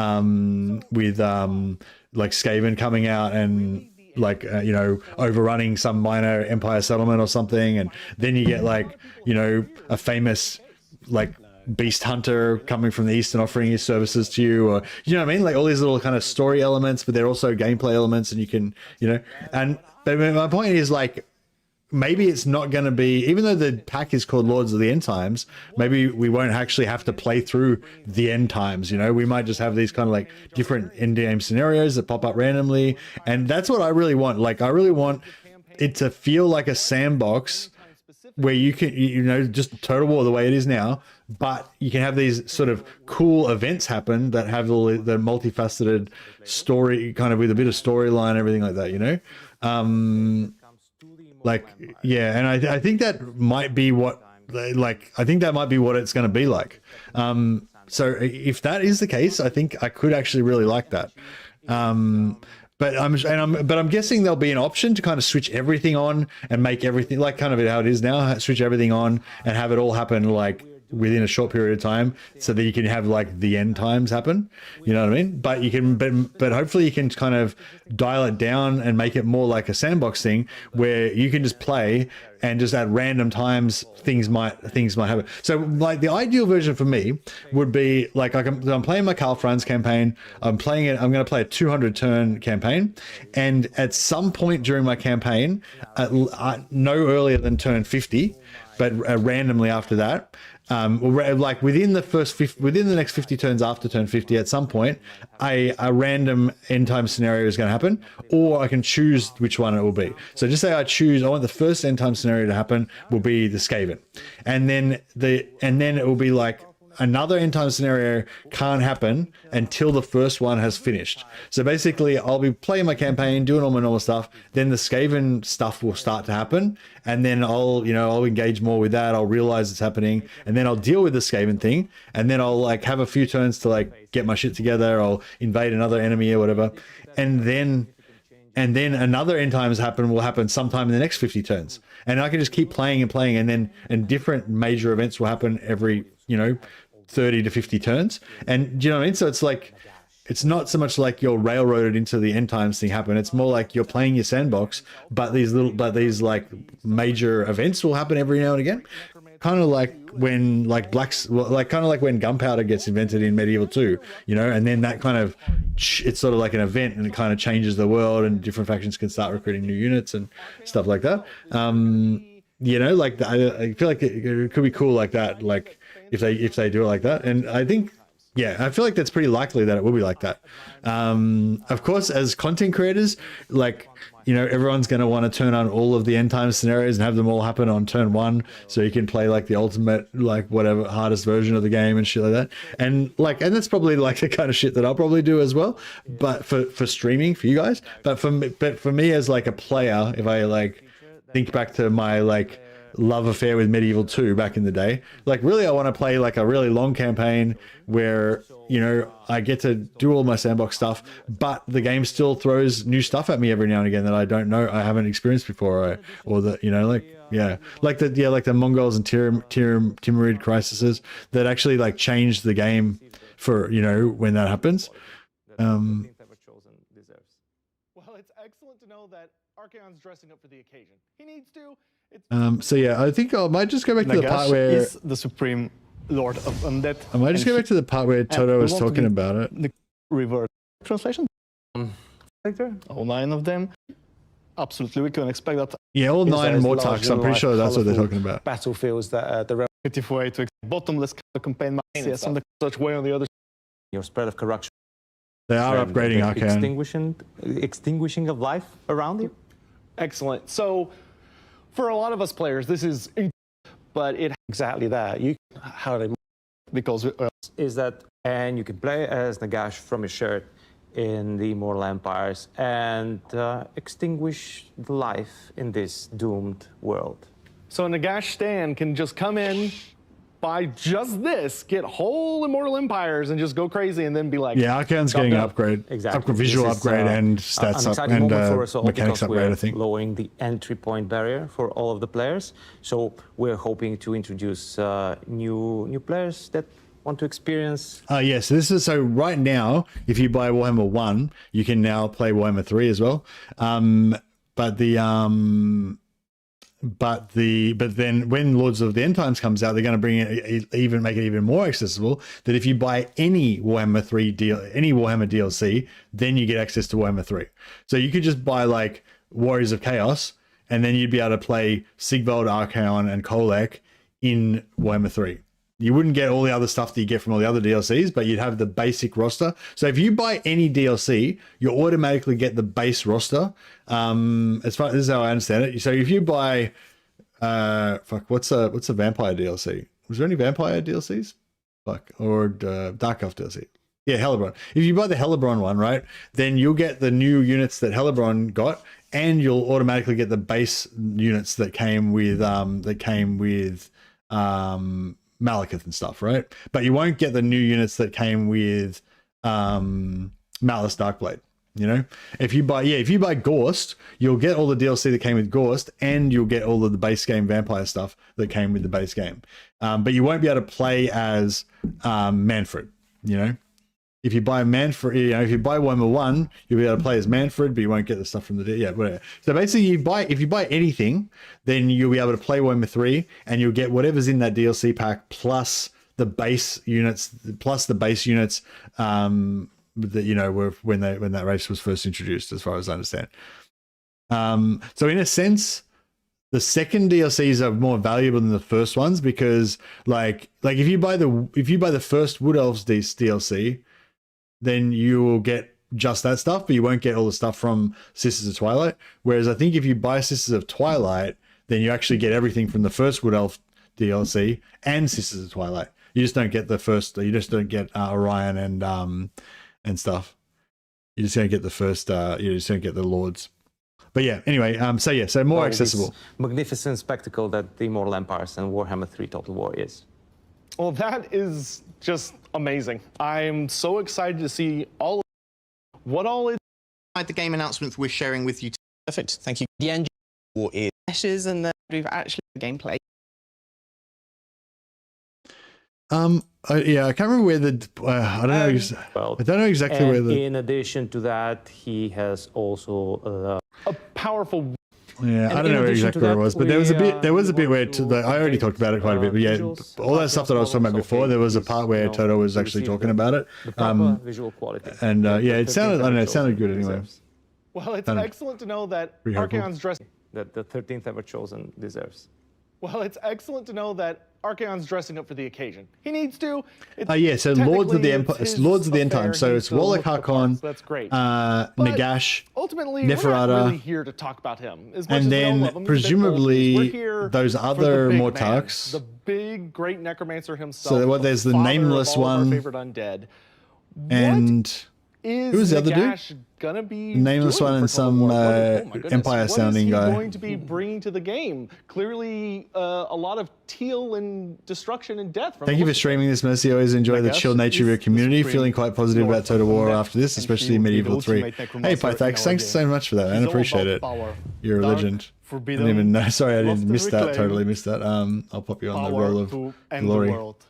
In battle, he will also be able to command a vast roster of different undead units from the currently existing ones. And So who is some the other new ones Mortark? That specifically unique to him. Mortark. There was a list. And on the Somebody campaign map, Googled it he and found a will list of Mortarks spread that they death shared across earlier, the but I land, can't because find it he's not now. interested in conquest. He wants to reshape the world in his image, making it a The lifeless Nameless and desert. Dita This is Helsnicht. his Yeah, that's right. ambition Yeah. to, So who's rule Dita over Helsnicht? everything, because Helsnicht. this is Helsnicht. They're Yeah. obedient and Sorry. subservient to him, and we want to give So this power yeah, so the flexibility to Nameless, play. Dita It's not a- Helsnicht, that you are the hero in this case. Neferata, you are the end, Warlock, and this is the and power Nagash. fantasy I'm drenched guessing in because they said dark, they said all of the.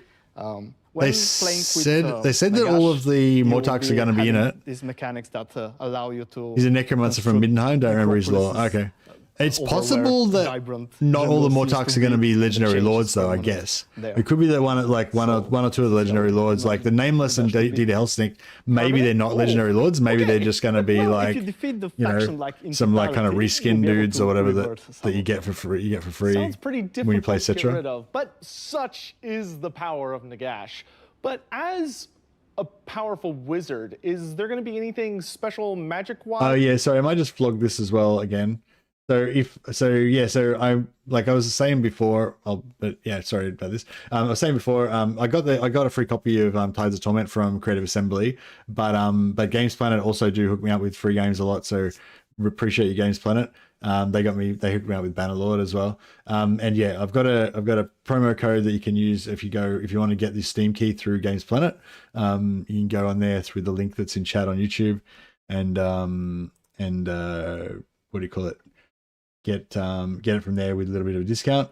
If that helps you out, then yeah, use it. If it doesn't help you out, then don't use it.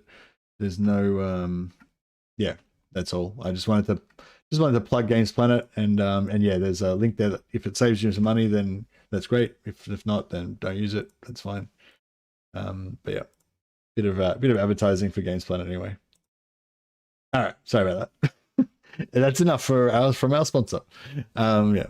Is like maybe something new? Yes, he comes with his own spell lore, inspired by the tabletop, and there'll be. Yeah, so they confirmed that all the Mortarks are going to be in it, but they didn't confirm that all the Mortarks are going to be legendary lords that are part of the pack. Not a direct translation, but. Is there a chance that Krell will become a playable lord? Yeah, maybe. I reckon if you play as Nagash, Krell will probably become a playable lord. Yeah. Naysayer Manfred von Karstein. Or possibly. Nagash is weak. He's been saying that for years at this point. What is Nagash going to be bringing to the game that sets him apart from our other undead, our vampire cows, Tomb Kings, etc.? I can give you one thing. He's going to be bringing all of that. Made a Games Planet account in German. That took some time, but I did get €3 off. Okay, thanks, Dobbs. I appreciate you using my code. I get a couple of bucks out of each time, and it's for me. It's not so much even about the money. It's more about like I feel bad because Games Planet hooks me up with these games often, and I don't know if I actually make them any money or not. So I feel like if I can get a few people to like use the code, then like maybe Games Planet will be like, all right, maybe it is worth it if we keep giving Mercy free games. So that's like the main reason why I'm promoting them, so I can feel like I'm worth it for them to hook me up with free copies of stuff. So yeah, Creative Assembly, I still got a pretty good relationship with Creative Assembly. They always give me free copies of their stuff, so I'm set there. But like when other games come out, like Space Marine 2, Games Planet hooked me up with Space Marine 2, Bannerlord, yeah, some other smaller games, And basically, I like a lot of those games, I wouldn't be able to cover them if they didn't give me the free copies. So yeah, it's really good. because like, you know, I spend so much time covering Warhammer, I don't have time to be buying random other games that I'm only going to stream once or whatever. But if they give me a free copy, then I can stream it once or twice, showcase it for you guys, then get back to Warhammer, and it's all good. So yeah. Anyway, sorry, enough about me, enough about my feelings. Yeah, I think Cetra joins the Forces of Order. Yeah. Yeah, be interesting to see. Yeah, be interesting. Yeah, it's really, really interesting to see how it all plays out. But yeah. So basically, Lords of the End Times DLC. Wallach Harkon looks really cool as well. I'm really looking forward to him. Hey, Dolbs became patron of the Sciences. Thanks, man. Appreciate it. And Senti. So this is the reward for being a simp goblin who attacks the community for asking bug fixes. Gets so tick. What? I don't understand what that means, Senti, but thank you for the super chat, man. Appreciate it. So you can expect that when you play Nagash, they'll be doing their own things that are currently in Total War, those of them that are already there. And in time when you I'll pop you guys on the Roll of Glory so your names can live for eternity, as long as this VOD is on. Setchu gets recruited by Chaos, says lol no, goes ham, and his last scene before the world ends beheading Kolek. How did he behead Kolek? Did he get Kolek to like lean down? when they become his lieutenants, they don't do it out of You use the savings on YouTube? Oh, nice. Thanks for that. Imagine yapping for 3 hours to reveal you're lobotomizing the engine and UI in order to bring Total War on consoles. Some of them get special mounts. I don't know anything about that. Sorry, Born to be King. And they're also like when they join. It doesn't. It sounds like the language that you're using though. It sounds a little bit hyperbolic. It sounds like more designed to get people pumped up than it is to like inform about like actual information though. So I don't know if that's your intention, but just like. Probably some goodies I imagine the other undead will be looking to as well when it makes sense. Absolutely. What you were like wondering why Lord Master Sotek is on this show? Yeah, I think Lord Master Sotek has been like a big supporter of Total War, like Warhammer for a long time, and he's also I think that I think they listen to him a lot with like lore questions and stuff like that. So he's I don't know if maybe saying he's like an unofficial member of the team is maybe that's going a bit too far, but I think he's had a good relationship with them for a long time, and I was not surprised. I mean, I was initially surprised to see him there because I wasn't expecting any content creators to be on there. But then it was like, when I thought about it, it was like unsurprising that, like, if you were going to choose any content creator, I feel like, Slawmaster Sotek would be the one,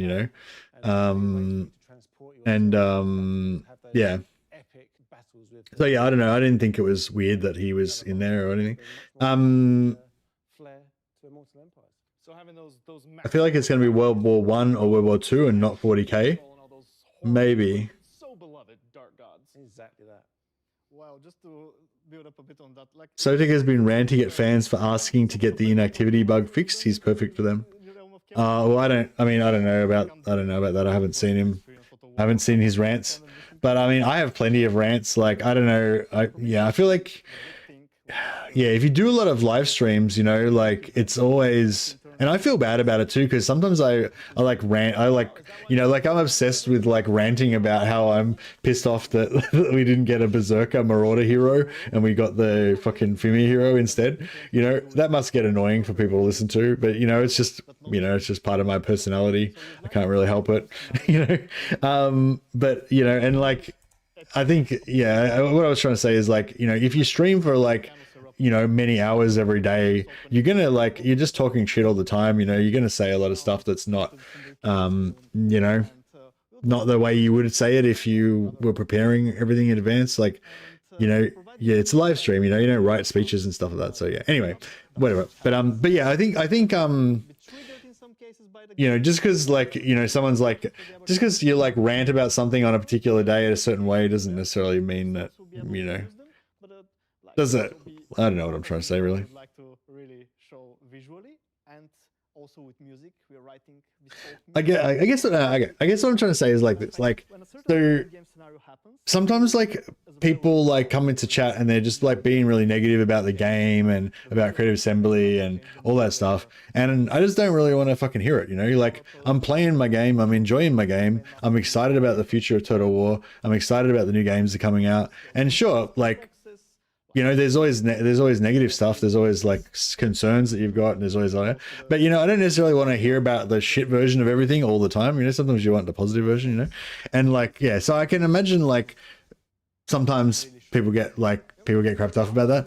I think some of the guys all like, so that's for me, you know, I get crapped off with negativity sometimes, but I think with Sotek and some of the other guys, they feel I shouldn't really speak to them, but I feel like sometimes they feel a bit like protective of Creative Assembly and like kind of invested, you know, like they get defensive, you know what I mean, and they maybe like react emotionally or whatever. So maybe that's what you're seeing, you know. Go to 104. What? 1 minute 04. Like, what do you mean? I don't know what you're talking about. Oh, like the Warhammer part.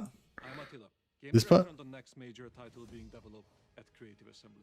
Whilst we are not ready to unveil the project in all of its glory, it represents one of the most ambitious games we have ever worked on as a studio, and we can't wait to share it with you. We would like to invite you to tune in to the Game Awards on December 11th to watch the world premiere announcement for our next Total War title. After that moment, we look forward to sharing more with you. Once again, from all of us today, thank you.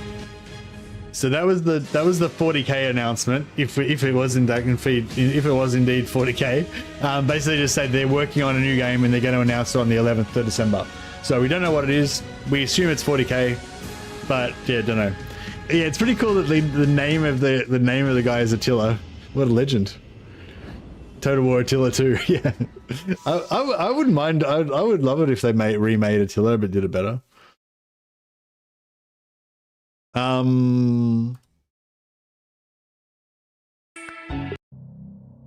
Rise ancient figures like Warlock Harkon. It was a negative Steam reviews. He came at Legend for it. Oh yeah. I think He's joined by Tomb Heralds. Yeah, I saw a bit of that, and yeah, I feel like I don't know. Maybe Sotek overreacted or whatever a little bit in the time, or maybe he meant that. Maybe meant every word of it, and he was happy to say that and doesn't regret any of it. I don't know, but yeah, I mean, you know, I guess what I'm trying to say is like people get passionate about this game because we fucking love it, you know. But yeah, I think for some of the guys like Sotek and some of the other content creators as well, like they might maybe have friends with some of the developers at CA, like they personally know them, and you know, and so whenever, you know what I mean, like sometimes when if somebody has a go at a member of your family or a close friend of yours or something like that, even if it's valid criticism, you know, you just naturally like don't fucking talk to about my guy, you know what I mean? Like, yeah, so maybe it's an emotional thing, you know. I'm just trying to say, and like, I don't know, I think Sotek's cool, like he's, you know, he loves Warhammer, I love Warhammer, I dig that about him. And yeah, I think like just because somebody says something about one particular thing doesn't necessarily mean anything bad about him, you know. Beyond repair. Craters from warp-fueled meteors scar the terrain, and entire continents may be left barren. The campaign map has never felt so apocalyptic and alive, and we're thrilled for players to shape their own vision of it. Of course, what am I trying to say? I'm trying to say if there's two people that are in conflict, you can agree with one or the other, but you don't have to like hate the other one, you know what I mean? You can just be like, we disagreed, we were friends, and then we quarreled, and now we are friends again. Or in giant craters created from warpstone meteor showers. Anyways, yeah, cool. All right, that was pretty awesome. Oh yeah, I don't know if I don't mean, I kind of like, I could just like, we could just kind of like keep watching it over and over again, but yeah,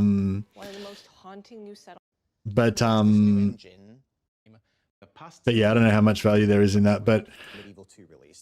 What does it feel like to finally announce this game that yeah, people so been Medieval looking 2 was the forward other to part. for so long? For anyone who missed it. Yeah, I mean, it's super exciting, also a bit intimidating, but really exciting. And, you know, in fact, this is really the game that best strategy is to dislike them both and then try to make things worse between them. Really be part of. Nice. I think a reason for that, Messi, is that the Total War community is fairly small, so the one who loves Total War drops into the streams where there's a lot of hate and vice versa. Yeah. So, this is it, right? This is our magnum opus. Over the years, of course, we toyed with the idea of making this game. Destructible buildings now is the right would time play nicely with 40k, yeah. Medieval 3 is, of course, the sequel to Medieval 2. But it also follows on, you know, a long history now of Total War games, 20 years since. Yeah, I think with the medieval stuff, it's too early to into medieval 3. Like they said, it's in early pre-production. All the stuff they're talking about is very much like kind of aspirational. Like it's not like, oh, we're going to do this in the game. Like, you know, units are going to have upgradable armor.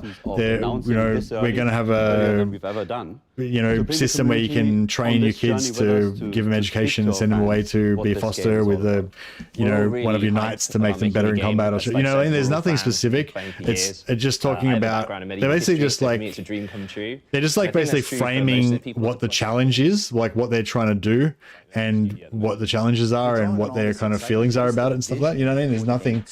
Yeah. So basically you can sum all this up with like, next game is going to be Medieval 3. That's pretty much it, you know. Like they're talking about a lot of stuff, but it's speculation. Like if it's early in pre-production, like even if they were talking about a lot of details, you could fully expect everything that they're talking about to get scrapped, go in a different direction. You know what I mean?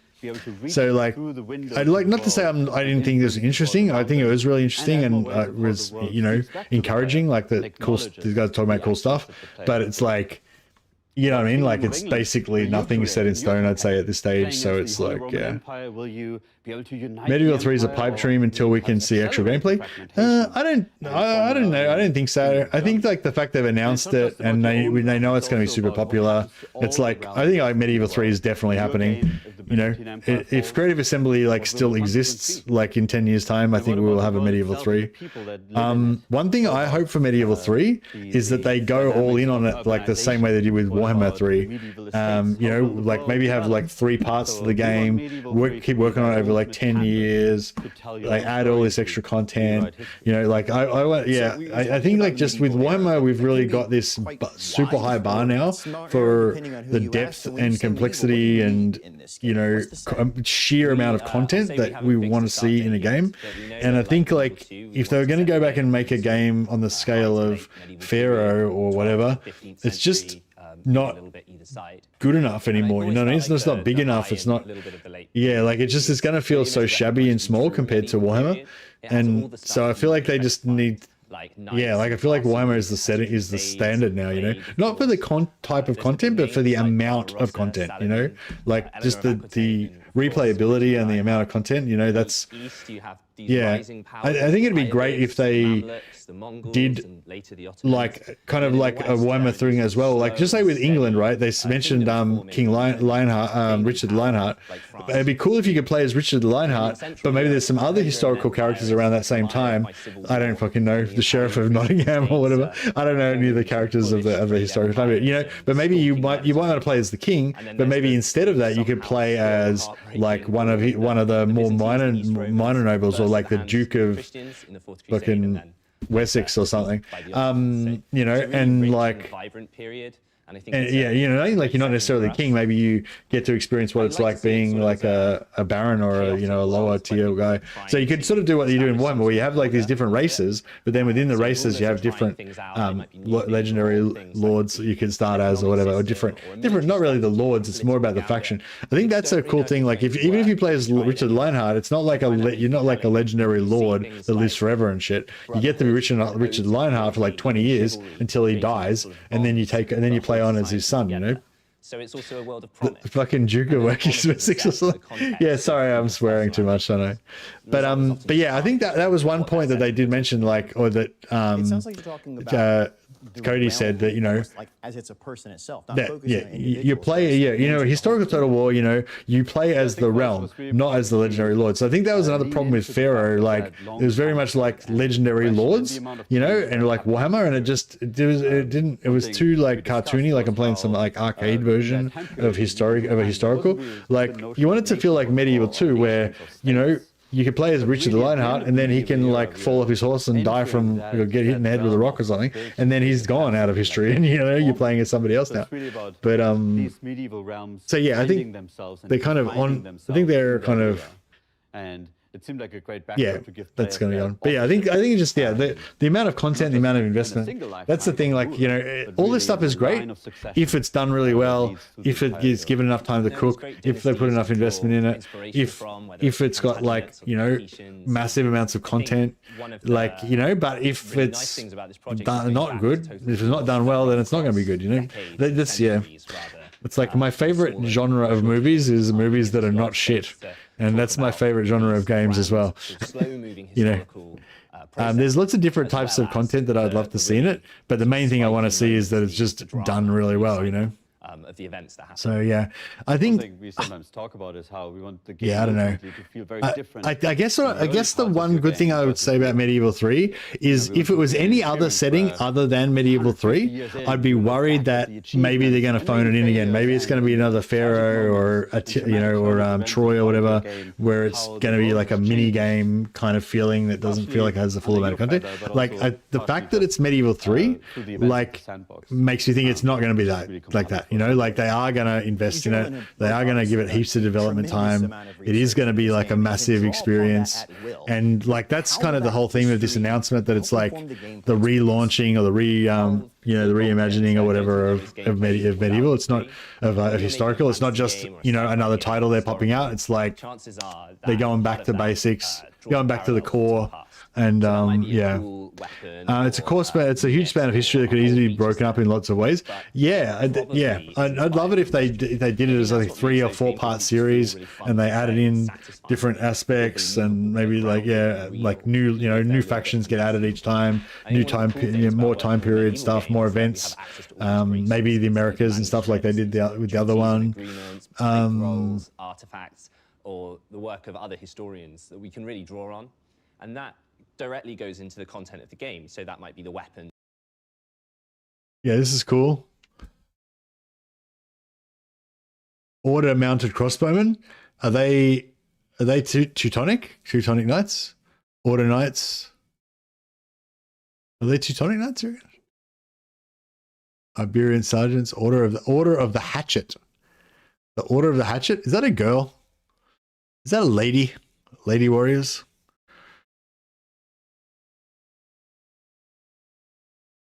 My favorite type of game is not shit. Yeah, exactly. But yeah, like, do you know what I mean? Like, I feel like it's Medieval 3. Like, you know what I mean? Like, they're gonna go all out on this shit. I hope. I mean, I feel like they will. What was it? Was there any more that we could see when it was more zoomed out?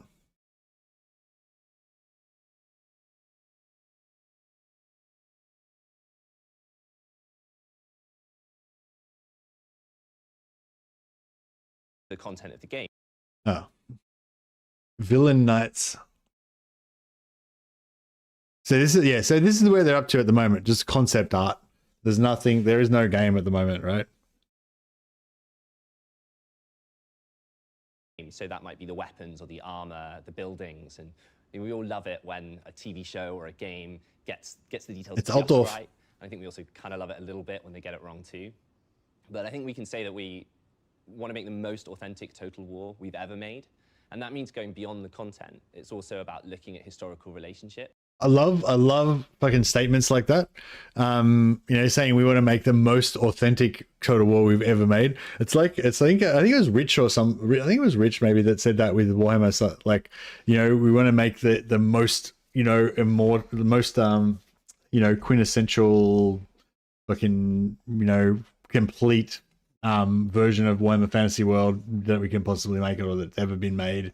The definitive, Warhammer Fantasy world, basically, and like that's what you want to do. You want to like go big, you don't want to hear, oh yeah, we're gonna, within our limited budget, and scope of the project, we're gonna try to show a little bit of something about medieval whatever, you know what I mean? Like, no, we want the whole fucking thing. We want everything. everything. You want everything. I want everything. I want it to be as deep as fuck. I want it to have everything in it. I want it to have like family trees. I want it to have like RPG elements. I want you to be able to like raise your kids and like you know, try to get them good traits by like crossbreeding with other nobles, but then you end up getting inbred and stuff, and it doesn't work out and whatever. You know, so you want all that kind of stuff, but then you want, you know, like you want upgradable armor and like, you know, you just want everything, you know. But then a lot of this really cool stuff they're talking about with like historical developments and all that kind of stuff, that kind of comes back to kind of what Toto was talking about with the end time scenarios as well, that kind of these emergent things that happen, storylines and stuff like that happen. Yeah, like kind of, so you have your sandbox thing, but you also have these like external kind of new things. Because I think if you just have a sandbox with all the generic units and stuff, then once you've experienced every type of unit you can get, then there's like nothing else to experience in the game, you know, apart from different sort of combinations. Whereas if you have these kind of emergent things like, oh, gunpowder got invented, event, everything's changed now, you know, like there's new units, your enemies have new units as well, and blah blah, you know. Yeah, so you have these like little sort of storyline events or little events that give you a bit of exposition about the world and stuff, and it just, I don't know, it's cool, I guess. So when you play our game, we want you to feel like you're in medieval shoes, that the problems that you're facing are the problems medieval people Looked like a lot of the engine showcase was medieval era. Oh yeah, I assumed that was just Warhammer fantasy stuff, but yeah, actually good point. It looked like the engine showcase did look like medieval era, yeah. The recruitment or characters. Maybe they've started, yeah, maybe they're starting to model some stuff. The way that they did in the medieval period. Taking recruitment as an example, when you raise an army in our game, we want it to feel truly medieval. And where did medieval armies come from? Well, they aren't really standing armies. Yeah, so here he's talking about like how they might do a different type of recruitment system. So instead of you just going to a thing and you've got certain units available and then you recruit some units or whatever, you know, it might be more of a feudal system. So you're a king, you don't go and go to every village and recruit. You're a king, you call your banners, so you call your dukes and barons and stuff to war. They all turn up. They've called all their knights in. So, you know, there might be a baron and he's got like a bunch of knights, and each of his knights controls like a little bit of territory with some peasants and shit. And, you know, all those knights come together, and then the baron with his household, he would have his household retainers as well. So the baron might have like 20 like elite household retainers, and then he might have like 10 knights, or I don't know the numbers, you know, he might have 10 knights that are like heavy cavalry or whatever, and then he might have like 200 peasant spearmen or some shit, and that will be his army, you know, and that will come and join your host or whatever. And then, you know, all the knights, and then the 10 knights from there, and 5 knights from another place, and 10 knights from another place, you know, like they all join together into some big heavy cavalry unit. Yeah, like, you know, I mean, it could be like really, you know, weird, I guess, with the way that the recruitment works. It'd be interesting to see how it goes. But at the same time, like, I think, like, as I was saying, this is really early in development. So none of that's been designed yet, you know. That's just what they're thinking about now. Like, what could we do a bit different to make that make it more medieval, you know? But he also in the same sense, he sort of said, but, you know, it's not a historical thesis that's got to be 100% accurate. It's a game. So, you know, maybe they won't worry about any of that shit, and it'll just be normal recruitment. You know, who knows?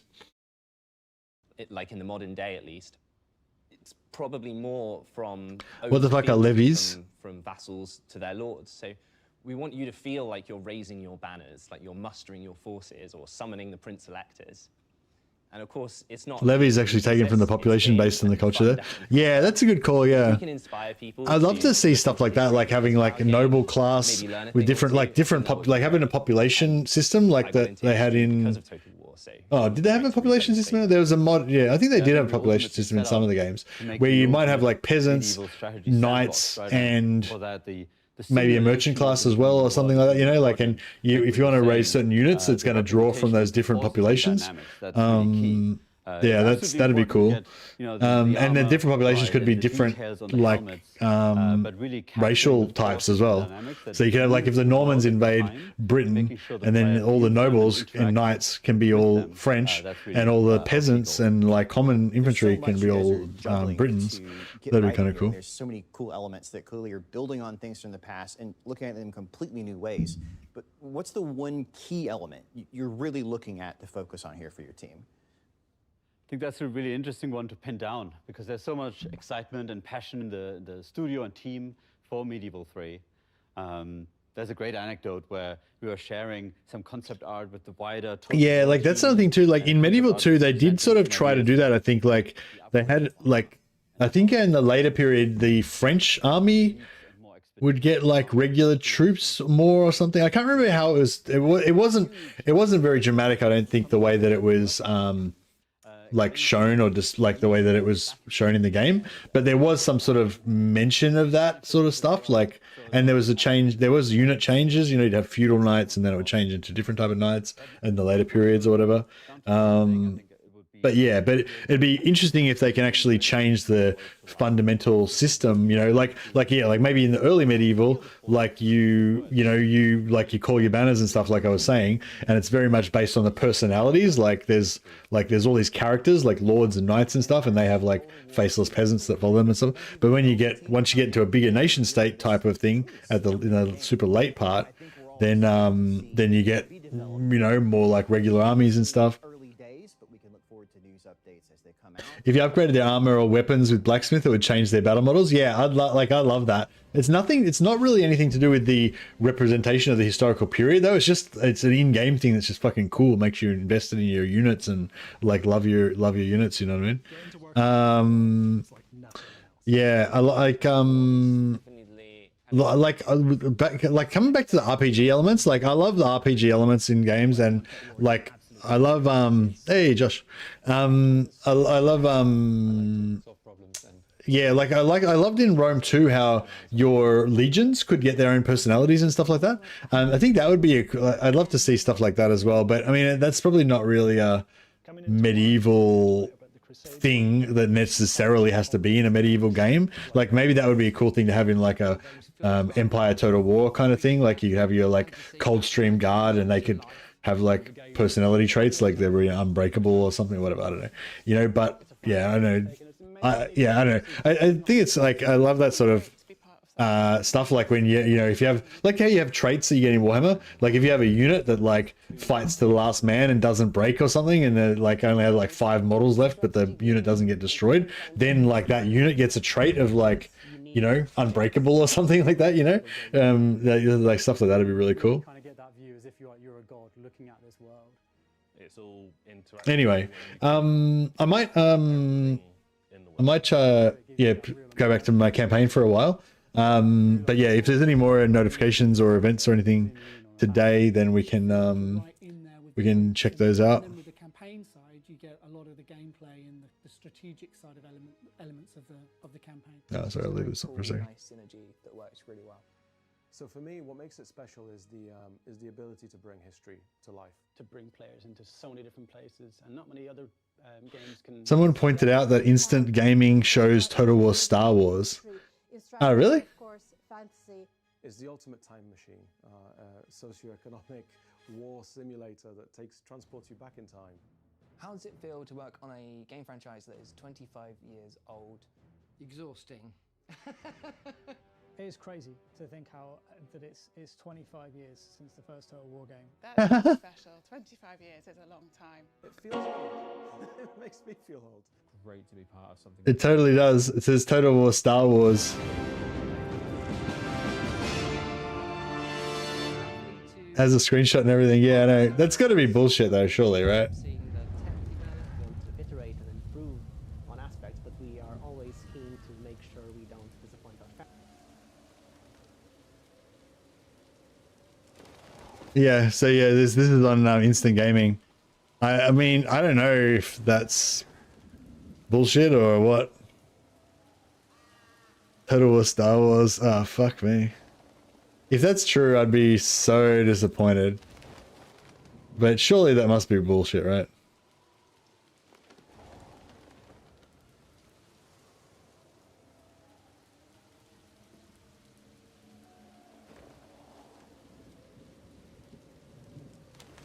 I feel like there's going to be backlash. There's going to be backlash.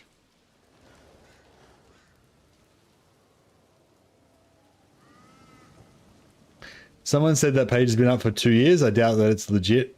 Yeah, it also says release is 2025, so there's no chance it's going to be released in 2025. So yeah. Yeah, it's not real. Yeah, no, thanks guys. Yeah. So yeah, sorry about that. I shouldn't have even shown that. Yeah, that was bullshit. It did give me a nice little emotional roller coaster for a second. But also, we need to. But yeah, that's not real. Do new things and innovate. So we have a responsibility to keep it true to what makes. There's 3 weeks of this year left. Yeah, but yeah, no, it's not. That's not real. I feel like as well, like, you know, there's so many people talking about Warhammer 40k, and oh yeah, did you notice that Lawmaster of Sotek has like recently started a Lawbeards 40k channel, or a 40k series of Lawbeards on Lawmaster of Sotek? So yeah, I feel like he's getting ready for it. I don't know. I don't have any secret information about it or anything. We all together as a team bring it to the future. Yeah, it's definitely gonna be 40k Total War. It's not gonna be Star Wars Total War. And that almost brings us to the end of our anniversary showcase. And what a celebration it's been. Yeah. Anyway, all right. So we'll pause it there. We'll pause the speculation there for a second, and we'll get back to our Marathi campaign. But yeah, if there's any more news that pops up, we'll chuck it up on screen and review as it arrives. I'm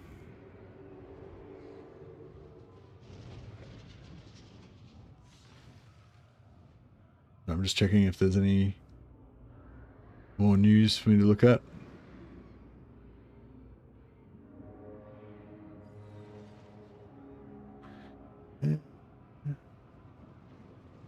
Oh yeah, so Tides of Torment is out, by the way, now. Yeah, of course, in case anyone missed that.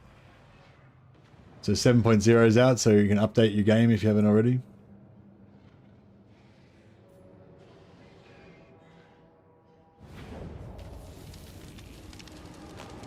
I'm not against, like, I like Star Wars for sure.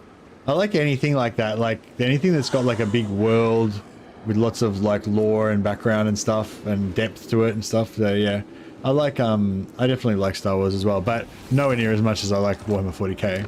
Supreme Sorceress of Grond. All right. The wind. So, where were we?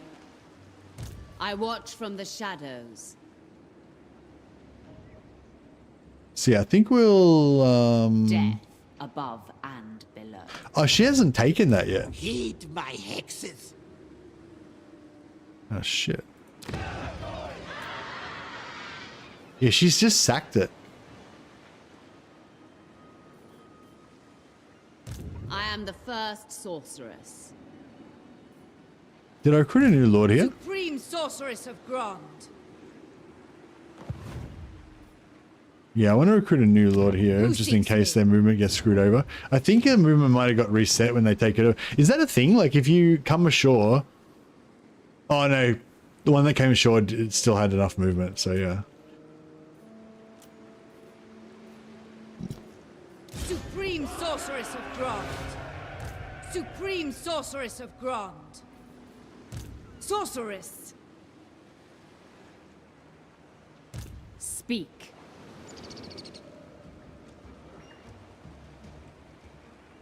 Trim the sails. Right, I'm going to put her there. And that way we can, if they attack there and they're weak, and we want to have a crack, we can have a crack. If they're too strong, we can siege lock them and go the other way. Supreme Sorceress of Grond. Either way, we want our Black Ark in here. A brief interlude. I would play a Star Wars Total War, but begrudgingly.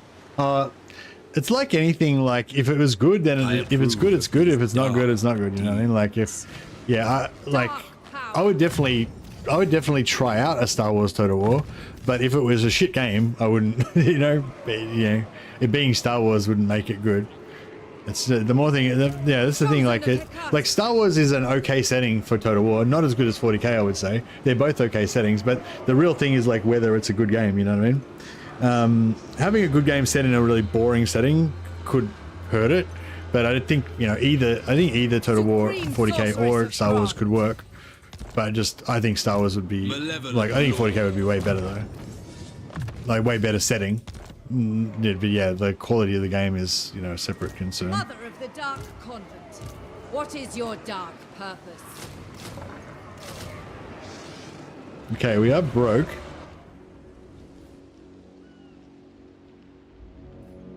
Oh yeah, what are we doing over here?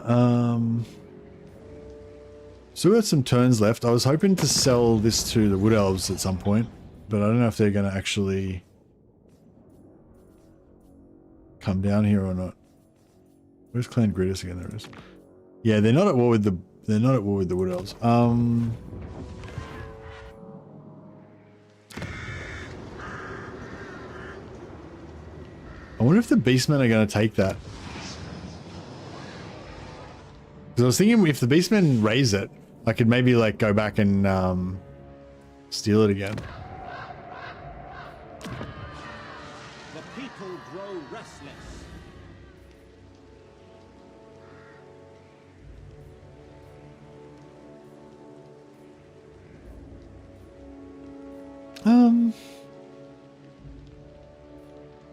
I kind of want to build that.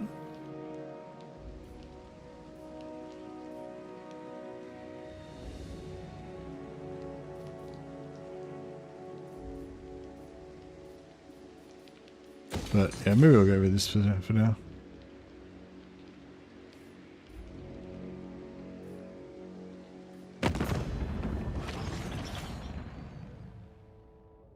Keepers of Bliss. Require something. 129 gold. Sure. How?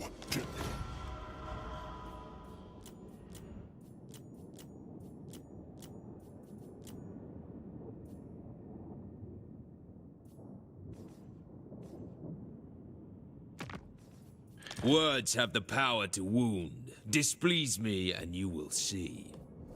I'll make an aggression pact with a Scourge of Cain.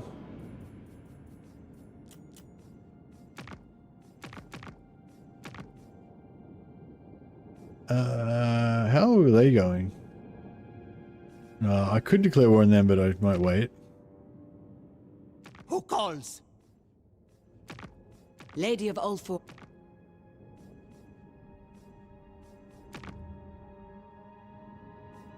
In the business of despoilment, there is no time for games. Right, they're going to give me 343.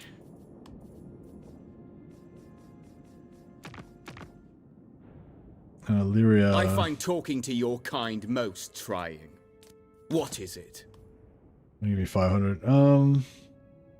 It's not very much gold.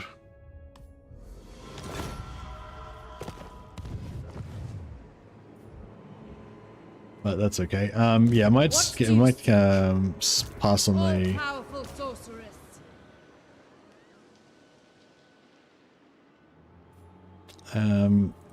We've also got the.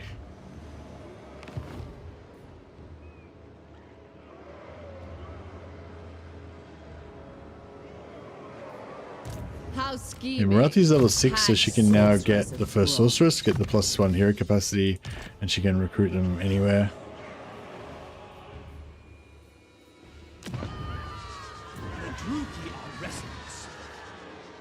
Knowledgeable is really good for hero stealing, from technology stealing. So yeah, I think I'm gonna get that. My dark heart is yours. Even though I don't particularly want beast magic. She's going to be just stealing technology the whole time anyway, so it doesn't really matter. Oh wow, did I just get a quest and get 5,000 gold? Yep, that was good. Knowledgeable is my new discipline to always recruit. Yeah, 75% increased technology is so good.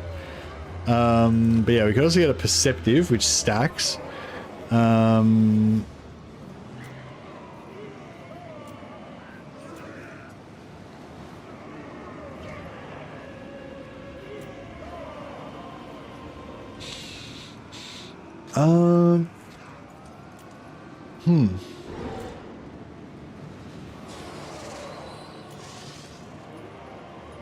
I do like cunning.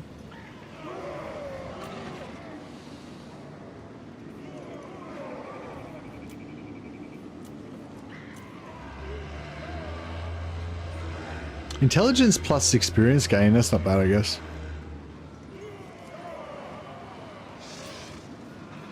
Sorceress of Grond, my power is yours. See, because we get the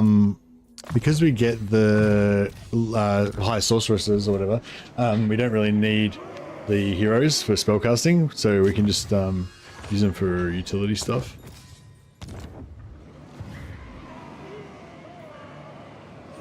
Druki sorceress. The net with malevolence really nice, yeah.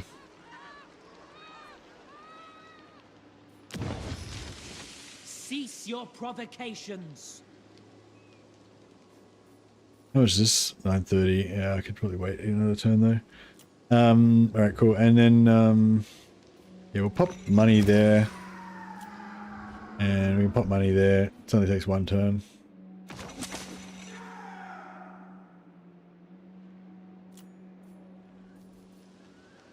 Alright, I think we're good. I think we're good.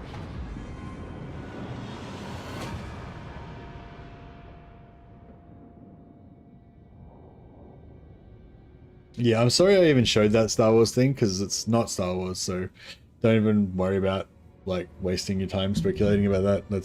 That was just total bullshit.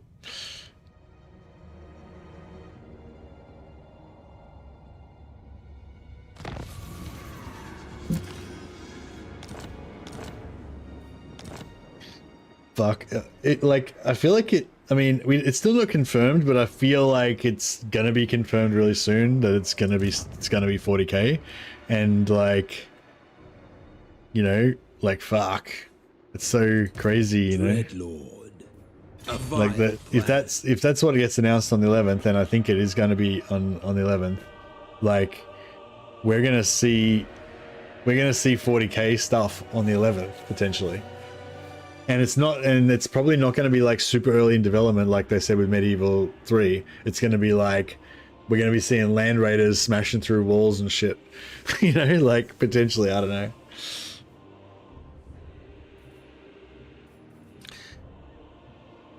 It's only guaranteed bullshit if you have inside knowledge. Hey Kevin. Oh well, Anthony said that he did a Google search on the image, and it was like an old image that came from DeviantArt or something. Like it was just like a fan created image. So it's definitely bullshit. Like, you know, like it's 100% bullshit. Like it's, I mean, I guess there's a possibility that it could still be Star Wars, even though that particular image was bullshit. But like, I don't think it is. Feel my power. Sorceress of the Dark Convent. Do I want to fight her now? Call me witch? But I don't really have any good magic. That's the only problem. Yes. Who calls?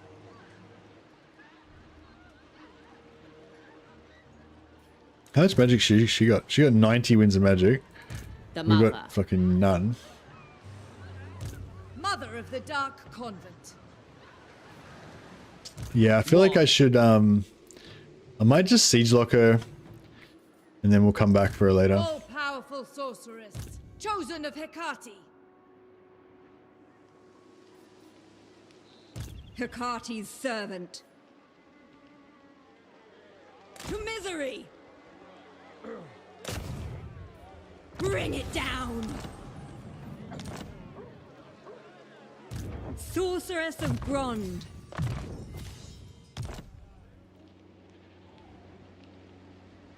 Dark sister. As you wish.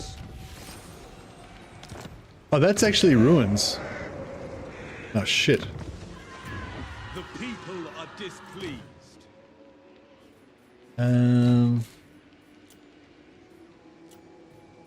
Supreme sorceress of Grond.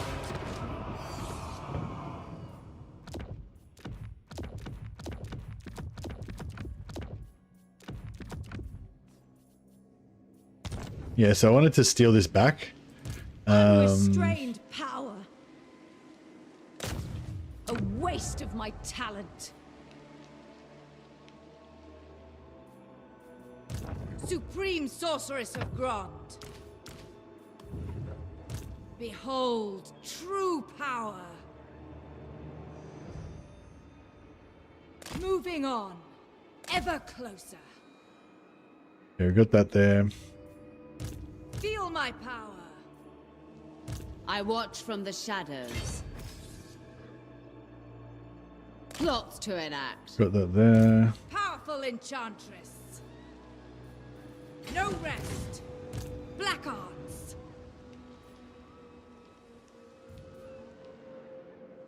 I am Morathi. Hatred drives me. What is your dark purpose? Cirrus. I will. So yeah, I'm just sorry, I'm dicking around a lot because I'm trying to maximize my movement. Spreading terror. Dark magic. Everon. Okay, we'll probably get rid of some of these guys. No. Alright, cool. Now we'll steal her money a little bit. Get away, fiend! Get her to sell us the moonshard to us. for 8.6k. Sucker. Agreement. And then we're just gonna declare war on him. Tyrant. I love all. Attack.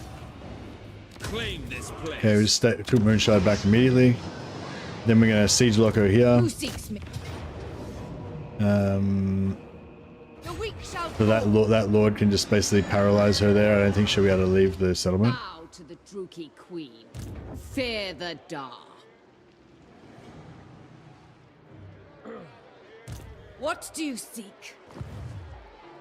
Mother of... We can probably just auto this. To arms, Druki. We probably would have got way more captives if we had fought it manually, but I forgot about that. But that's okay. We've got plenty of slaves right now. We're not going to take any new settlements or any new provinces for a while. Tear this place apart. Morathi. Who seeks my malice? All-powerful sorceress.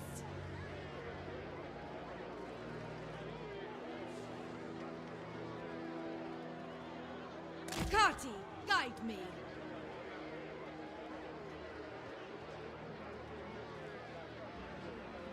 Seeking entertainment. Spellcaster.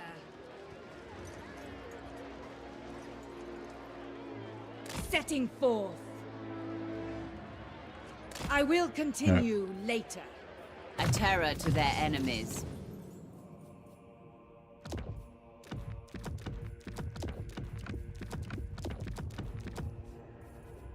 Beautiful. Now respec her out. And we'll put in...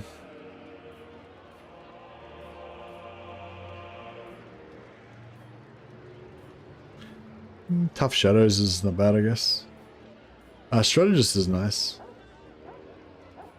I might grab one of these guys just in case we want to make like an archer ranged Black-hearted dread. war army. Alright, beautiful. I will destroy them. My fortress is only 7 units. I am the first sorceress. Mother of the Dark Convent. It will have to wait. Unparalleled. Is it time? Hey, Robs. Best thing about Norska, about the patch, Norska replenishes back.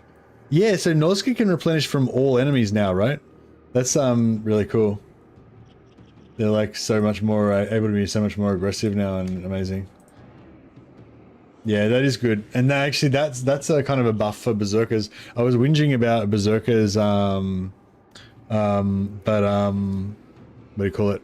I was whinging about berserkers being not getting as much love as the beasts and stuff. But that replenishment is like kind of a buff for berserkers almost because they You will march. because they can get that extra replenishment. So much death. No higher power than I. Fear my malice. Supreme Sorceress of Grond, what is your dark purpose? Alright, I'm gonna respec them out. Cruel sorceress, skillful sorceress. Taking control. Tyrant of Nagash.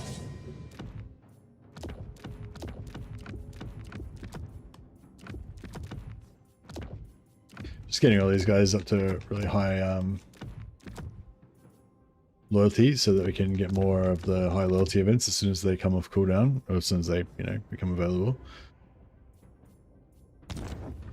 I might have to respec this guy as well, because I'm a bit concerned this guy's going to recruit a heap of units, come around here, and then smash these guys. True power unleashed.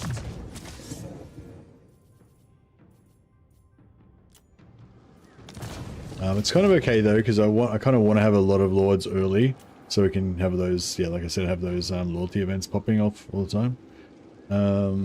But I mean, I do want some of these guys, I guess.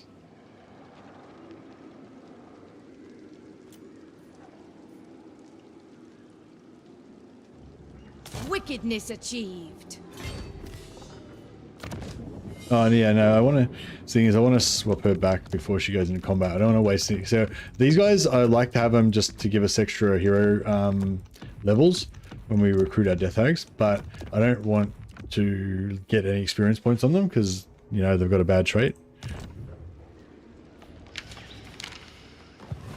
Supreme Sorceress of Grond. We should kill them now, Nestra. I'm going to try and get an alliance with those guys and then start getting recruitment from them so we can recruit evil tree creatures.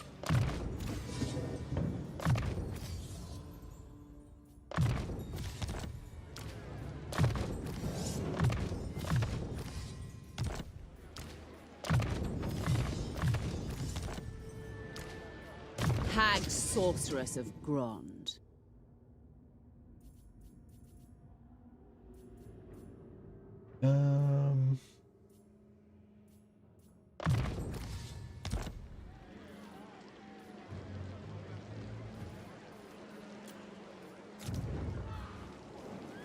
Scalpel's lair. Yeah, okay. So we need to trade this for something.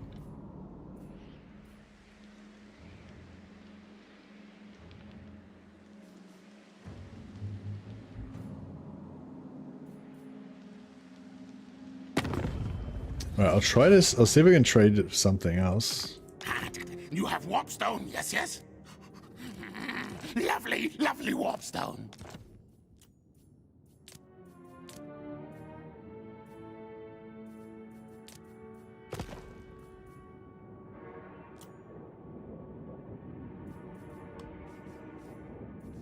I wanted to hold this for longer, but I don't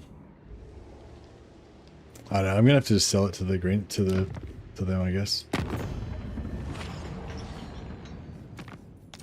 You things need Skaven aid help, yes, yes? Barter deal.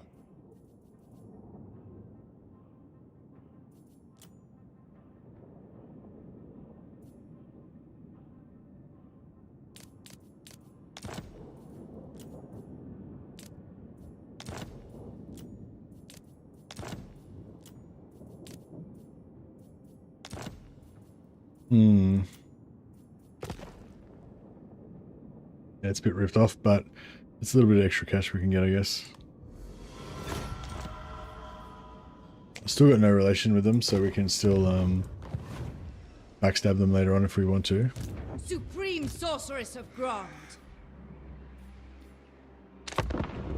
Looking good. Yes. What do you bring before the Hag Sorceress? Yep. I want to build up more relations with these guys. I want to get an alliance with them as soon as I can. Okay, yeah, so she's going to push us back. We're just going to siege lock her again until we're ready.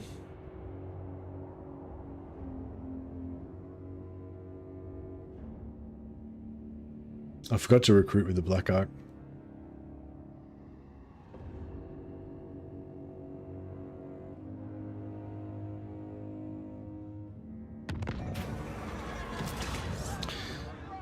Morathi's only level 1, so I don't really care about her trait.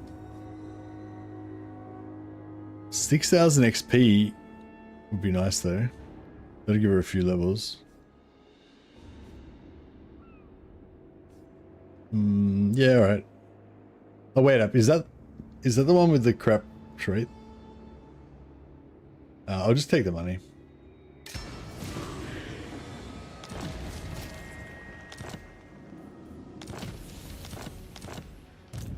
Marathi. Oh yeah, Marathi was the one with the crap trait. Malicious. So I'm glad I didn't upgrade her.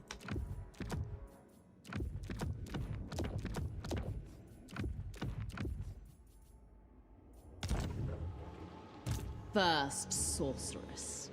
Where did their army go? Dread Lord of the Druki. Who seeks me?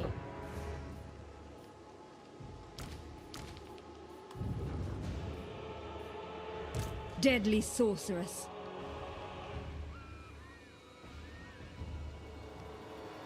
The way is open. Elenil! Cool.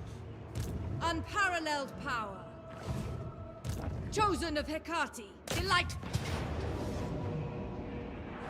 Power before my might.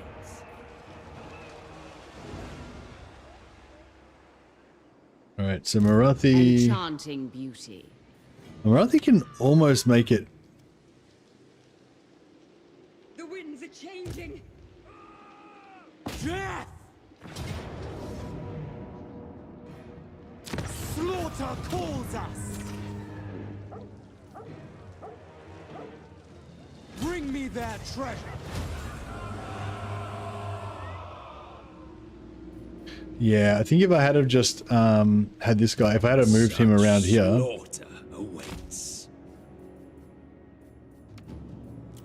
And recruited last turn. And if I had have moved her slightly better, I might have been able to get her back here. In time. But yeah, no good, unfortunately. Beautiful, deadly, victorious. I am Morathi. Lord of Fear. Such delights.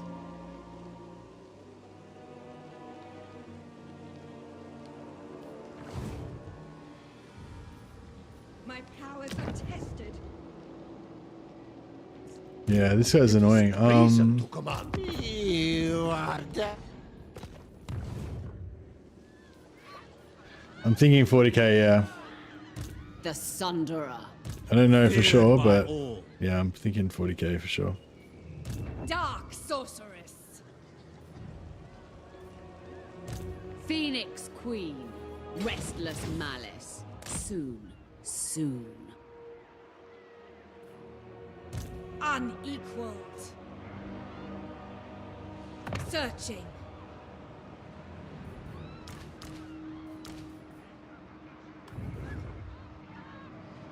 Traveling. Guided by authority. Be ready. Moving on.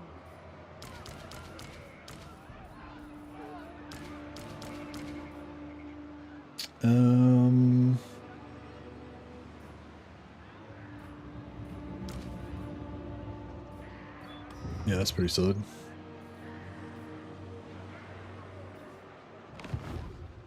All right. Now, I think I might just temporarily, not temporarily, but I think I might just sell some of this stuff to the Wood Elves. With regret, I must declare you our enemy. Finally, my sister sees sense.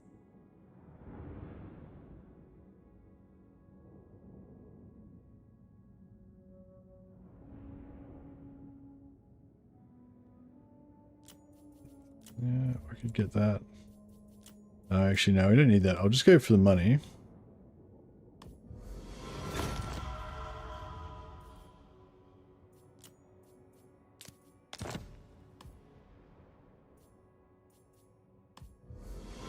Yeah, so I'm selling both of those regions to the Wood Elves. We'll try and get them to like us. Why do they hate us? Because we did trades with... Yeah, because we did trades with Daughters of the Forest and Clan Grottus.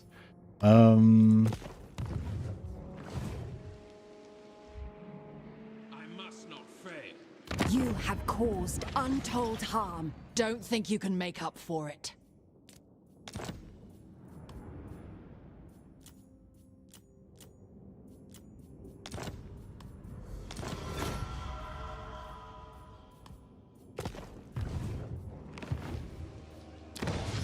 Oh yeah, we can use our slaves here probably to do some shenanigans.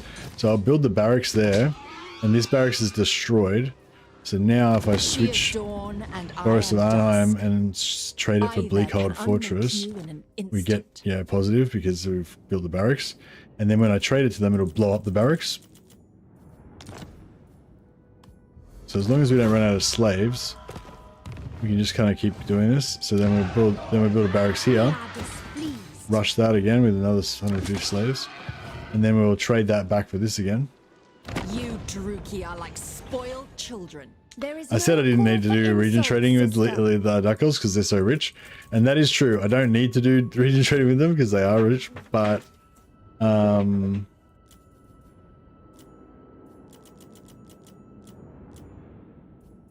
it's more, it's not much about the money, it's about fixing these relations and making them our ally.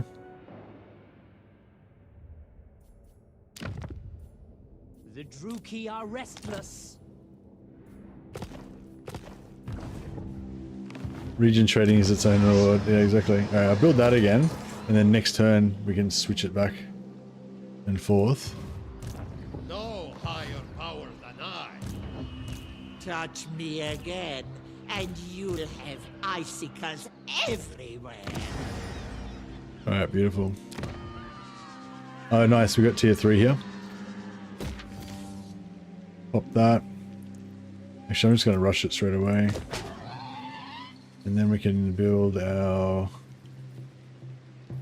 Huzzah.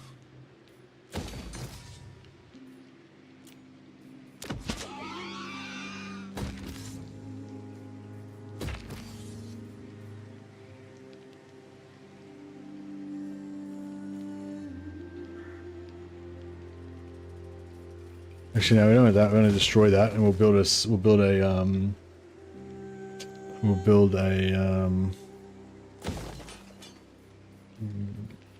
sorceress building there. All right, cool. I don't think that she's going to be able to hurt us here, but let's see how we go. So thrilling.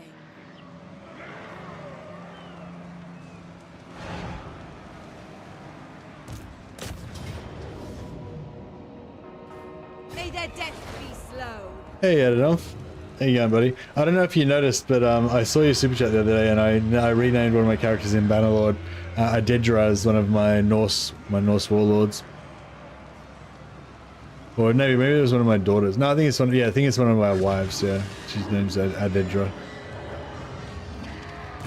In case you were interested. Steam has 50% off on all DLC besides Tides of Torment at the moment. Oh, nice. Oh yeah, maybe check out Games Planet as well. There's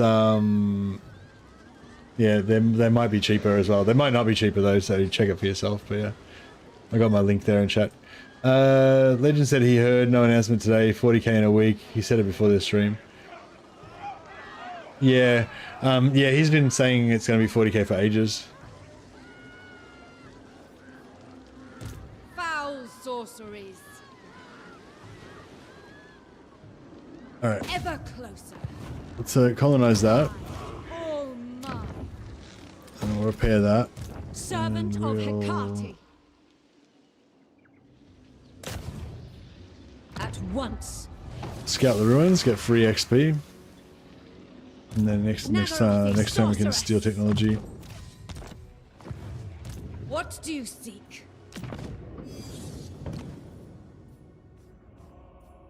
Alright, we'll disband her. She's out for 5 turns. Still gives us loyalty events while she's out though, so that's fine.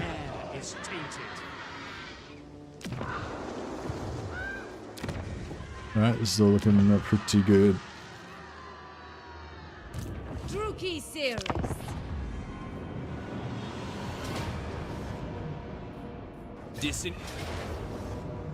Oh shit. Oh no.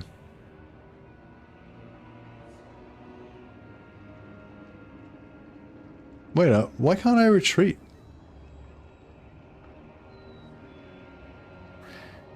Yeah, I think that Black Ark's about to get killed. Why can't I retreat from that? She went around me and is attacking me into the wall, or something.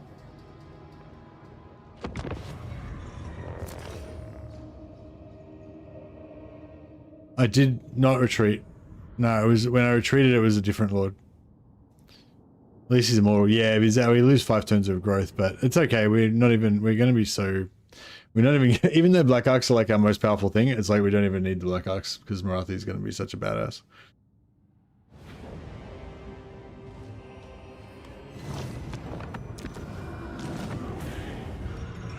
Yeah, I don't know why he got wiped. Maybe she was. Yeah, maybe she pushed him into the seashore. But yeah, so normally the siege lock would work, but if you have another army that's like in range, that sometimes they'll recalculate and go into them. And yeah, I guess he was in the water, so maybe that affected it as well. I was kind of concerned that might happen, but yeah, there was no reason for me to put him there. I should have just skipped it. So yeah, what I was sort of saying is I should have moved him there last turn before I declared war on him, or on her, so that oh no, yeah, I couldn't really have done that. Yeah. Anyway, yeah, I was sort of saying I could declare. I should have moved him there so that I could initiate the battle with him, but I couldn't initiate anyway because I didn't know I hadn't moved him early enough. So there was no reason to put him there at all. Oh, it was him, was it? Sorry, I thought the first battle was her attacking this character. Okay, yeah. So he just retreated. So the first battle was versus him, right? Sorry, I wasn't paying attention. I just assumed that the first battle was her attacking the siege attacker here. Withdraw. Okay, so that's interesting. So that's what happened. She didn't. It wasn't the siege lock effect because she just moved out of the settlement because she wasn't siege locked at all.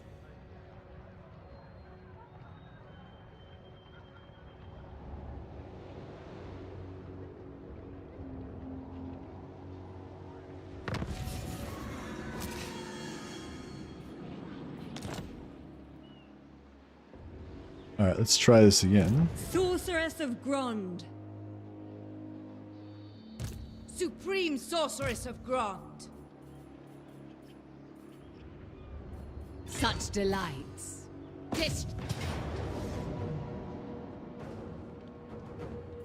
For the Witch King. Okay. Don't hold back.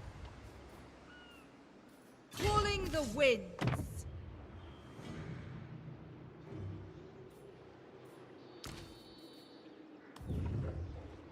I'm just gonna put this sorceress in there, so she'll get a lot of XP from the battle. Supreme Sorceress of Grond. There in as well.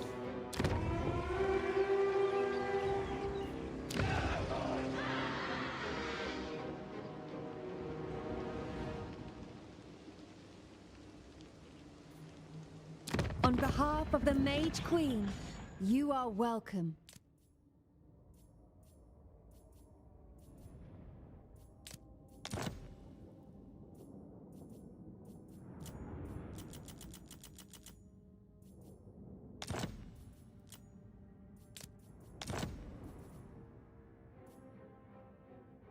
Actually, yeah, no, I won't do that because then he'll just take the settlement back from her.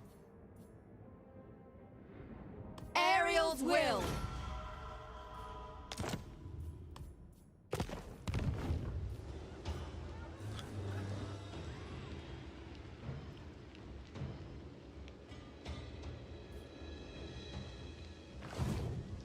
Spit it out then. I've got prey to hunt. Hear them out, Arahan.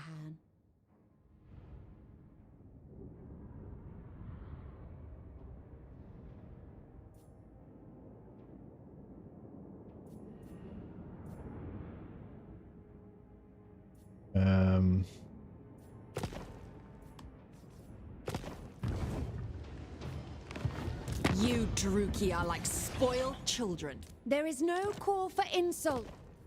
Revenge awaits. twin defenders of the glade. You meet I don't think, with the yeah, I might have screwed up emissaries of here. a demigod Who won't hesitate to kill in her... Yeah, I screwed up. They don't know enough slaves. Oh, it's okay. We'll get more slaves when we'll fight her in a second. Sorceress of the Dark Convent.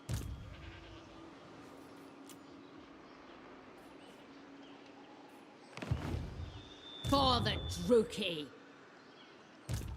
Chosen of Hecate. Unparalleled.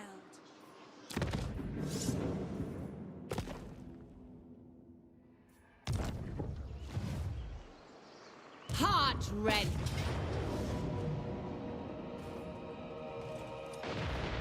Alright, hopefully we can sort this out. It sucks 'cause I'm at work and all I want to do is DLC. No. Oh, did her items auto equip? I got her items, but I didn't equip them.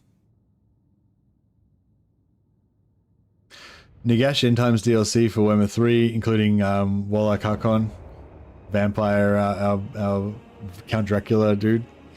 Hey, Lawmaster of Sotek and their viewers have just arrived on YouTube. Thanks so much for the host, Lawmaster of Sotek. And yes, you're looking good on the Total War showcase. That was very cool seeing you there. Welcome, Lawmaster viewers, indeed. Yeah, thanks so much for the host, Sotek. Appreciate it. And yeah, good job on the Warhammer announce. Oh wow, I got a raid on.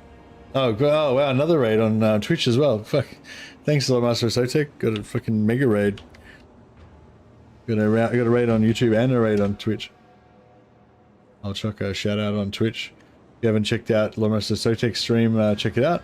And yeah, I think I saw a new Lawbeard series about Total War about 40k on Lawmaster of Sotek's channel, so you might want to check that out too if you want to get ready for a possible 40k Total War coming. Law raid, big incoming law raid indeed. Medieval 3 glory. Pretty cool. Yeah, we're just playing a bit of Marathi here, in between, you know, announcements from discussing in between announcements. It's on Lawbeard's, not on Sotek's channel. Oh, is Sotek not involved in the 40k? Oh, okay. I just assumed because it was Lawbeard's. I just assumed. Is what's Lawbeard's? Is that not? Does Sotek not involved in that?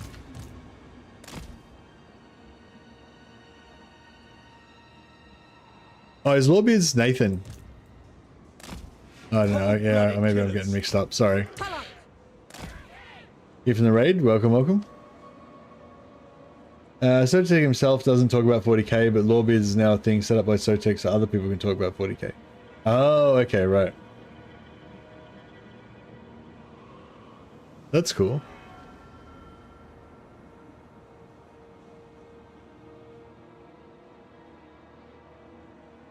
Okay, cool. Yeah, I just didn't even, had no idea. Alright, so, yeah, we want to try and do the siege, hopefully without getting wrecked. I think what we might do is... I think I like going in the right-hand side now more. Yeah, don't really like left-hand side, don't really like middle. Especially the middle, all these barricades, it ends up being a real bullshit. I think we're going to go right, I think we're going to go right-hand side. We're going to do the fake out. We'll do the fake out in the middle. So you put your units up here, and the AI is like, oh, you're in the middle. Okay, I'll set up all my shit in the middle as well. And then you just go to the right side instead.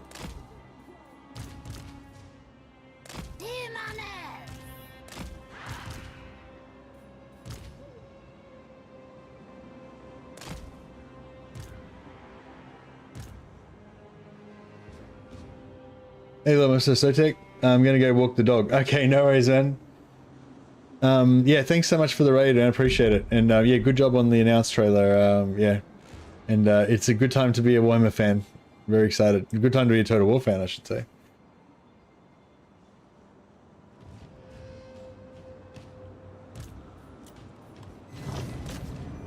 All right, and yeah, then we just move everything. Oops, let me just move everything over here.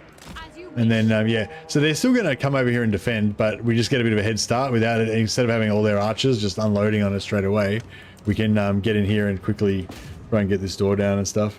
Just bought Tides of Torment using Mercy of the Mad discount. Thank you. No worries, guys. Yeah, thanks, Supertramp. Yeah, I was just saying.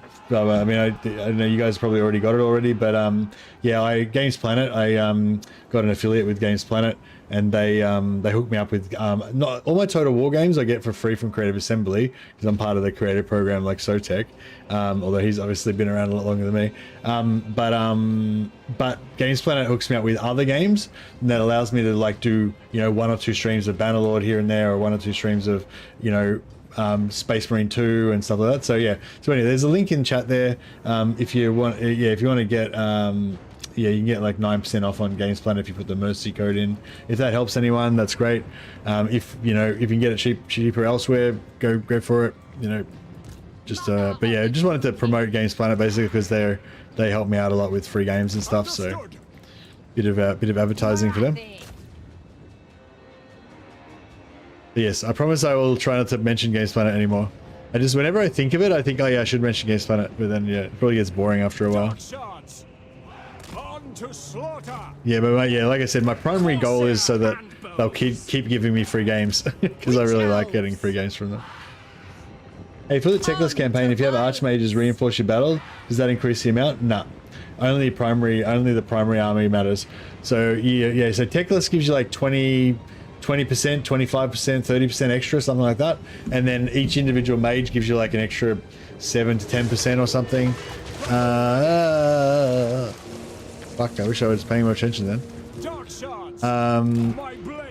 Yeah. And yeah, the additional armies don't seem to do anything.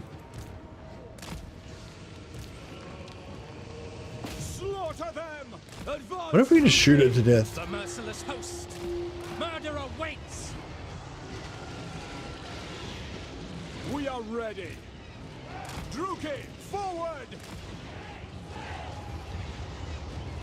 Druki, slash, kill. Oh man, she's fucking me up. She's got heaps of magic as well. We are ready. Carnage awaits. Can we hit it? Is she on a chariot? I feel like everything should be able to hit her because she's on a chariot.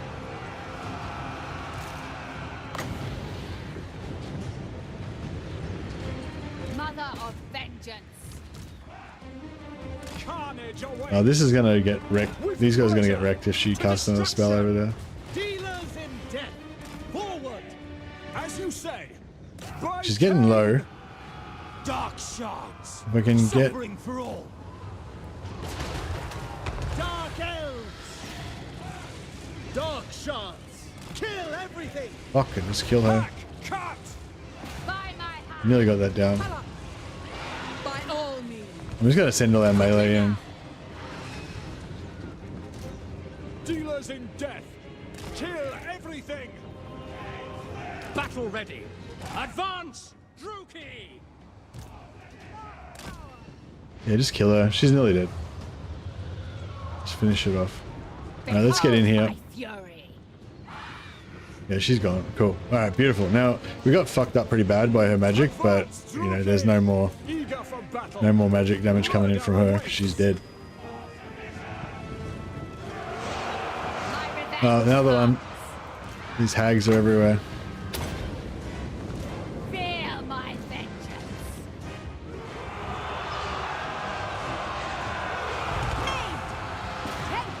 Agreed. So, Marathi, Nagaroth's fury. Corsair handbows. Advancing. Dark deeds. Kill that freaking witch. Oh shit. Oh no, the mortis engine. Oh crap. Hag sorcerers. This is bad. This is not great. Yeah, we need to shoot this fucker. Not be meleeing him with infantry. The infantry are getting wrecked.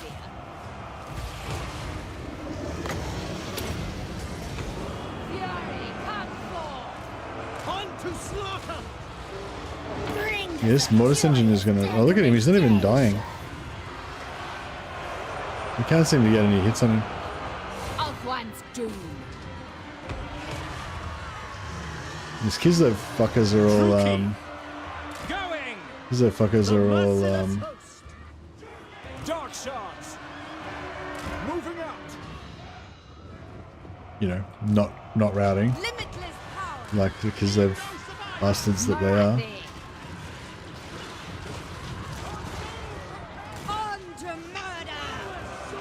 I'm not even doing any damage to him. Fury of Nagash.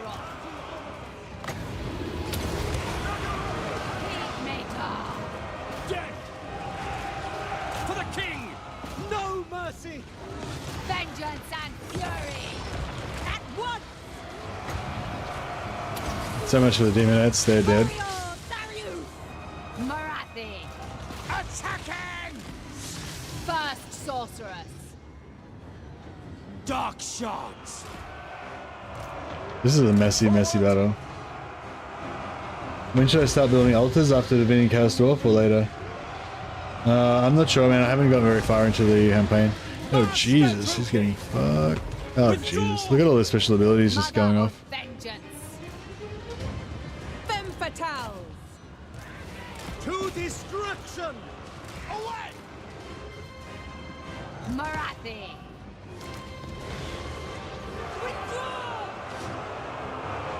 Is he this is a mess. Cold-blooded killers. Back. Dealers in death. Oh, he's nearly down. Back. Supreme sorcery. Summoning destruction. Vengeance awaits. Slay them. I summon thee. Forward. To destruction.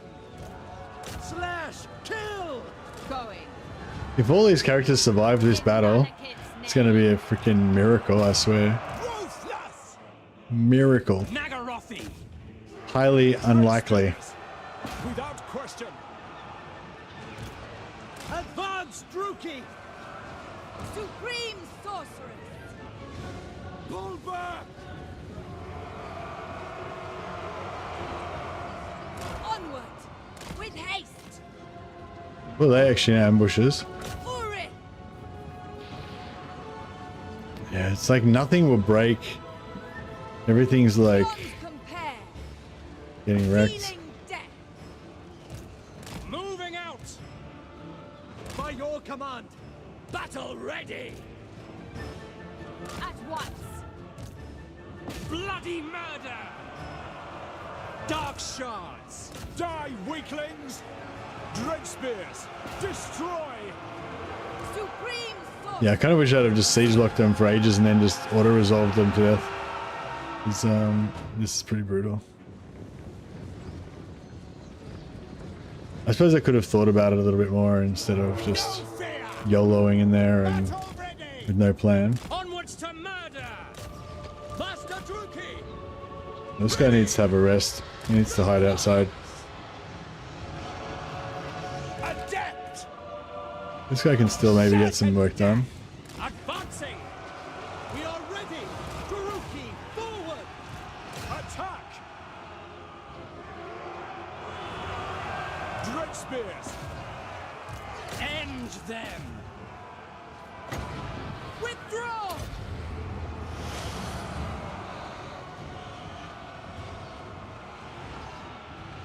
Hey, Jonathan Lamb. Number of great streams this week is amazing. Thank you. Also, YouTube puts you at #1 for my channels. That's awesome, man. Thanks for turning up to the streams. Appreciate it. Yeah, I've been trying to put out as many streams as I can. I mean, just not because it's like the hard work or anything. It's just because I love all the content that's coming out and stuff. Yeah, Bannerlord's amazing. Warhammer's amazing. All the new lords are amazing. Like, I'm just, yeah, really loving it. It's a good time to be me right now. Dark shards. Carnage awaits. Now, I feel like the tide's turning. The merciless host. Marathi. Dread spears. Merciless warriors! We are ready! Terror and death! Going! Christmas is indeed early. Yeah, it's a good time. Good time to be alive.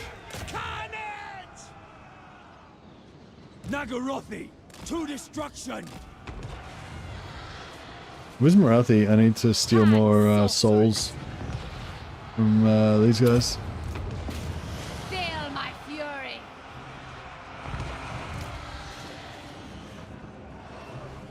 I want to drop some more blade winds, but I don't think we've got Marathi.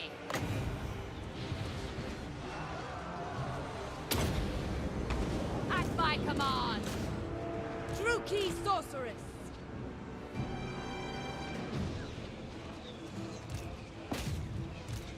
Follow the winds. Sorceress. Ready!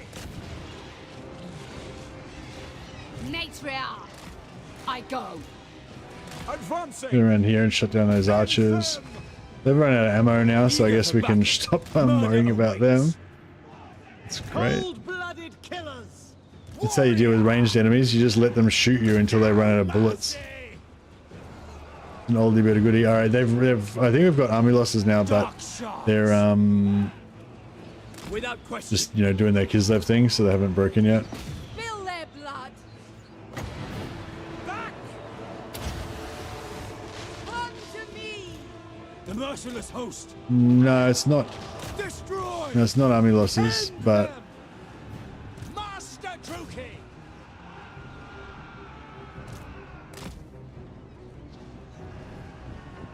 Mother of the Druki.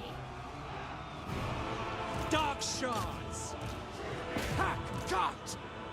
Slaughter them.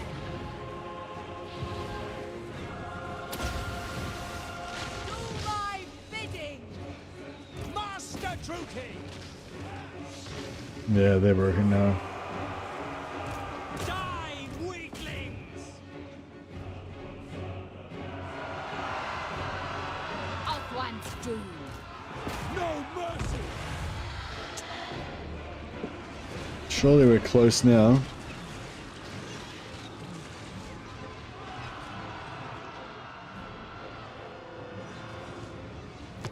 My cat is being a dickhead. Get the fuck out.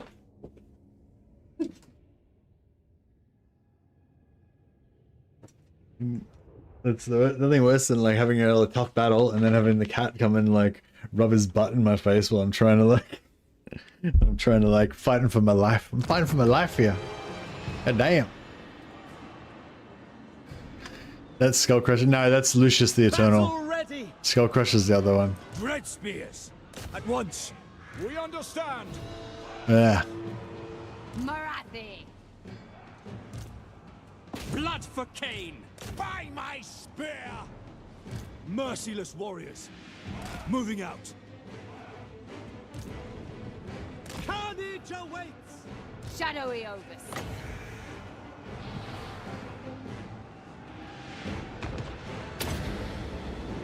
Fury, come Alright, I think it's just a matter of time. We're just gonna wait for this 30 seconds to wear off now. on the move. All for Malik. Alright, cool. Now like as I said before, because it is Dark Elves, we do get because it's Dark Elves, you do get captives. Slaves from captives. So we want to, basically what I'm saying is we want to run down all of the enemies if we can, as much as we can, because it will give us extra replenishment, extra slaves, all that good stuff. We ain't gonna catch much though, let's be honest. Master Druki! Massacre them! Did say not to attack a stank yet? No, you got to attack a stank yet. What am I going to do? Just leave her there? Nah, it's all good. I mean, this is fine. Like, this worked out totally fine. It was just a bit stressful. It was never like I would 100% do the same thing again. I just would have sucked less. I would just suck less in the battle next time. That would be my plan. Just don't suck as much. But no, it's definitely still attack her. But I mean, if you don't want to have to deal with this, then I guess don't attack her. But yeah, I think it's worth dealing with this to get the advantage out of that momentum, you know. I could have attacked her even one turn earlier. That would have been nicer, but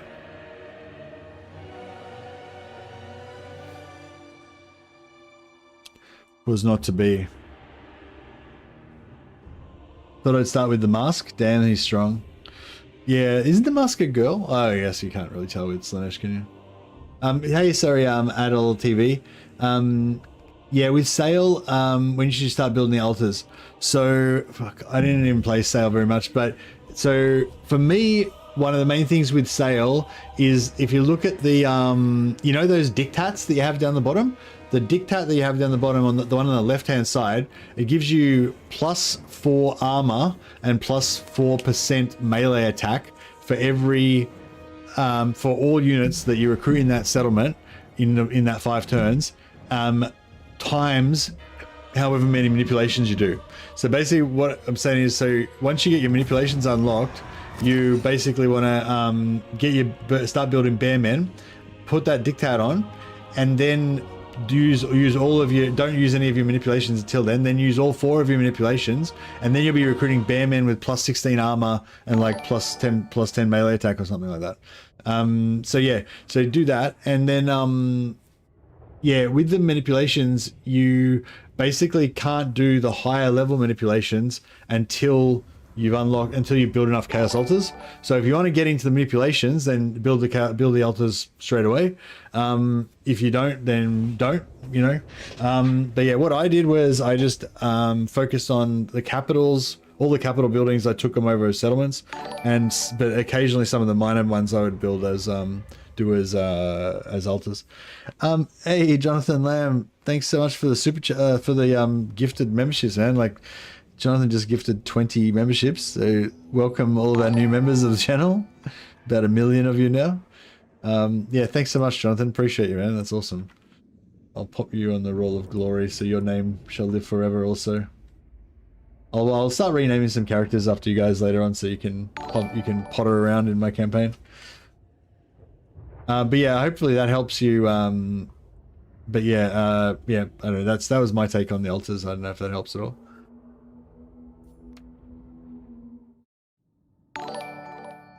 Ring! Another gifted sub.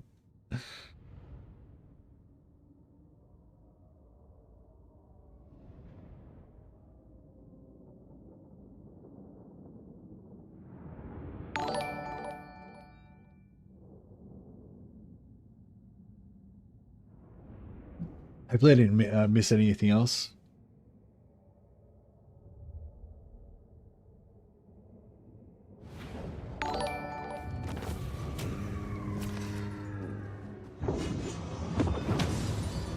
Oh no, my demonettes. That's right, these demonettes are shitty demonettes. We're going to get better exalted demonettes.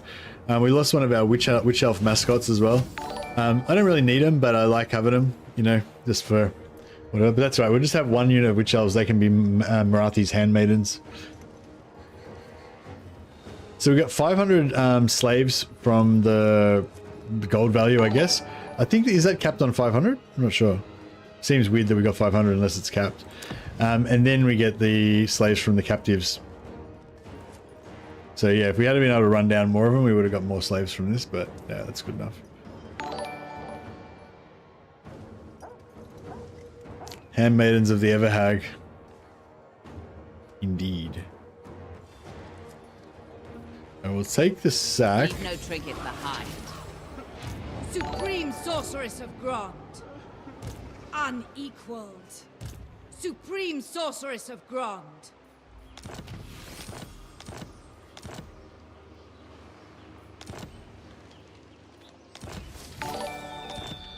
Still going. Ding. Okay, so now we've got enough slaves that we can do some more region trading shenanigans. Well.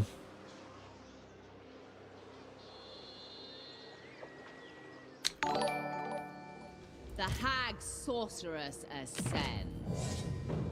Is this perceptive? Dark Sorceress. That one's malicious. And the malicious one we don't care about.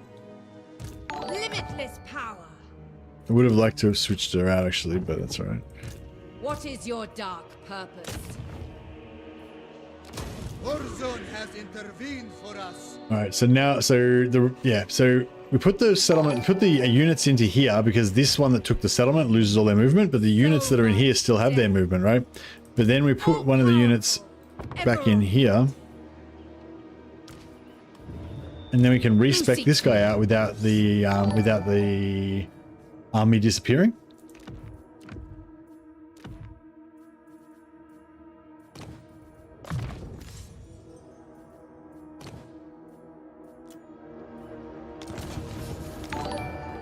So switch him out for a new lord. What do we want? Strong, tough. Yeah, tough shadows looks pretty good. Strategist is. I really like strategist actually, and shy and perceptive shadows is good too. I mean, they're all good. All right, well, we'll take perceptive shadows. That's cool. So now, so we respec them out, and then we can put now.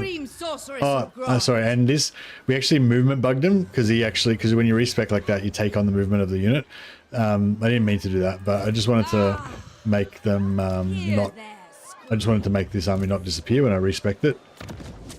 That way we can bring, like the other army is going to be back in 3 turns. So if we want to raise any death hags, we can pop her out in the settlement.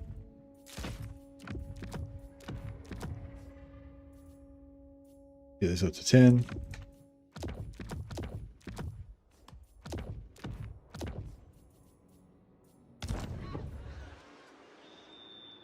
It is treason to command me. All right. Now, other thing I want to do is put them out there. Mother of the Druki. What?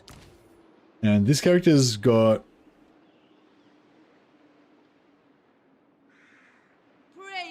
This character's got a mount. To misery. So we'll put them out here, and we'll just mount heal them, change their mount while they're not in an army. And now they're back to full again. And then we'll just put them on here. Sailing.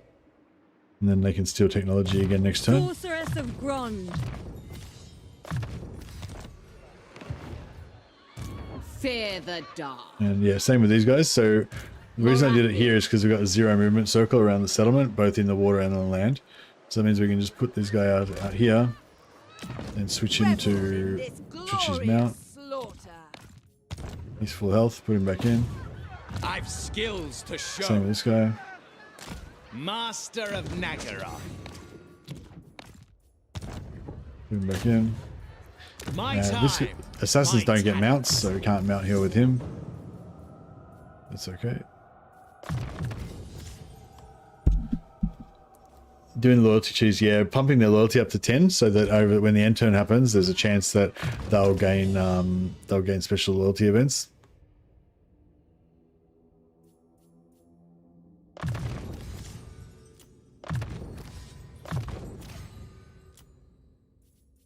Now Marathi, level 12. Oh yeah, which one of these we're going to go for? So we got -10 leadership in local area. That's pretty hot. Bonuses for lords or shades, both good. 5% extra campaign movement range, all characters faction wide. That's pretty cool. Or we could go for extra casualties, ward save and casualty replenishment. Magic item drop chance, and upkeep for Lord's Army. I'm kind of leaning towards this one.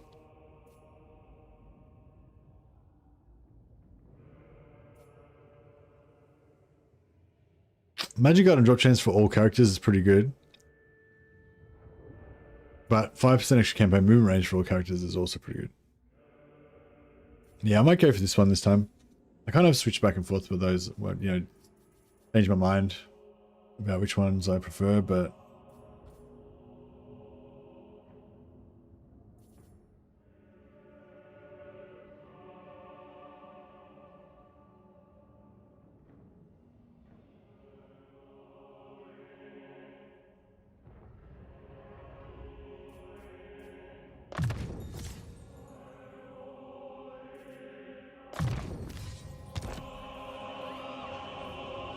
Alright. Mother Now of Marathi.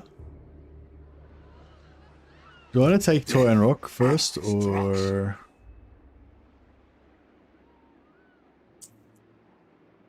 Ready the Reaver. Hag Sorceress. We could stay here and take the replenishment.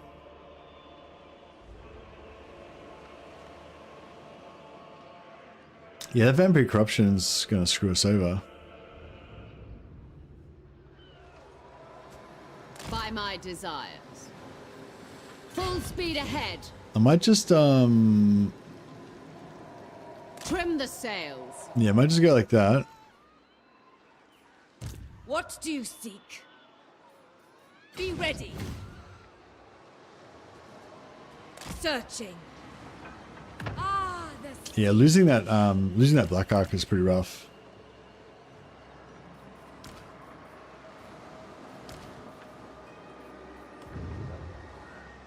Because our recruitment, we could have been recruiting much better units. taking control. All-powerful sorceress. All right, so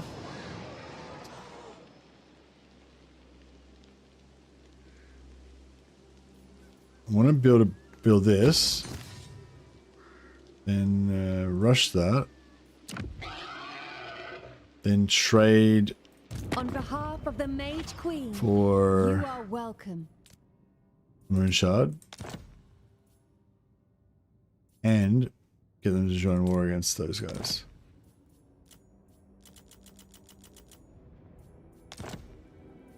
So be it. All right, cool. So now he's probably going to attack one of these settlements maybe, but if he does, he's going to get wrecked by these guys, hopefully. And then I won't have to bother going back and getting him. Is the plan. Limitless.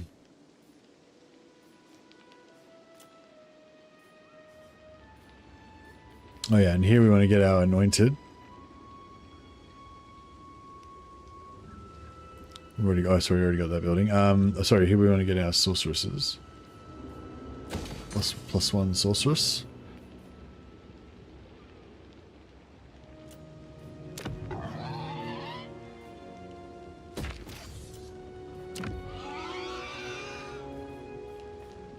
Huzzah.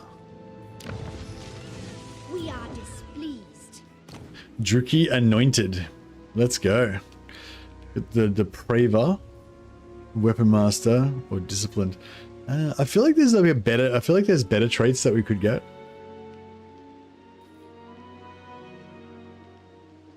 I might actually recruit all of these, just so that I can get 3 new traits that come in. Anointed. I shall not be disavowed. So yeah, so I'm gonna recruit this one, the Disciplined one. It's a pretty good trait, but I'm gonna leave 3 empty slots to fill up, so that if 3 new ones come in, if one of them's better, then maybe we can switch them out. Anointed gives campaign movement range. Yeah, I think maybe, yeah. Or do they give replenishment? Druki anointed. Yeah, they give replenishment.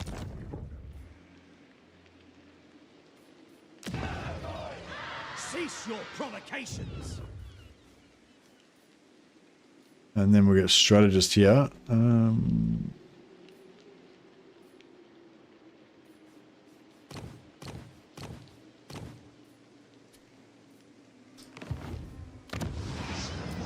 Druki are restless.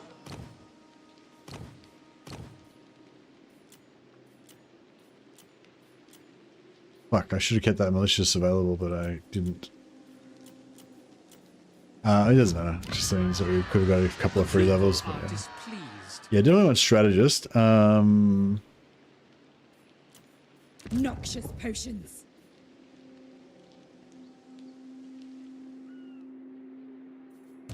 Nagarothi sorceress.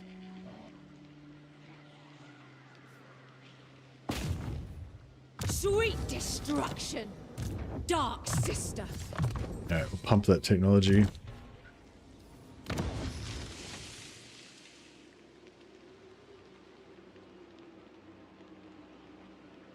Hey, hooves.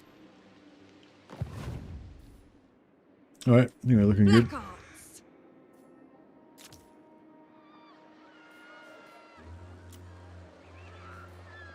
Druki sorceress. Let's see how we go. Hopefully the rebels don't wreck her.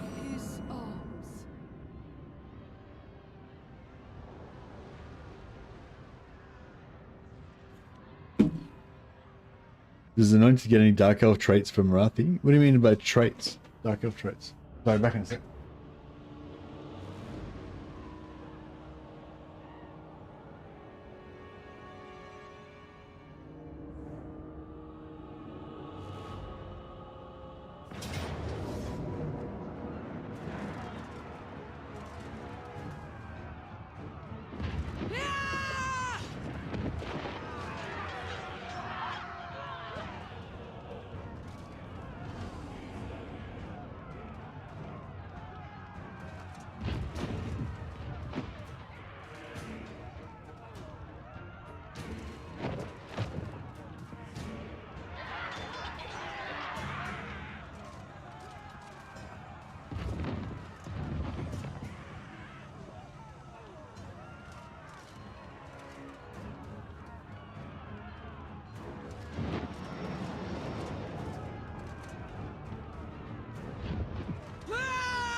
Oh, I can escape.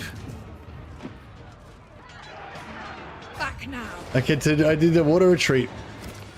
Suck it. Now you know what it feels like.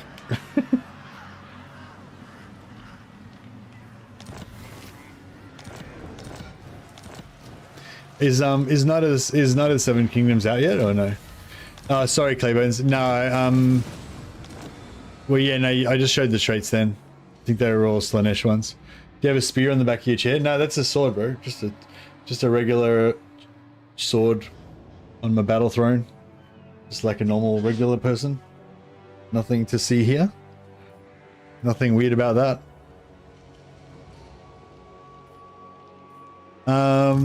Sorceress of the Dark Convent. I mean, if I had a spear on the back of my chair, that'd be fucking weird, wouldn't it? Who has a spear on the back of their chair? It's crazy talk.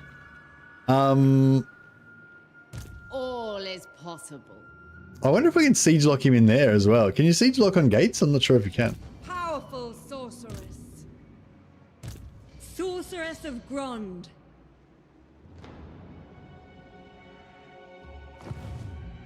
I watch from the shadows. How wicked. Behold. You're gonna be able to. I'd probably be able to siege like that if I could get through there, wouldn't I? Exactly. Yeah. All right. I think we're gonna. Oh, they've already wiped out Tyrannok completely. They're gone.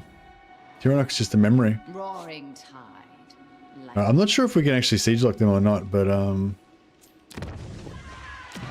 guess we'll find out soon enough.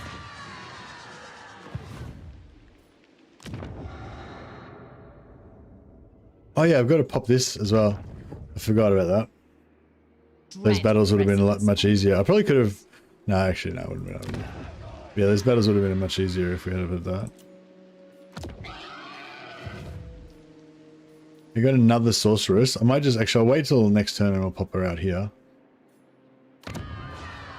Destruction surrounds us. As you say, the sable raptures. A captivating vista.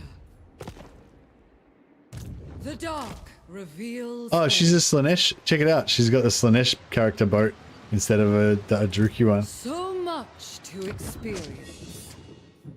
I love these characters. I think they're so cool.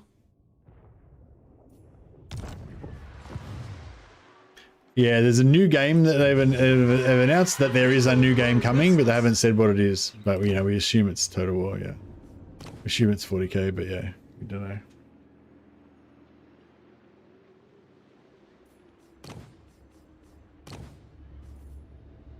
Perceptive is not bad. I'll take it.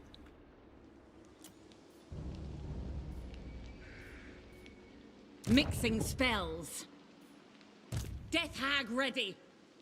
How you going up, you Matt? Sorry, I didn't realize that was it. Soon, soon. Welcome. My dark heart is yours. Elenil, Look, she's not doing very well. skilled sorceress. Hmm. Everywhere ruin. Chosen of Hecate.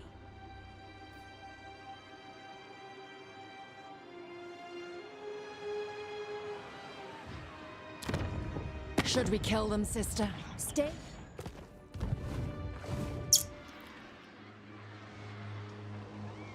The All right. Sunderer.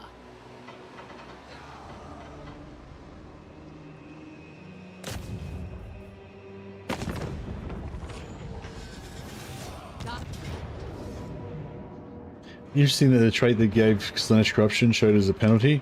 Don't know if that's something that's automatic or if they had to modify it. Don't know. Slaanesh Corruption shouldn't give a penalty to Marathi though. I don't think.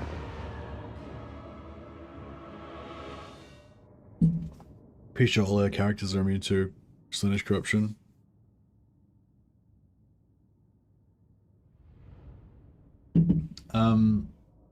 Yeah, you guys are amazing. Thanks again, Pythax, Dolbs, Senti, Robs, Jonathan Lamb, of course.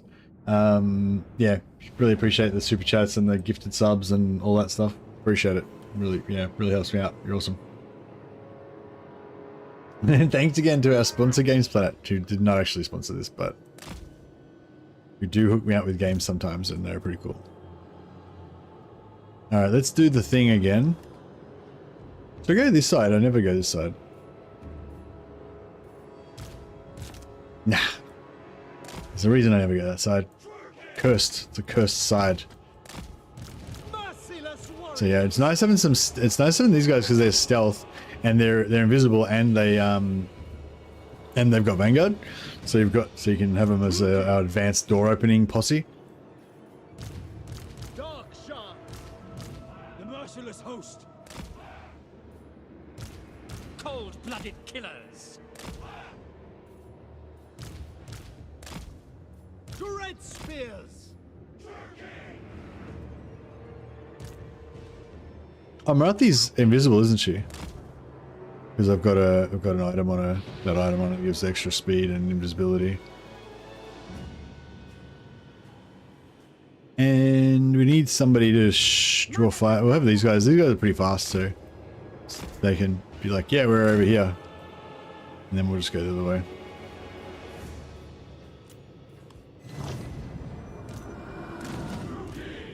Master Druki. Kill everything. Let's get this gate open.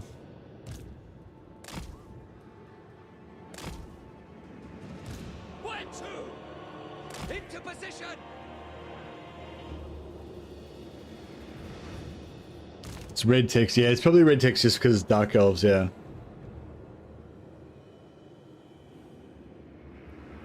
Oops. Fucking hell, you speak some shit. I appreciate you though.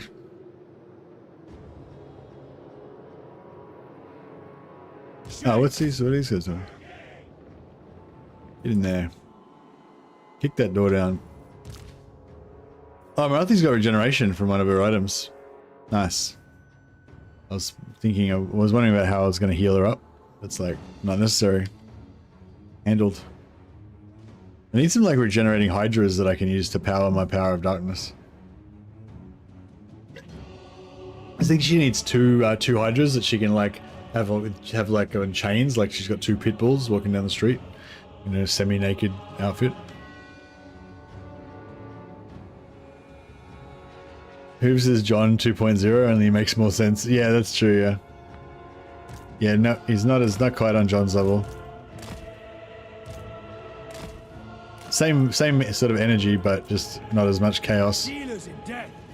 As you say. Spreading despair. I think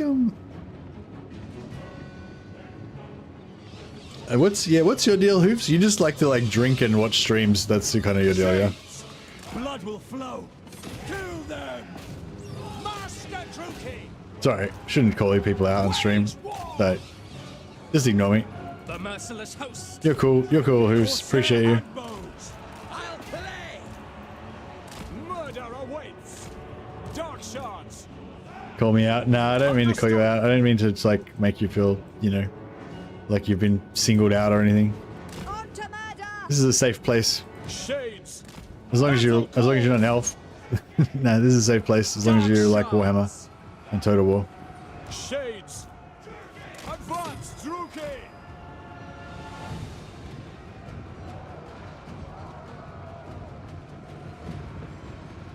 We are ready.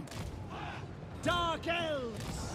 Hey, you reckon John's actually a bot? No, I don't think John is a bot. I think he's a person that just is relentless in his ability to say random weird shit all the time. Jimmy next to us here, I want to feel special too. I don't know. I'm not singling anyone out. Striding, moving, cold-blooded killers. I want you guys to feel special, but I don't want you to feel like criticized. Carnage awaits. Murder awaits. I'm just trying to come here and like talk about some Warhammer and shit. You know, some obnoxious streamer fucking having a go at you. Moving out. Quickly now. I realize like I'm just adjusting all these guys, but it's not really for tactical reasons. It's just pattern recognition. You know, I'm just like, oh, these guys are overlapping each other. This doesn't look good. Like my brain was totally switched off, and I was just like moving them around to make the shapes that I wanted to make. You're supportive, just random. Yeah, no, I get it. I feel that. I feel the love. It's fine. By your command. Master Druki!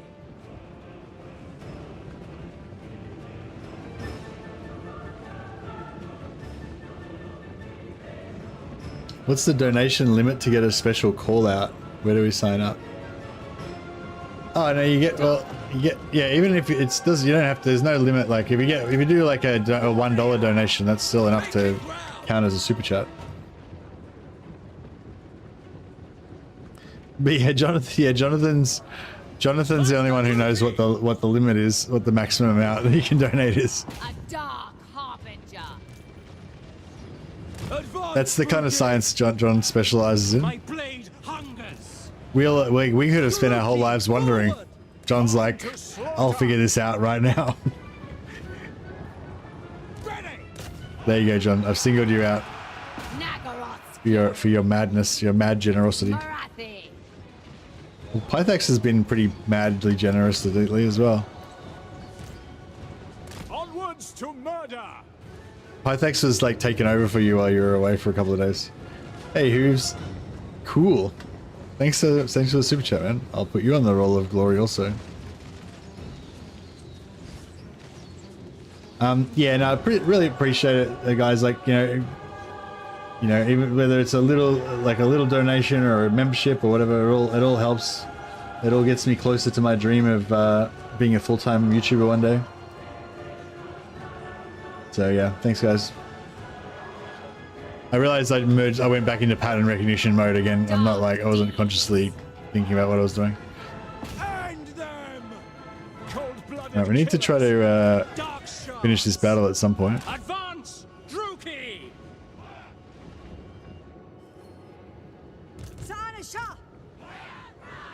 To destruction! Bringers of death! At Senlu! No, looking good. We're not taking too much incoming damage.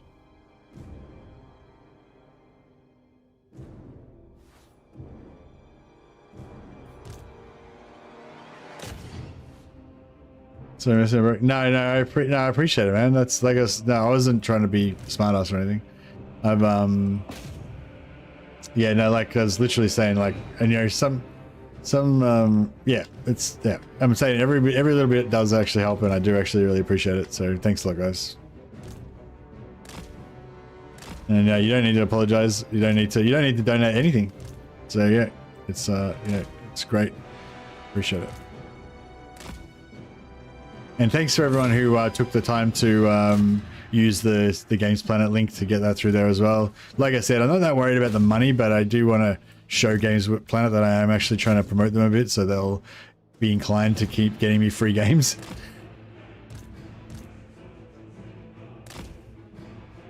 So yeah, so thanks everyone who did that. Much appreciative. Hey Mercy, do you know how you feel about people in the chat who come in and try to scam people? That's how I feel about the John thing. Yeah, it's, yeah, I don't know. Yeah, maybe I should just ban him or whatever from now on, because it's pretty distracting and annoying, isn't it? I don't know. I don't know. I guess I feel like maybe he's just, I don't know, like it's wasting time and it's off topic. Yeah, I know. Yeah. But maybe it's like he's just, I feel like maybe he's just like, I don't know what's the politically correct word for it. You know, maybe it's just something a bit, he's just a bit queer, you know, and whatever, you know, I don't know, like, you know what I mean? Like sometimes,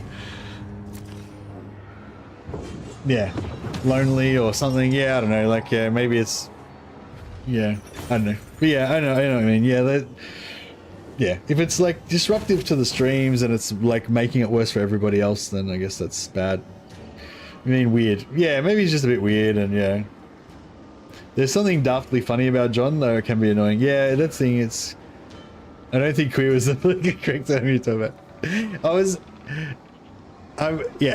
basically saying, like, maybe he's a bit fucking retarded or something, you know, but, like, whatever, you know? Like, that was what I was trying to say, but I was trying to think of a nice way to say it. And yeah, like, yeah. So I don't know. I guess yeah. But and yeah, I feel like he's not really malicious or anything, you know. He's just, you know, he's just a bit weird, and yeah. But yeah, you're right. It is annoying, and it is kind of annoying and disruptive. So yeah, maybe we shouldn't put up with it anymore. Okay, so we need to occupy this.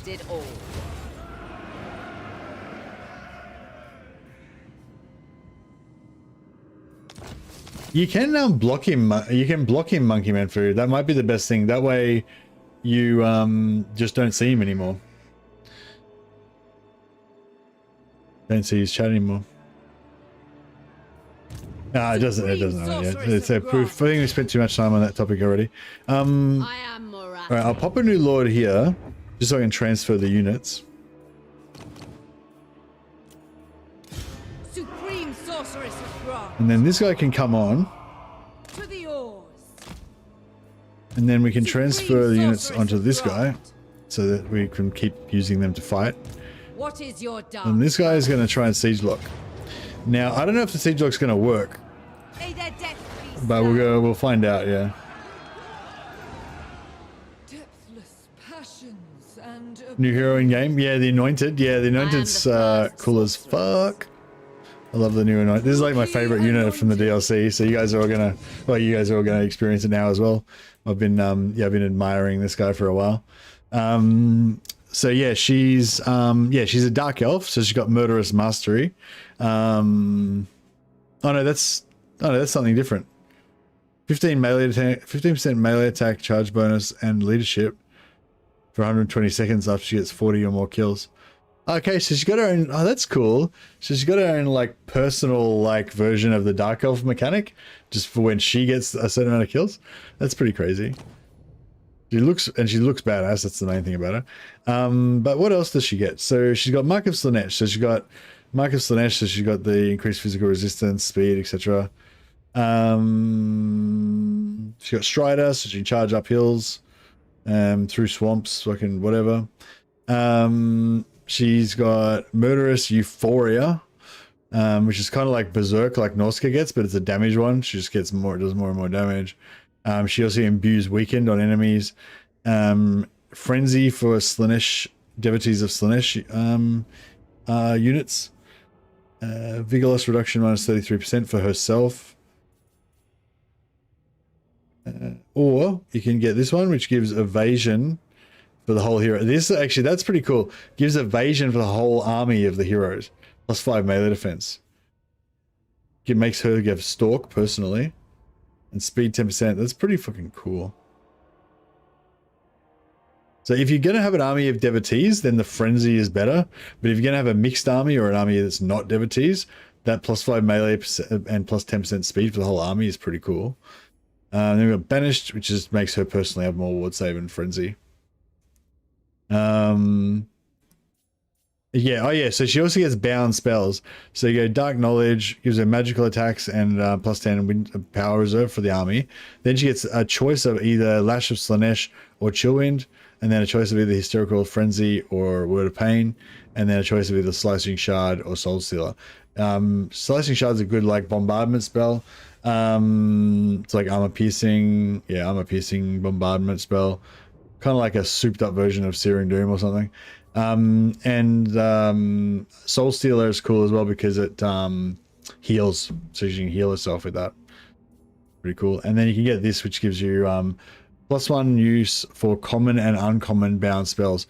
The thing with that, how it says common and uncommon, there's actually no mention on the cards about what spells are common and uncommon. So yeah, I kind of thought that was weird how it says common and uncommon bound spells, but that common and uncommon is just internal language that Creative Assembly uses, right? There's no mention of it in the game. I mean, it probably and actually, although common and uncommon is probably the same language that they use in the tabletop Warhammer books. I can't really remember from Warhammer Fantasy days now, Warhammer Fantasy Battles days, not battles, but roleplay. But maybe, yeah, I think they do call them common and uncommon in Warhammer tabletop. So that might be what it refers to. But anyway, I think it's saying that you get +1 use for these ones and these ones, but not for these ones, which are called rare, I think.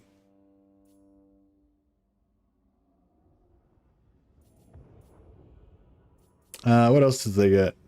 Yeah, you can get this one, which makes them like an agent action, more of for agent actions. This one gets 10% XP for the accompanying Lord and Guardian, so you can be Marathi's bodyguard and also give her extra XP. We'll go this one, which gives them missile block, speed, and Wayfarer. So if you want to make him a cavalry assassin. If you mouse over the spells, what about him? Oh, I get what you're saying, because it's blue at the top, as in it's a rare. And this one is green at the top, so it's an uncommon. And this one's white at the top, so it's common. Okay, cool. So yeah, thanks, OG. Yeah, that makes sense. So it does actually reference it. It's kind of yeah. No, that's cool. It does actually reference it. Yeah, and then they've got a yellow combat line which has double defense, double melee defense. So 24 points of melee defense in their line, plus extra armor, plus extra health, and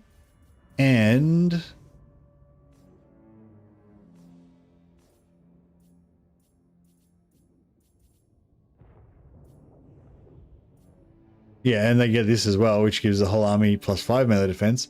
So that's 24 plus 5, so 29 points of melee defense. So that puts them up to 79. I'm pretty sure they could get more melee defense even from somewhere, can they? Oh yeah, there you go. 83 melee defense. Yeah, so they can get up to 83 melee defense, I think. Might want to update the Twitch title. Oh yeah, fair enough. What was I calling the stream? What did I call the stream originally? I forget now. It was like Marathi or something.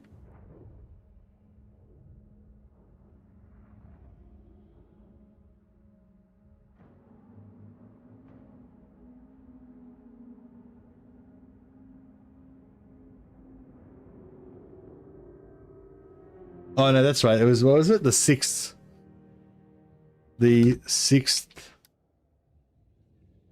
Lord of the Slaaneshtide, Marathi.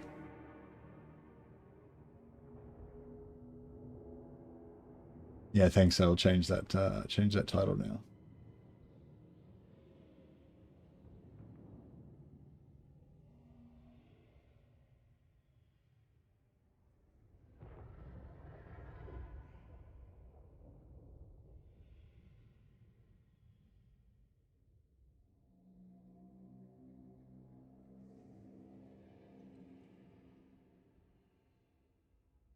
All right, picked up all my stream stuff.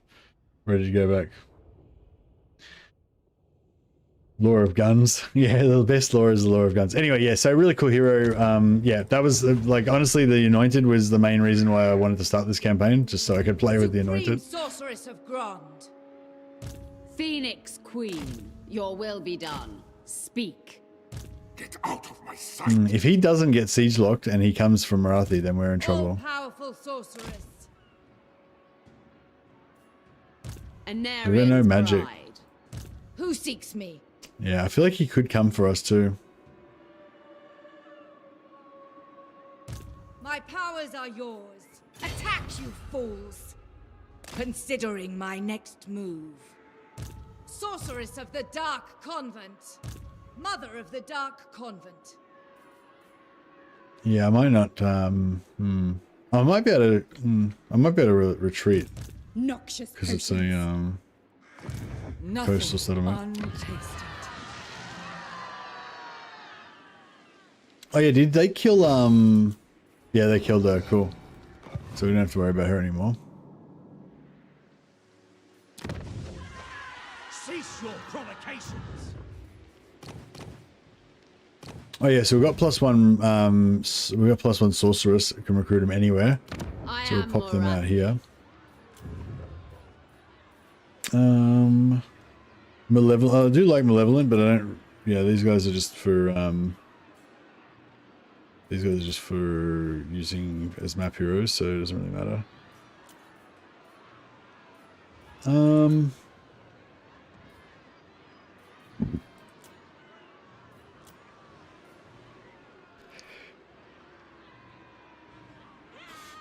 I guess I could go for that.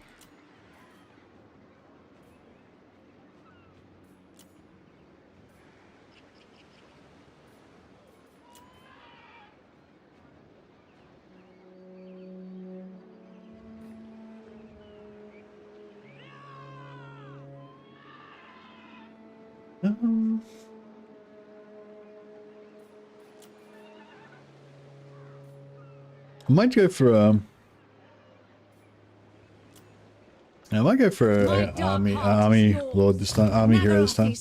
I mean, I'll still steal technology, but I might have them in the army when they're not stealing. Chosen of Hecate. What do you seek? I might have overextended myself here though. If he comes after us, we're going to be in trouble. Feel my power.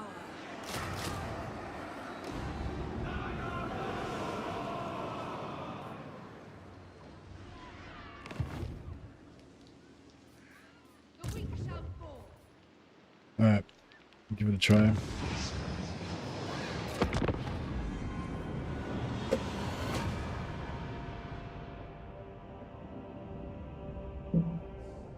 Be real cool if those wood elves would kill those rebels for us.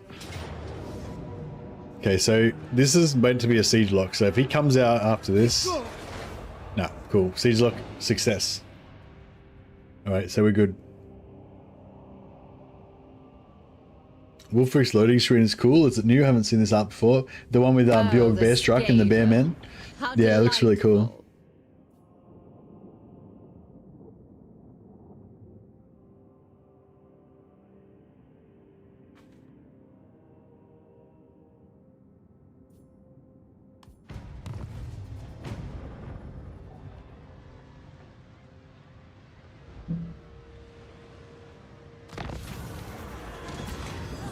Another loyalty event.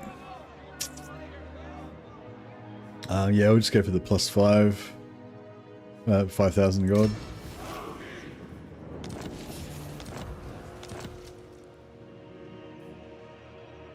Hagged sorceress.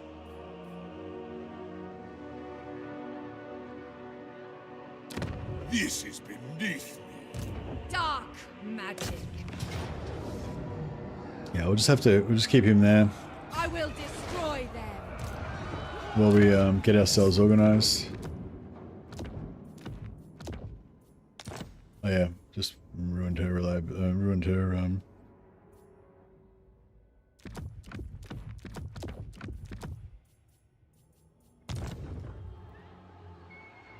My pleasure. Dragon Helm is pretty...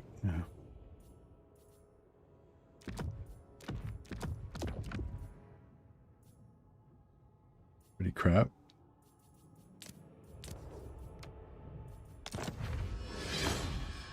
Actually lose... Oh, even if you fuse it, they still lose it.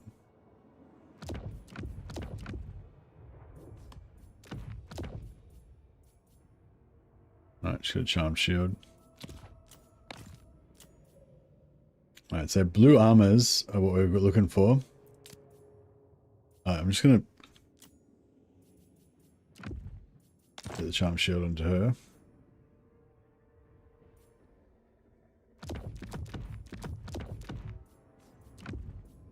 This one's the one that got the -5 loyalty from the loyalty event, so let's get it back up to 10 again so that we can have more loyalty events. And we'll pop these two so we can get a green. That's actually pretty good, but we're not ready. We're not going to be satisfied with that because we want the really cool blue armors. Which that's not it, but that is also another pretty cool blue armor. Oh, I got a Rubric of Dark Dimensions, Bound Pit of Shades ×2. Very nice.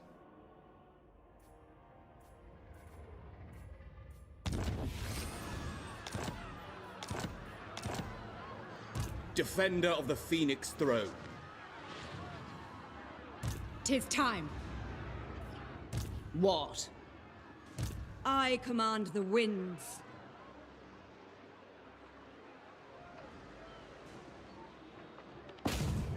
Elenil! Sister of Darkness.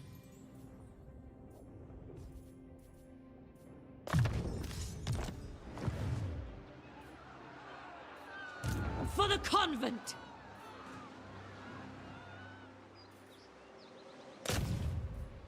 Sweet destruction!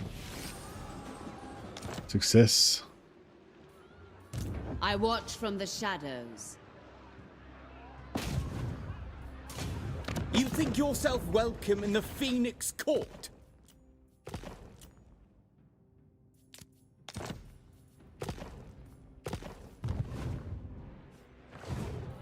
Alright. Your desire? See if we can beat these guys. I think not. For the... Wow, they got a lot of stuff. To arms, Druki. I need to get Marathi's Wind of Magic up. She's still on like 20 Winds of Magic. Mother of the Dark Convent. Setting forth. Chosen of Hecate. The portents are good. Don't hold back. Guide us, Cain. Brewing. No stopping me. Cruel sorceress. Unparalleled. Ever closer. Alright, we'll take out a couple of these guys.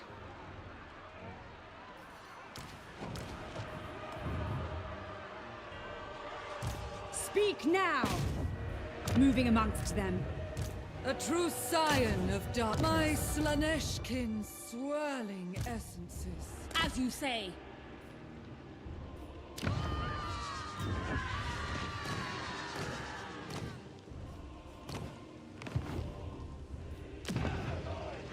The people are displeased.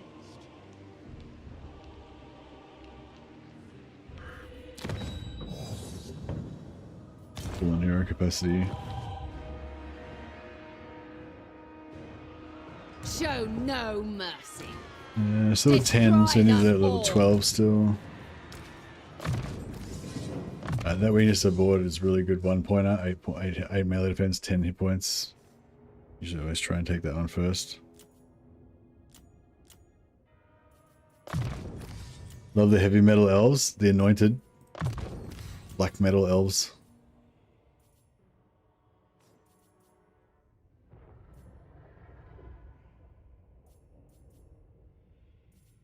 Oh man. kind of need to get some more sleep. I only slept for like a couple of hours. Yeah, damn. I tried to sleep for like 5 or 6 hours, but then I don't know. I couldn't get to sleep, and then Mrs. Mercy woke me up like an hour early, and yeah. So now I'm like all yawny and shit instead of refreshed and strong.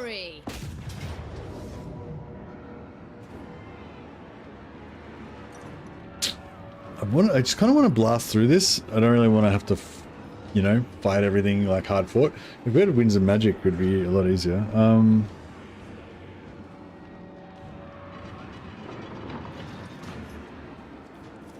Fuck.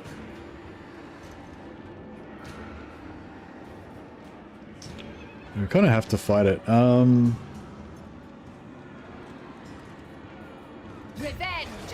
Not, yeah, losing that Black Arc actually slowed us down a lot as well. Actually, we could probably still... We could probably still auto-resolve this and get away with it. Fight. Bewitching fury. Feel my rage. Your desire? Sorceress. Supreme Sorceress of Grond.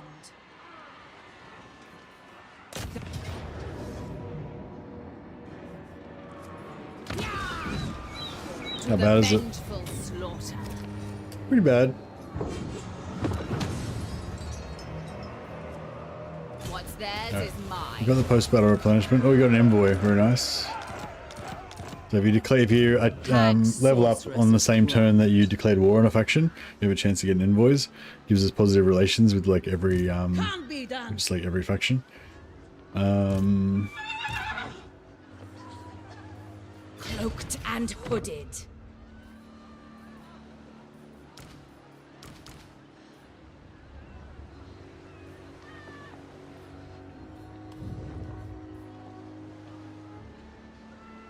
Guided by authority. Dark sorceress. Stand aside. I will.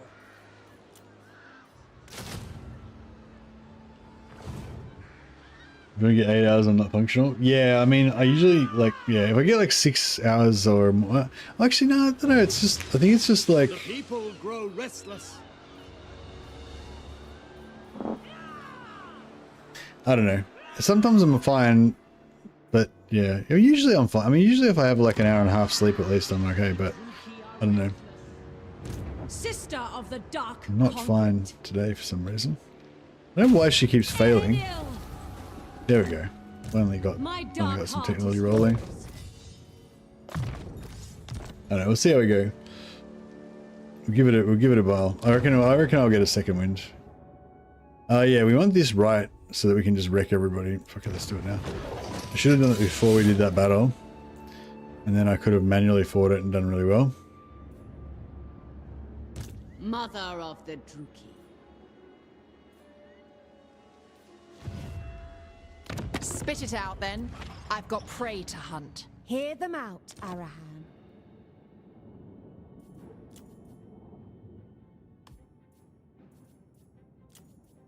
If we must. All right. And then we'll build a barracks here again. Rush it. And then we'll sell that to Bleak Fortress. You meet with the emissaries of a demigod. Who won't hesitate to kill in her name.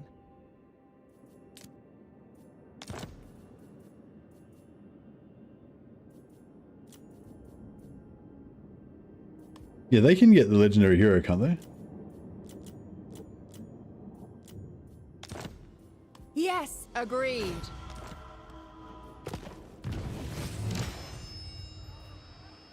You're supposed to save that until it's a good time, but never actually use it. Yeah, I know. I always try to just pop it super early. That's probably one of the reasons, other reasons why Dark Elves Ghosts just feel so fast and aggressive when you play, because you always get that right at the start. Having like that 8 turns or whatever it is of just going ballistic just always turbocharges your campaigns. Destructive, this one. Useful.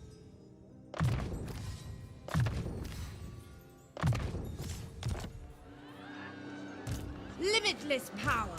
What is your dark purpose?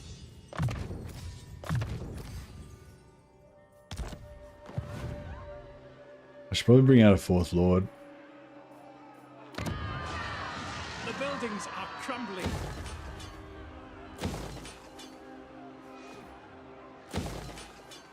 Enchanting beauty. Good Lord. Petition. Yeah. Cruel Dreadlord.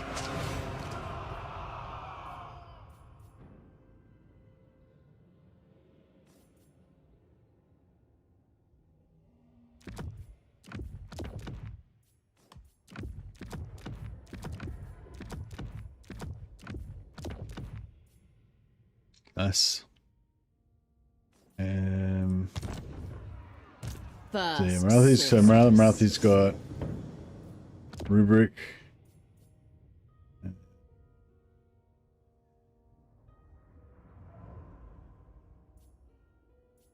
Three uses of that.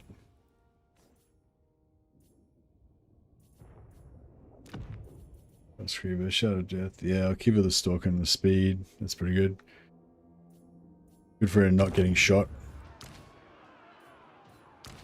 My beloved anointed, the Trickster Shard.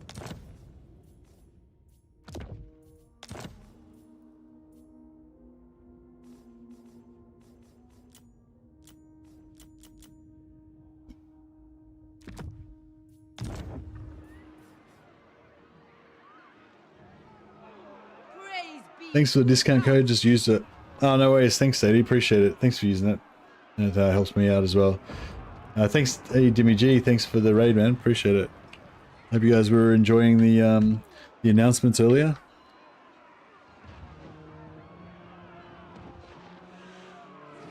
Do all Dark Elf factions get the Anointed? No, as far as I know, it's only Marathi that gets the Anointed and the Devotees. Yeah, the Anointed are not a Dark Elf character. It's like a special crossover unit. Delightful. The decks of the Reaver. May their death be slow. Shit.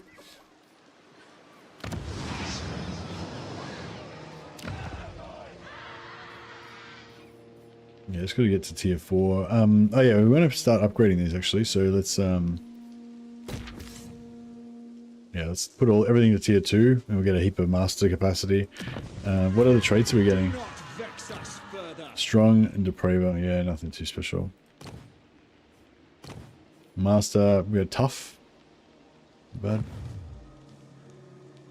Extended roster is the official nomenclature, yeah. Alright, hopefully he's not gonna try and siege like me. Delectable proposition. Hey buddy. This is Lucius the Eternal. Evil. Back now. He's not evil really. He's just the Eternal. Cat feels really nice to hold. He's very soft and cute.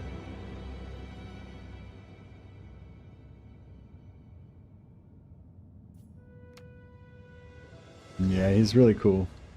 Such an awesome cat. He loves to just walk back and forth across my desk and rub his tail across my face, just to make it. And he just loves to come and headbutt me in the chin as well, which is also pretty cool. Relations may be strained with your son. Lucius is the good cop of the two cats, yeah. Yet the idle tongues of the Black Court have no reason to doubt your power. He's so nice. I don't know, that you survey. I never really had a cat before, and yeah, he's just so nice. Like, I've been around cats, but I've never had my own cat like that I had from like a little baby and stuff. He's my little dude. Kitty. Yeah. It's nearly his breakfast time, so he's now just gonna be annoying for the next half an hour. It's not time yet. Another half an hour until your breakfast time.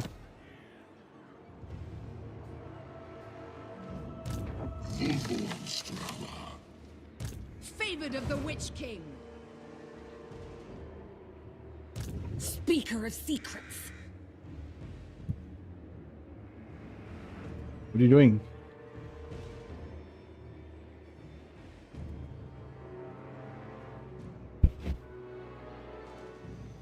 When he was a little kitten, he used to sit on my shoulder like a parrot. Are you doing it like? Come over here. Can you see? Yeah, he used to sit on my shoulder like a parrot sometimes. Anyway, sorry. Yeah, sorry for those of you who are not interested in cats. It's probably not that exciting. True power unleashed. He's a very handsome cat. The weak shall fall. Fuck off and die, you little shit. Your will? Bring it down. He's a troublemaker. Stop rubbing your face on me.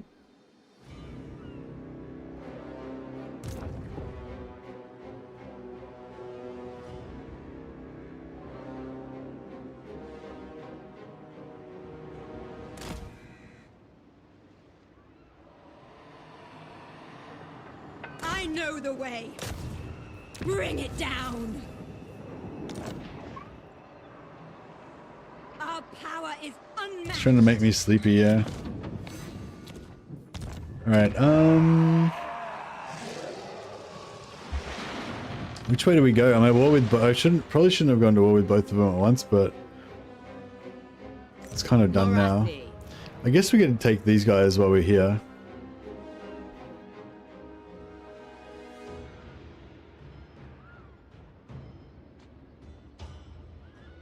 Your end shall be swift.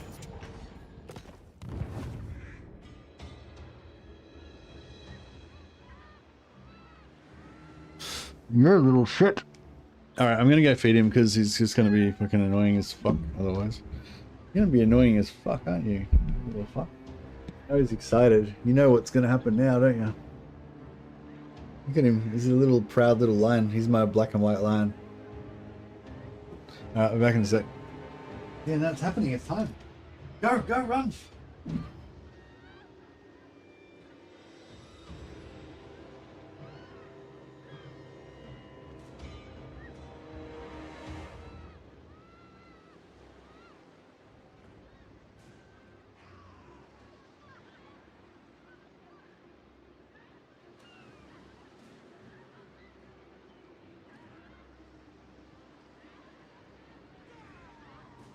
Darkness is spreading.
Oh, huzzah. Sorry about that. I have a great picture of my childhood cat wrapped around my brother's neck like a scarf. He's a huge orange tabby and the nicest cat I've ever met. Oh, nice. Yeah, it's Lucius won. He won that round. Excuse me, sorry.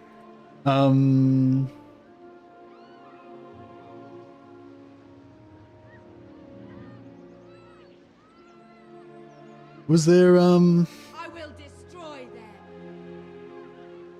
Sorry, I'm just double checking if there's any more news or anything.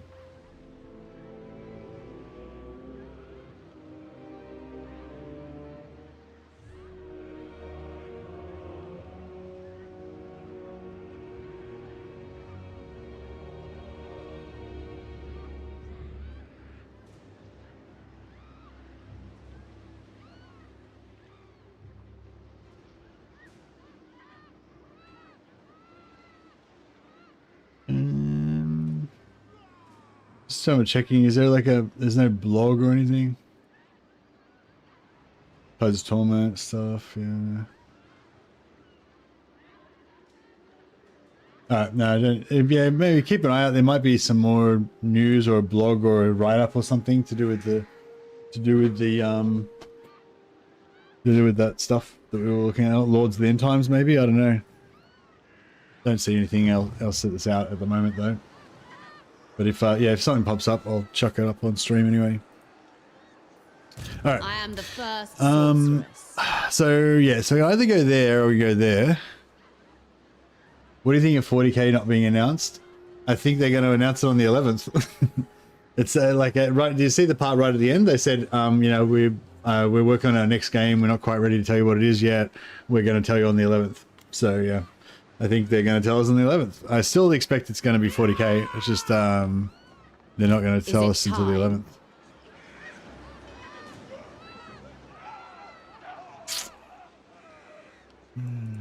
I am denied. Even the Lawmaster could. Maybe I should siege lock these fuckers as well. You have a siege lock. You have a siege lock. You have a siege lock. We just throw them around everywhere. Everyone can have a siege lock. There you go. You can have a siege lock as well. Lock you all. Your money is on Total War Age of Sigmar? Lol. You're trying to troll me, Ava. Trying to troll me. After that waterproof Star Wars evidence. Yeah. My power is yours. What, Medieval 3, he's coming, so who cares in my opinion? Oh, but yeah, but Medieval 3 is not coming for like 4 years or some shit. Like Total War 40k is coming out like next year, you know, or maybe the year after or something. If assuming it is Total, it's not confirmed that it's Total War 40k, but everyone seems to think it is. Don't hold back. All-powerful sorceress. Limitless power. Blood shall flow. Powerful enchantress. Ever onward.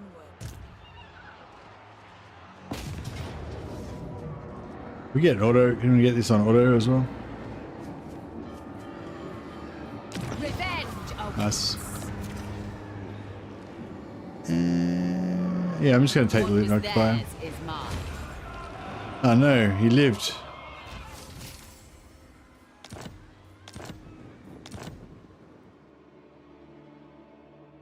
I shall hear you out before. Alright, I was gonna say I was thinking about selling this back to him, but So much death.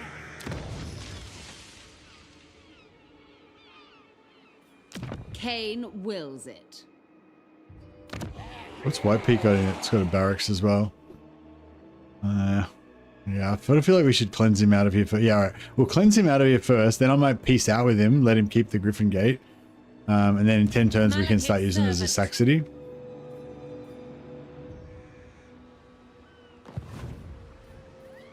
Druki sorceress. Druki queen. Who seeks me? Traveling. Yes, I watch from the shadows. Oh, we'll chuck another hero in there. Mixing spells. Moving amongst them. Hag sorceress of Brond. Got any more capacity?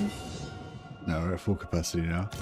That's all right. We've got shitloads of slaves though, so we can pump that up. And then we can go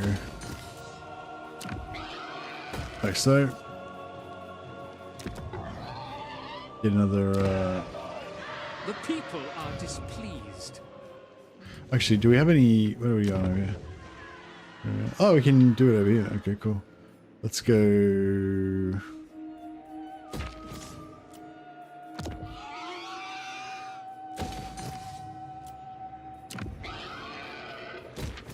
Crap. Well, next turn we could pop a lord out here over there. The people grow restless. So yeah, maybe I won't recruit him over this side yet. Master Druki. We'll just farm for another trait. And then next turn we'll go for it.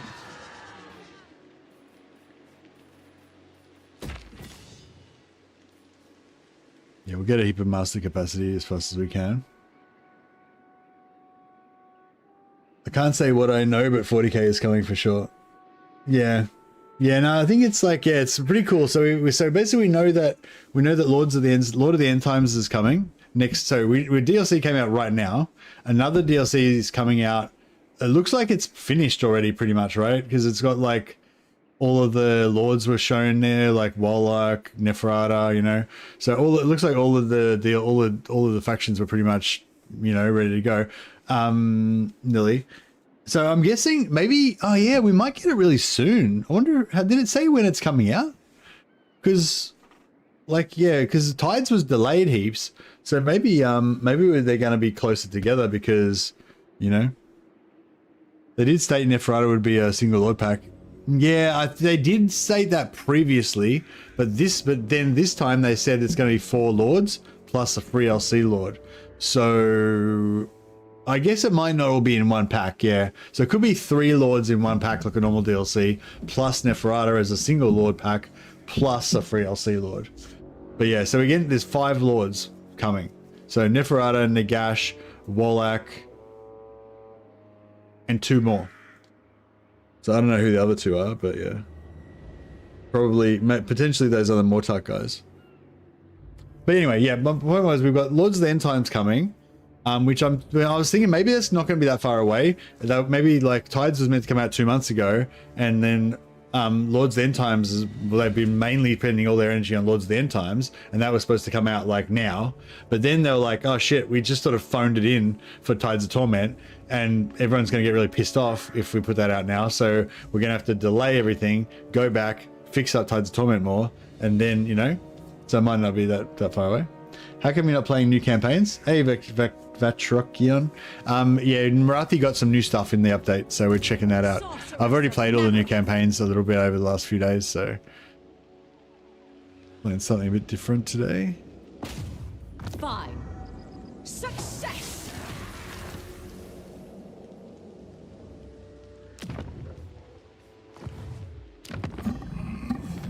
The stars are alive. Thought they said something about some of the new lords not being undead. Yeah, okay. It'd be pretty cool if one of them was Luther Huss. Oh yeah. Did Luther Huss actually get possessed by somebody? Somebody was saying Luther Huss got possessed by somebody. It'd be kind of cool if there was like a good lord like Luther Huss, but then they also you can buy him and play as Luther Huss, but he can also be used as an evil. Luther Huss was possessed by Drakenfels. Drakenfels is not one of the Mortarchs though, is he? Dark sorceress. Nagash sorceress.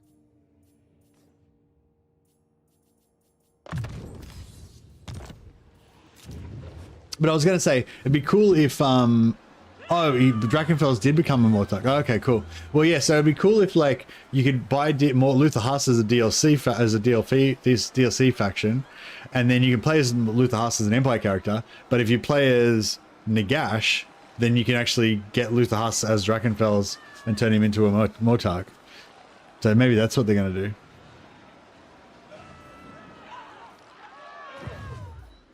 Yeah, RAM's super expensive at the moment. I don't know, but it's probably never going to get any cheaper, is it? So maybe I should just bite the bullet and spend like hundreds of dollars to get some new RAM. Well, not new RAM, just more RAM, basically.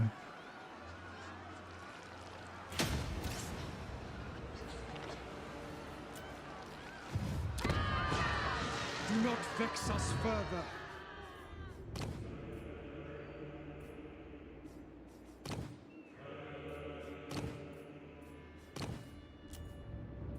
Tyrants of Nagash. Yes? Nah, shit, I just realized we're going to get a rebellion there, and now we're going to get... Torment awaits! Sorceress of Grond. Sorceress of the Dark Convent. You just went by the Nameless at that point. Oh, so the Nameless is Drakenfels. Ah, okay, cool.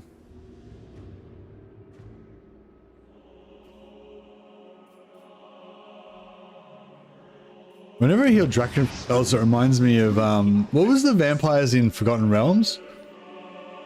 Whenever I hear Drakenfels, it kind of reminds me of how it used to feel to, like, read the source books of, like, the Forgotten Realms vampire books.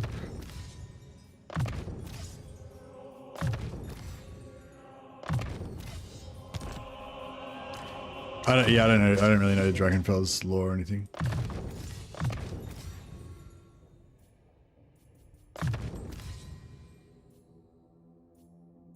Oh, whenever I hear about Castle Drakenfels, it reminds me of how it used to feel to like read the Forgotten Realms vampire stuff.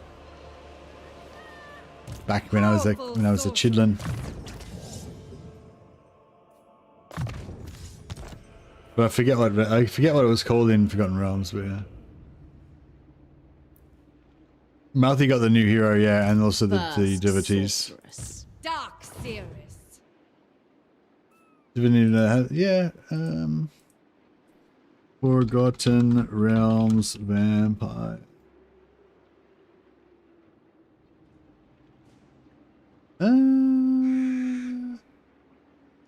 Strad von Zarvik, Barovia, Shadowfell.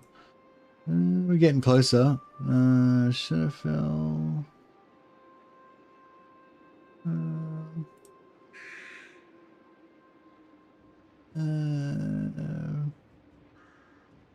Von Strad?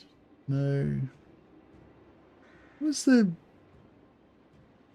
It's kind of like Sylvania, but it's like the Forgotten Realms version of it, I think. I don't know, it's too long ago now. Doesn't matter. There was like but yeah, I remember there being a particular scenario that was kind of famous in Forgotten Realms that was like yeah, vampire, you know, Curse of Unstrad, was that it? Ravenloft. Fuck yes, Ravenloft, yes. Whenever I hear Drakenfels, it somehow reminds me of Ravenloft. Although Ravenloft's probably like more similar to Sylvania, really, I guess. Feel my power.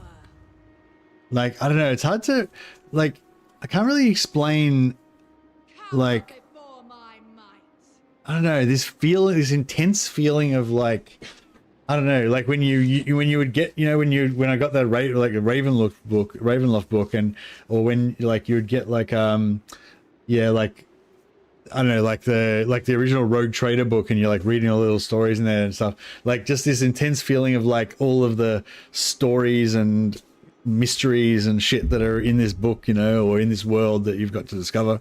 I don't know, yeah.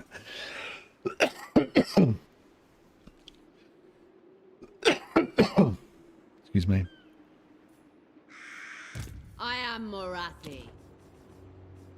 But yeah, I'm sure that most of you have all felt the feeling I'm talking about, but I can't really describe it. Like, you know, when you're a kid and you get like a book or a story, like or a White Dwarf magazine or something, and like those little details and stuff in there, there's little stories and those pictures and everything, and it just like your mind just like lights up with all this like intense like desire to, you know, be in there or have that stuff come to life. For me.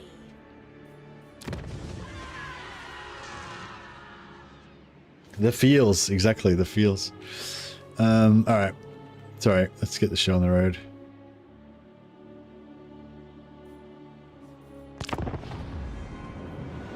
Like reading the Silmarillion for the first time. Yeah.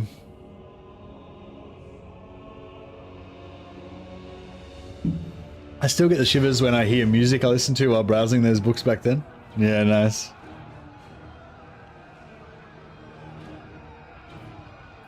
Pull back. Devotees use crossbows? They can use crossbows, yeah. But no, the devotees, for me, the devotees are more a melee troop. I'll show you their stats again in a second. Withdraw. So the devotees are more a melee troop, and all the buffs that you get for them buff their melee more. Mother of the Druki. Oh yeah, I can't fucking show them. Alright.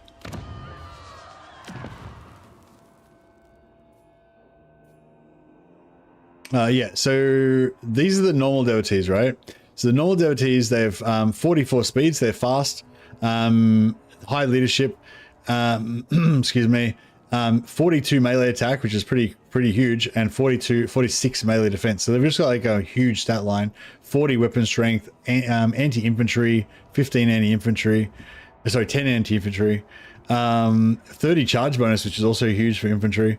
So, you know what I mean? They're just like fucking insanely good melee infantry, basically, but they don't have heavy armor though. They just got light armor, but they're fast. And then and they've got this murderous euphoria. So the longer they stay in combat, the more they charge up basically and do more damage basically. Well, they got 20% physical resistance as well. That's crazy. Plus you get another 10% if they're in Marathi's army, so you get 30% physical resistance. Yeah, anyway, and these dudes, the ranged ones, they just don't get the murderous mastery, but that's not really that big of a deal, I don't think.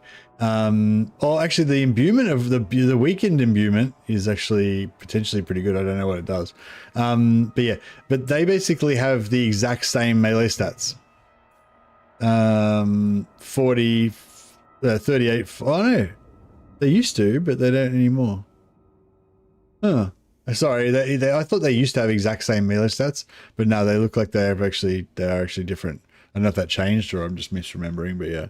But yeah, anyway, whatever. They're still crazy good, right? It's basically the same thing. 38 melee attack, 44 melee defense, 40 AP, 10 bonus versus infantry. So they got basically the same stats. So even though these guys have got crossbows, they're still basically elite melee infantry. Elite anti-infantry, melee infantry. They still have 30 charge bonus. Weakened is minus 25% weapon strength. Ah, okay. That's pretty good. That's pretty good. It's like poison. Yeah, but they only have 12 ammunition. So I sort of think of them as like kind of like glass cannon, black art corsairs or something like that, kind of, I guess, you know. So they're good melee dudes, but they can also they're good melee guys, but you can also you know, shoot a few bullets with them and stuff.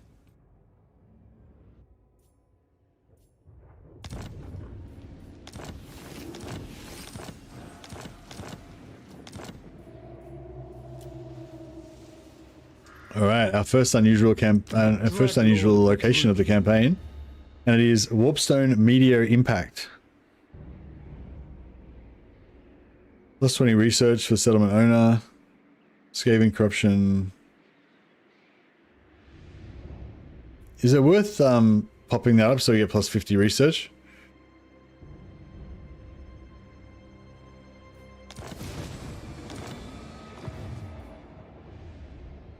Impossible. Dark Servant. Enchantress. Unequaled.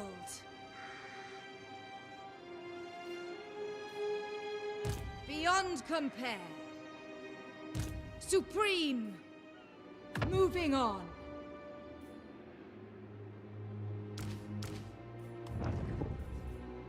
Chosen of Hecate. The weak shall fall. All right. Skillful sorceress. Sweet destruction.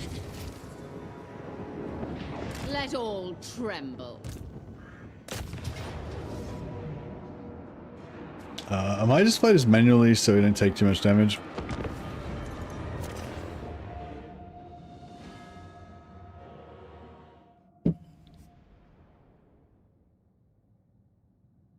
Devotees are interesting. I thought originally they were would be low tier, but they're not. No, they're not really low tier. They're a little bit glass cannony, but I mean they've got 30 armor, so they're not like naked berserkers, but they're not. They're kind of like got the same armor as like Empire troops, but they've got that about 20 or 30 physical resistance if they're with Marathi. Pretty cool.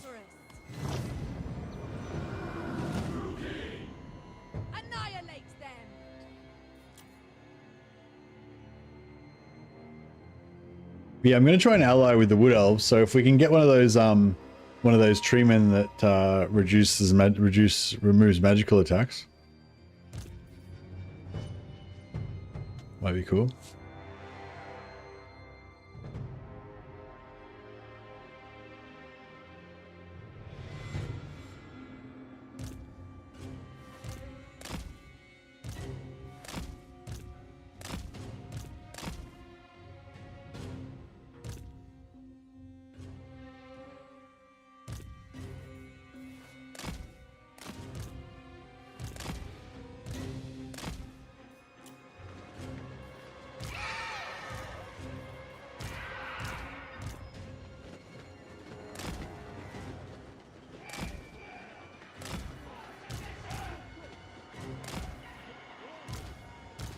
Enchantress! Inflicting pain!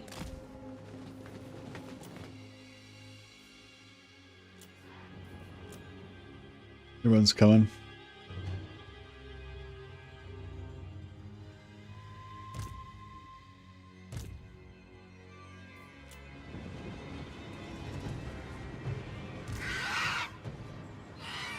Let hatred fly! Marathi! Her will!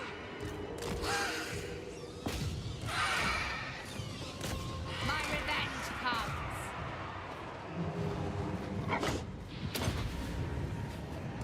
Marathi!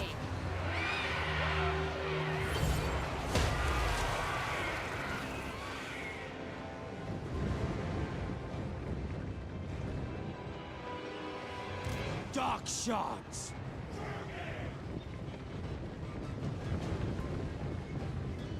It is done. Harpy's getting fucked, but that's alright. That's what they're there for. Striking out by your word.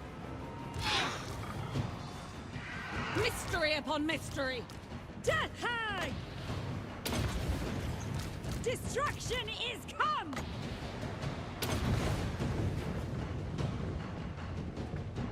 Dread spears! Onward! Dark elves! Of one's doom. Yeah. They're mostly blowing up their own stuff. Eager for battle! Die, weaklings! Carnage awaits! Destroy! Marathi! Dark power! Beyond compare! Nagarothi! Advancing! Nagarothi! Dark shards! Going! Forward! Oh, these guys should be wrapping up. Yeah, there we go. Supreme sorceress! To destruction!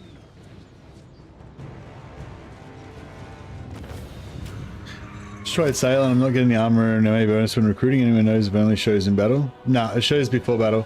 So maybe you didn't do it in the right order, Dolb. So you've got to do the first dictat, the one that says, if you read the description, it tells you get the +4 melee attack and melee defense. So you got to do that, cast that first, and you got to save up all your manipulations, and then you got to cast all the manipulations after you after you put the dictat on, and then you recruit the unit. So if you use the dictat before you put the, if you use the manipulations before you cast the dictat, you don't get the credit. Or if you start recruiting before you do it, then you won't get the credit as well.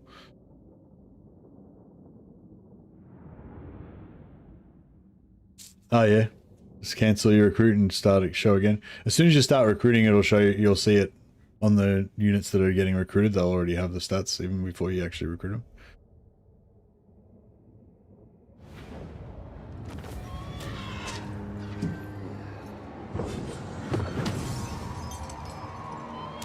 Yeah, no worries.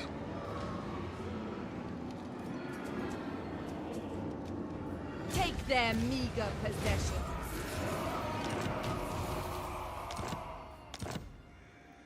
Mother of the Druki. The power is mine. Alright. Soon. I'm just gonna try to get some magic up. We really need something that gives us magic reserves per turn, because we're... Yeah, her magic's fucked. Supreme Luckily she can just make her own magic, but still. Master of cruelty. So it's 61. Onwards! Onwards! Going now! Supreme Yeah, I'll get him siege like one more time. May their death be Does Noctilus... Noctilus doesn't have a good trait, does he? It's like storm immunity to storm attrition or some bullshit. The hag sorceress ascends. It will have to wait. Be ready. Of course. Dreadlord of Nagaroth. We will make them bleed. I require slaves. Nagaroth nobility. Yeah, keep them siege locked. Destruction lies beyond.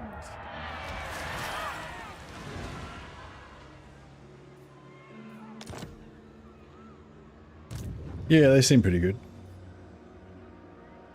Don't be a fool. Feel my power. Cruel sorceress. Assuming command. Druki Lord.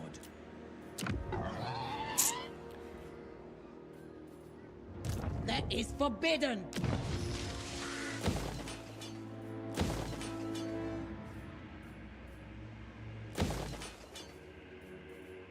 Alrighty,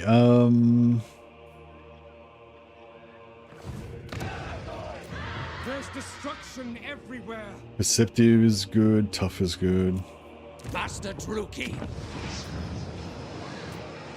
Master of Nagaroth.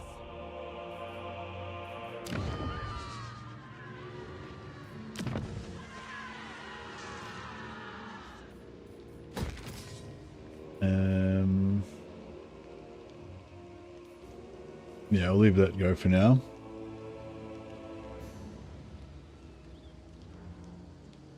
Anonymous Gifter is gifting 1 tier 1 sub to Mercy's community. Anonymous Gifter gave Disco Dragon a tier 1 sub.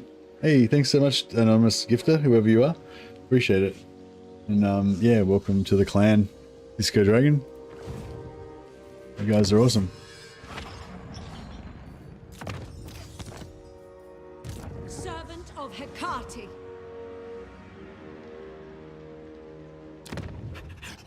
We are brave, might. Sweet destruction.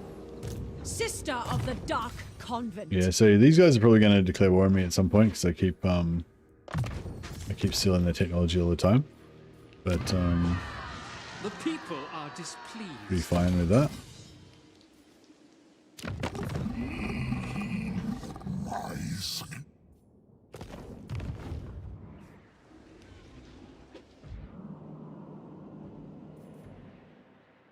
Yeah, we'll try to avoid him. So I probably will just peace out with him. I'll take this and I'll peace out with him, so I won't even bother defeating him. I'll just let him wander around.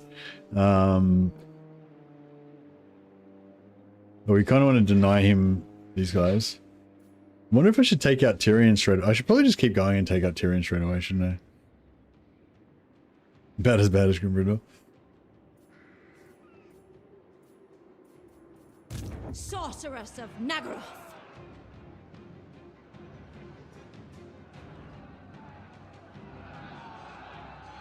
Praise be. Bring it down. Nagarothi sorceress. Oh boy, how tired I am. Fuck. I thought I got a couple hours sleep, but you know, guess I didn't sleep well. I'm pretty excited for you guys. Oh, did I forget to siege lock that? Back now. I think I forgot to siege lock Tyrannoc, or sorry, Illyria. That might cost me.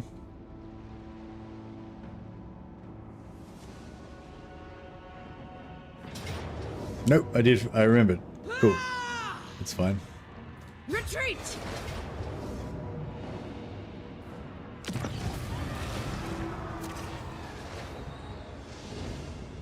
Yeah, minor settlements retaking that. That's okay though, we can use it as a sack city later maybe.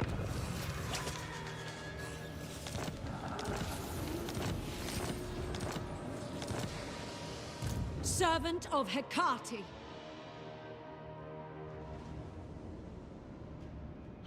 Yeah, she's gonna bounce back and forth and just keep getting more and more tech stealing.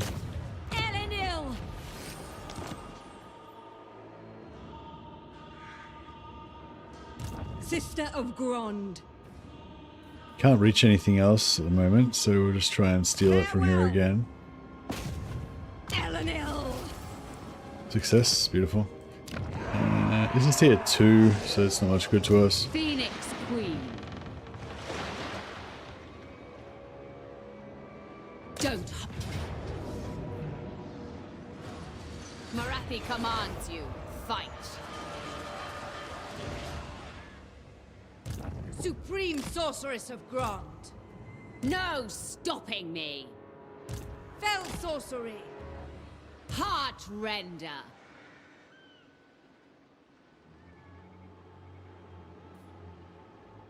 Dreadlord, awaiting command. Wonder if I'm. Can I go to war with? Can I go to war with these Scourge of Cain, or are we?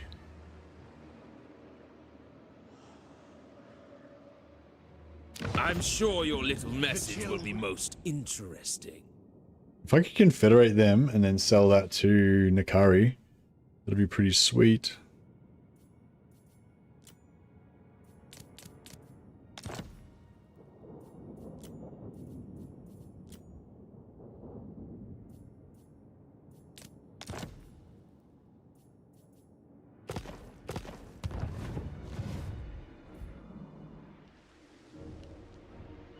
For glory.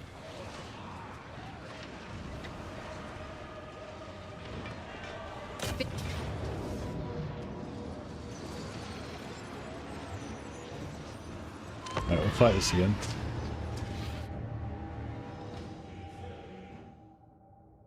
Can't wait to be off work and load a game of Throg first. Are you going to check out the Throg? I haven't even looked at the Throg stuff, actually. So yeah, Throg is actually one lord I haven't even checked out yet. Although I think I'm more interested in trying out Sail again. I really love that. I really love that ability to recruit units with permanently higher armor and stuff.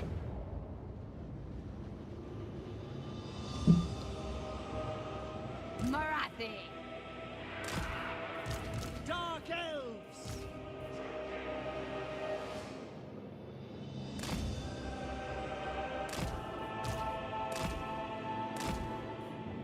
Death Hag.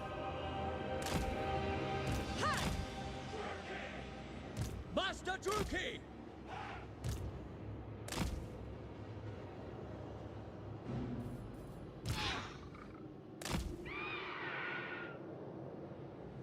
Yeah, I mean, every faction, pretty much every faction that I've looked at so far, I've really liked and really wanted to play more of them. So, yeah, probably once I watch Throg, I'll probably feel the same way about that.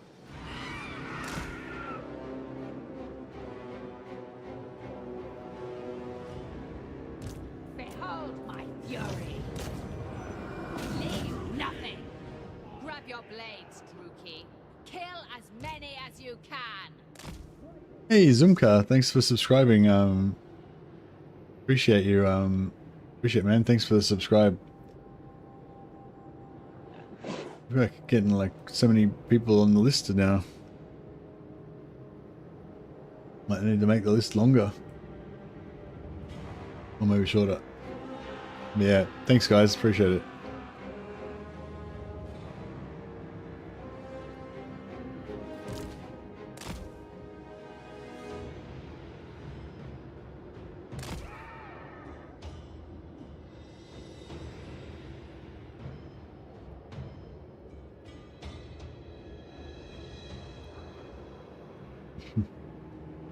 Yeah, I think so. You're awesome. I'm probably gonna have you stream tomorrow. Yeah, I mean, bro, I stream every day. It's like unless I state otherwise, yes, the answer is always yes. But no, yeah, nothing planned for tomorrow. So yeah, I'll probably be streaming tomorrow. I'll definitely be streaming tomorrow at some point. I'm getting a bit tired because I've been streaming like 10, 12, 14, 16 hours a day, like every day for the last week and a half straight or something. So yeah, I'm probably gonna start streaming shorter streams. Since I might just fall in a heap.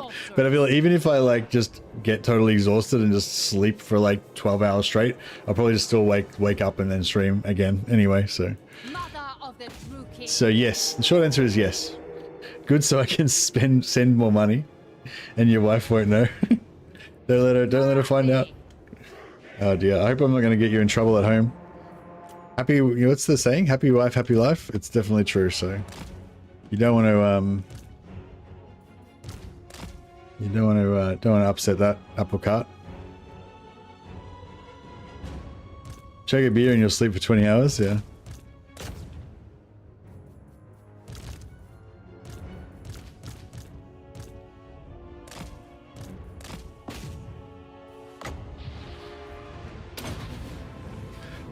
Boom! Eat that.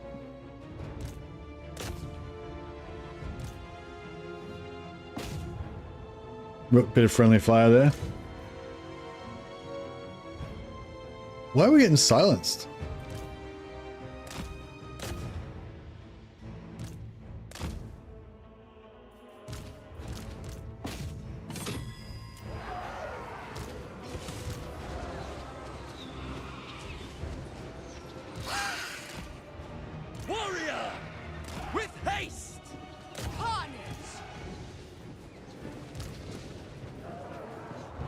I love this ability. So cool.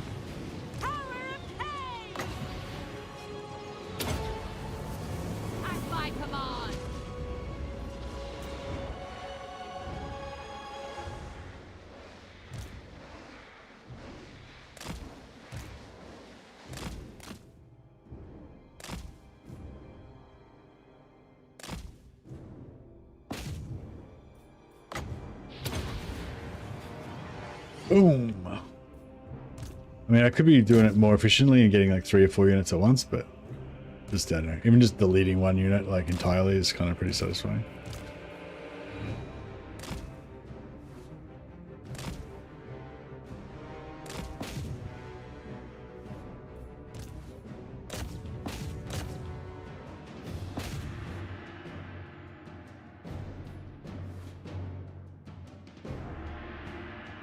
But yeah, I'll even if your wife does stop you, please still drop by and say hi. I would love to see, love to have you guys, you know, popping up in chat and let me know that you're there.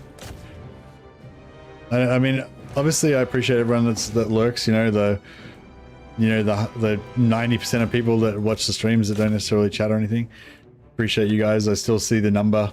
I still see the numbers going there, and I know that you guys are appreciating the content, so I appreciate that. But yeah, if you do just drop in and just say hello or whatever, when you know, I really like that as well.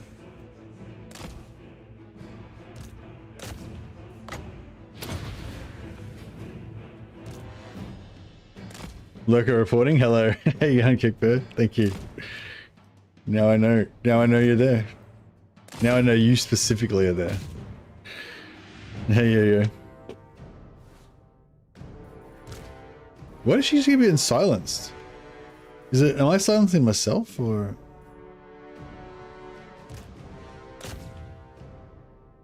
So I probably could be doing this a little bit less haphazardly and taking less casualties. You're always there? Nice.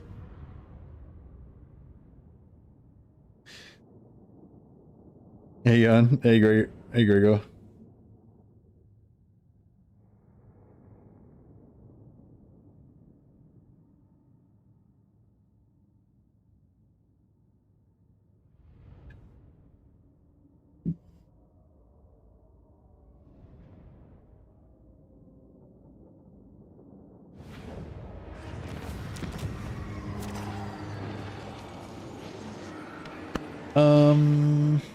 Yeah, let's sack it. Leave no trinket behind. I am the first sorceress. Hey, Dreadful. Welcome. Look at all the and look at all the what's it called? Interactive interaction. Yeah, look at all the interactions I'm getting now. YouTube will think that I'm awesome at streaming. They'll be like promoting a stream to other people. Be like, check out this guy. He heaps of interactions on his stream. My power is yours. Alright, so I'm thinking I shall hear you now out we've given him a good before flogging. Death lends you to my ranks. I was thinking about piecing out with him, but Beautiful, deadly, victorious. Your kind has spilt the blood of my people for generations. oh, he's at war with Suffrey. Nice. Is she at war with Suffrey as well? Yep.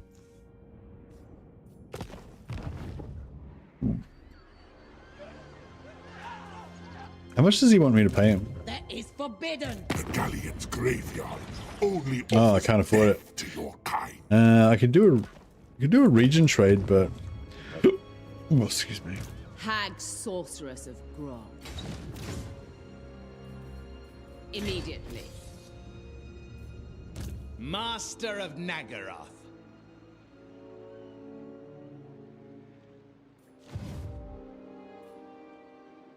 Destruction lies beyond. Probably could. Lord of the Druki. The weak shall fall. Could probably get him to peace out with me. Your dead body. For Cain! Feared by all. Malevolent Lord, the trap is set.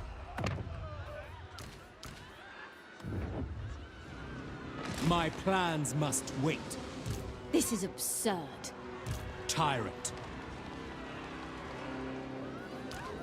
Destructive, this one. Useful.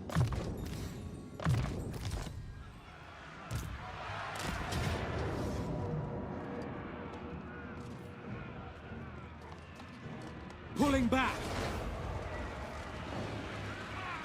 Annoying. Lord of the Black Court, laying in wait. I will continue later. Supreme sorceress of Grond. Peerless. Right, we might be able to eventually just brute force this with if we had enough characters in there. What plan?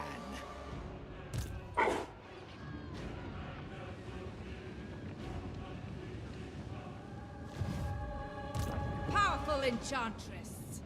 Hecate, guide me. Who seeks me?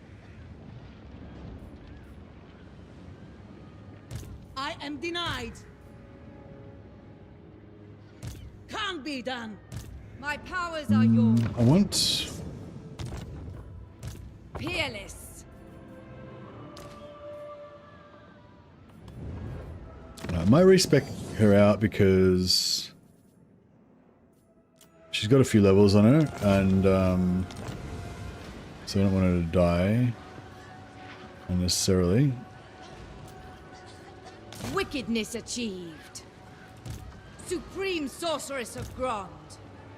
The mother. Feel my power. am denied. All-powerful sorceress. Cloaked and hooded. It might keep her alive. Oh, I just realized I just movement bugged her again. Shouldn't have been able to go into ambush stance actually.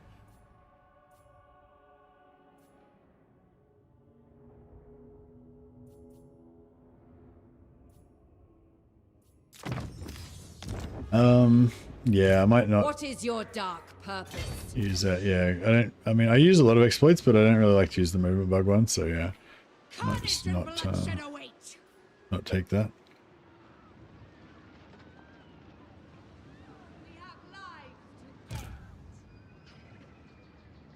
Setting forth.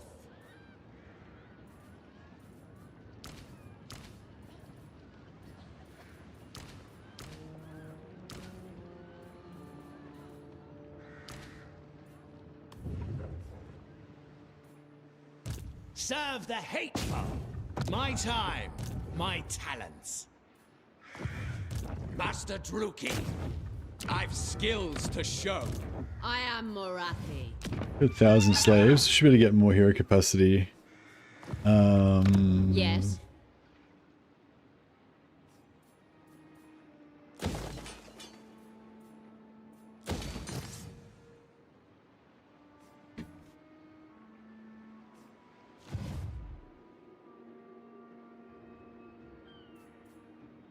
Yeah, we're going pretty broke. We are displeased.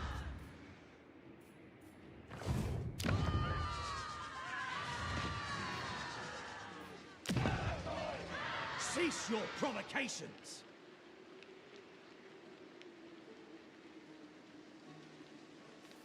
Star Wars is already confirmed. Oh, are you just joking?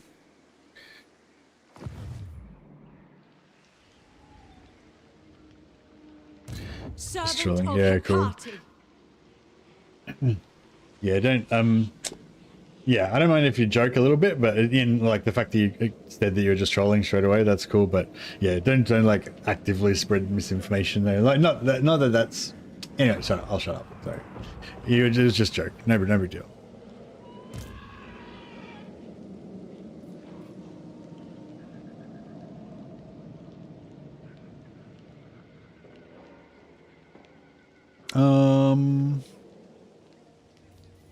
Sorry, I have this like, I think my thing is that I basically don't really care about anything, apart from Warhammer. Yeah, so I basically just don't really care about anything. And I feel like, and then I think that leaves like a hole in my soul for not caring about shit. So then I'll just like randomly care a lot about some random shit. I feel like a lot of people have that thing as well, where they don't really particularly care about anything. But then there's like a human need to actually care about things. So then you just like randomly care about stuff and just overreact. Do you know what I mean? I don't know if that makes any sense, but yeah. I think I have that a bit. I'm generally like just super easygoing and don't really give a shit about anything.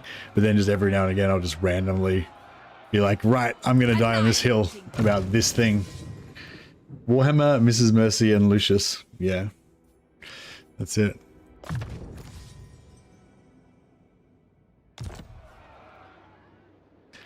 Don't give a fuck about anything but you.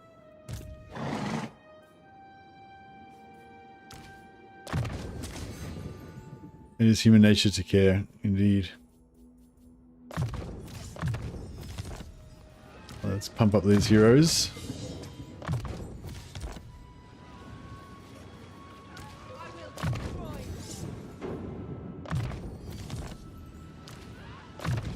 All right. Time for the name of power party. I don't really worry about the growth. I just focus on the hey, Triple Scorpio. Hey, David Dan. What new legendary lord should you start off with? Ooh, that's yeah, actually that's a good point. What do you maybe we should maybe I should do a poll on YouTube as well.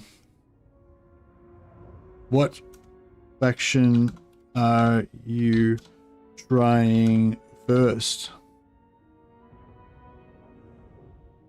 Slaanesh, Norska,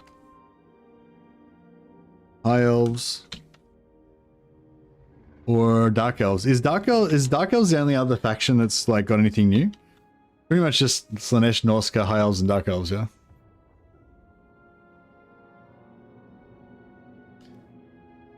But yeah, thanks Triple Scorpio. Appreciate the sub, man. You're awesome. I'll add you to the ever-growing list of glory. So much glory today. I think that's the amount of glory we've got on the screen here right now is a testament to how excited everybody is about the release stuff. High Elves, because I'm basic as fuck. I'm like that too. Like even whenever I play like fantasy stuff, I always just want to be humans. Blood Scourge. Oh yeah, we got some hunger going. There's new Beastmen. There's new Beastmen content. But there's not really there's new Beastmen units and new Warriors of Chaos units, but there's not really any new, like, there's no new mechanics or anything for those, for anyone else. Is what I meant. Drake Cleaver and Wormscale. Yeah, alright.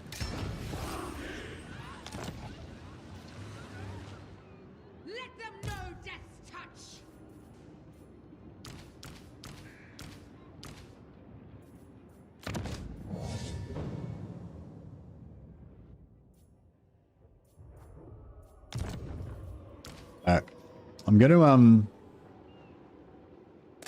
Master Druki, I'm gonna respec this guy out. I will continue in time. So he got a bad trait, so we'll respec him out. He'll come back with a new trait at some point. Looky here, I'm jumping on that Dekala pleasure train. Nice. Yeah, I was actually thinking about playing an Archeon campaign today. When Toto was talking about how Archeon's one of his favorites and stuff, it's like, yeah, I do love a good Warriors Chaos campaign, gotta admit. Alright, let's do this. Let's do this shit.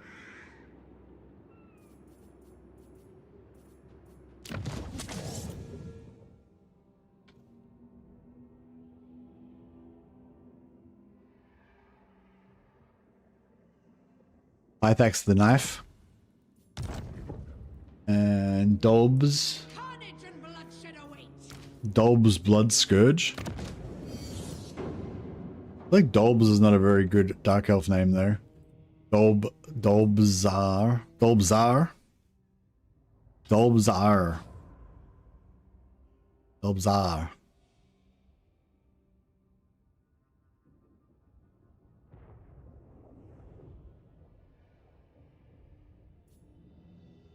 That'll work.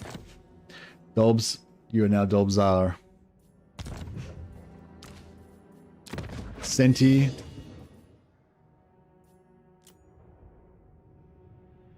Oh no, this is Lisbeth the Ripper.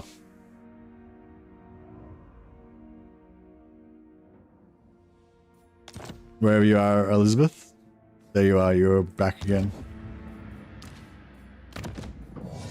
Senti, you're going to be anointed.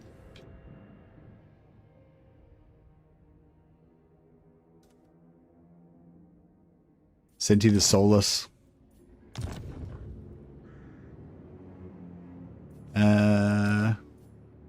Robs? Robs 965. Shall be Rubsara. Dolbzarian. Rubsara. Rubsara.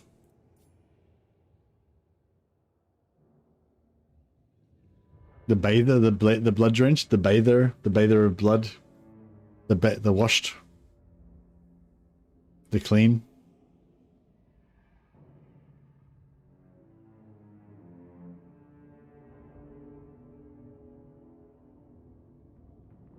Robsara blood bathed. She bathes in blood. Jonathan Lamb shall be Jonatar Lambar.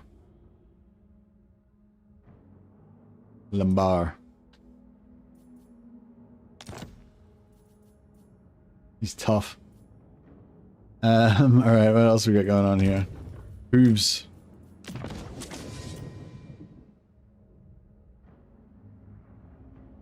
Huvak the Trampler.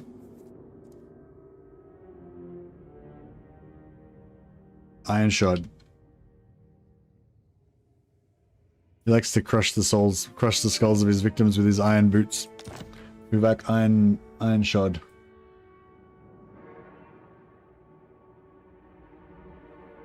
And I think that's about it. Oh, actually, we can name some. Let's name for our sorceresses as well. It's a map hero action going. Zumka. Zumka? I feel like Zumka. Maybe we'll just have one O.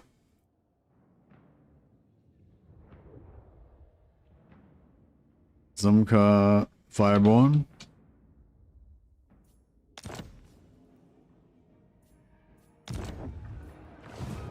And Triple Scorpion. We got any more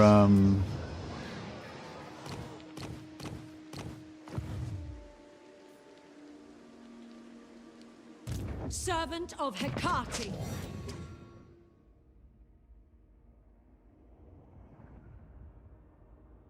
Triplus the Scorpion. Boom. Thank you so much, everybody. Now, instead of living forever on the Roll of Glory, you can now live on the campaign map until you die. Sorry, did I sneeze again? I keep sneezing all the time.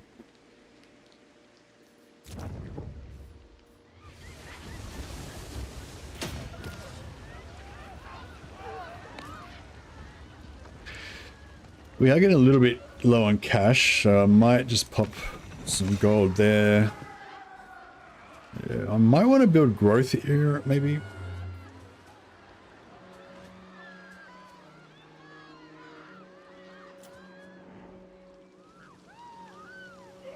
So I'll pop growth there.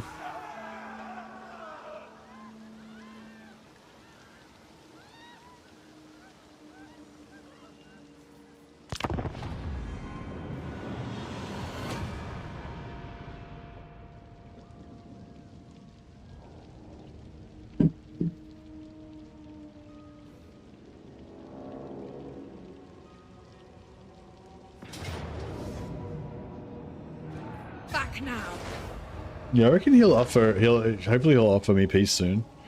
If we stop attacking him and we keep him siege locked.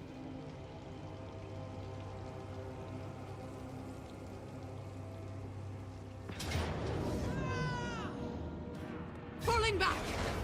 What do you want?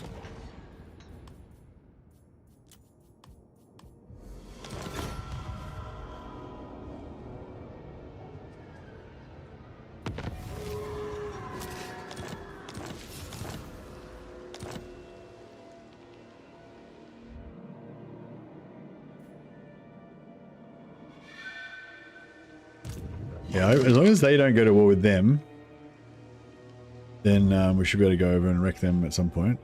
I watch from the shadows.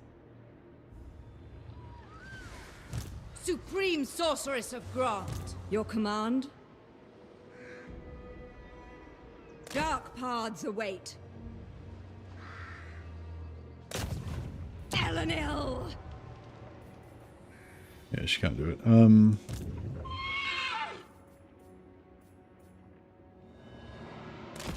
Alright, yeah, I'm just gonna keep rolling and see if we can take out Tyrion. We must wait. Sorceress of the Dark Convent. I must think a while.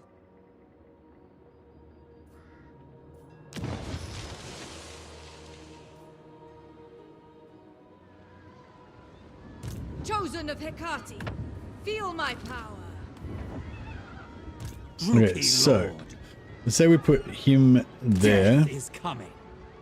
We put Who her seeks me? there. Seeking entertainment. Dreadlord, awaiting command. Destruct. Ah! Let them know death's touch. Yes, I'm hoping if he sallies out, Oh, we won't. No, we still won't win, will we? Oh, sweet. These guys just came over here. We have lives to end. This is futile. Once you die. Yeah, see, he's getting closer to... He'll probably offer me peace this turn, I reckon. Or maybe next turn.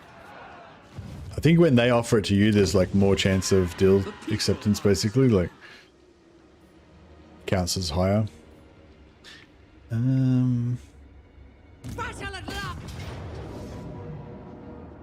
Close defeat, yeah. So yeah, so maybe if he sallies out, we might win. Noble born.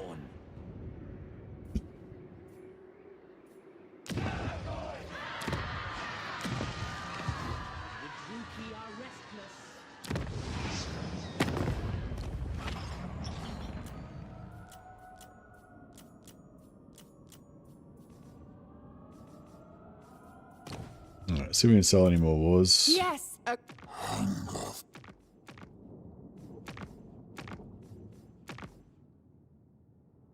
The dwarfs.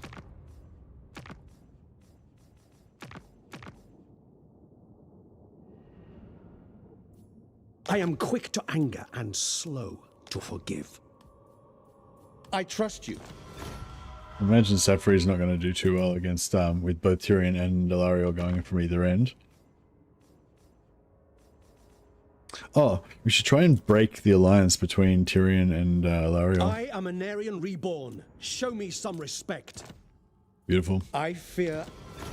Yes, there's a bug. There's a bug where if a faction like hates your guts, then they're more likely to agree to break their agreements with factions. If you ask.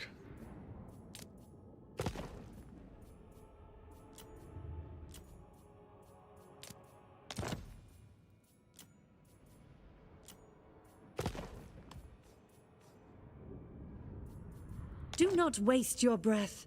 I already know what you seek.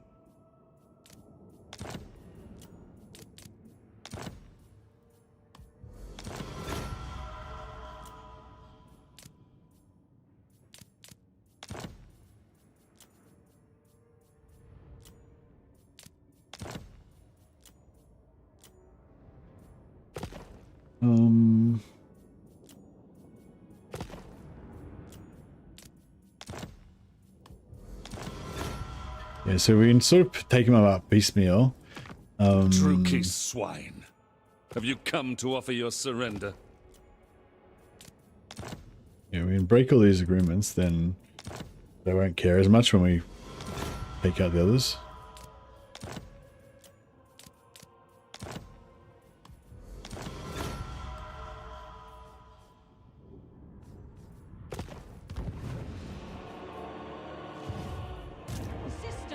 Dark Convent.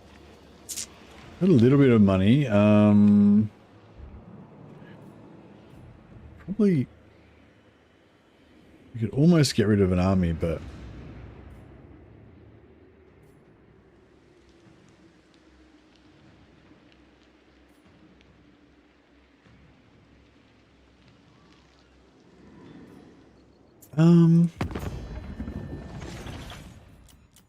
with I guess we're good to just leave it at that.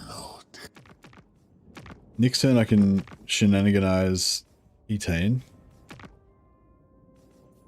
We're not bankrupt, are we? No, alright. Marathi sorceress. We are brave, mighty. Oh yeah, cool. Let's sell Iron Spike for some money. Now here, listen. This nest lair is ours. Who contends this?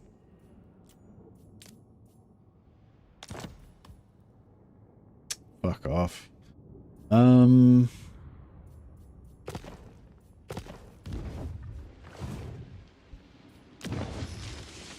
people grow restless. I don't want to sell it for 2,000, but Cease your provocation. I smell things. You stink of fear. Good. Make easy trade.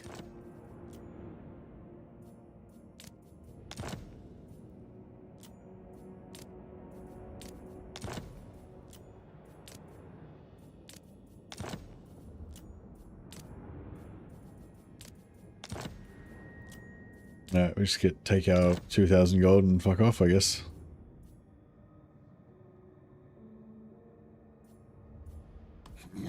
Good. That's right, that'll keep us out of trouble at least. Keep us out of bankruptcy. My dark heart is yours. Sweet destruction.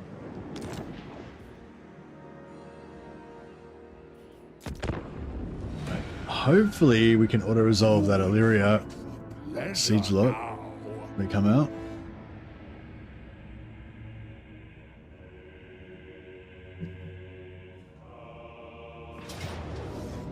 Not that one. Pull back.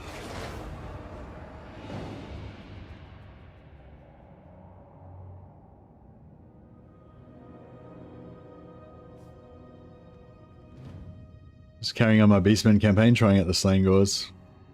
Oh, well, a Beastman campaign that you started before the update. So did that? So did that let you be able to recruit them?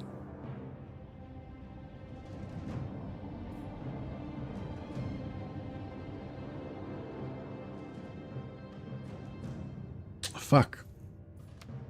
She's gonna get me invaded.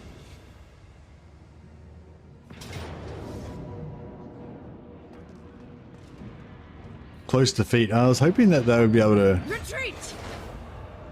I was hoping they were going to actually be able to get that.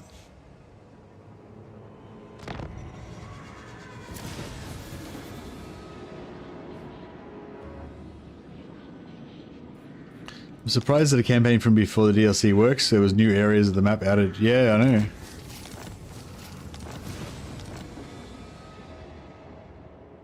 I guess the start position stuff is still the same. So in his version of it, the map would not have the new areas, I believe. The start position stuff like the map and everything is probably just part of the save game.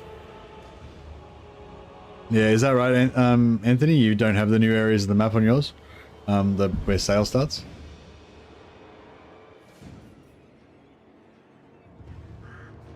Very well. Dreadlord of the Druki.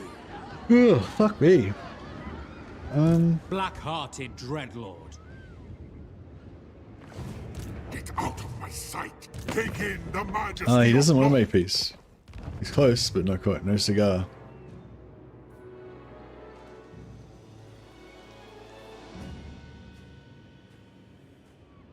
Dark sorceress.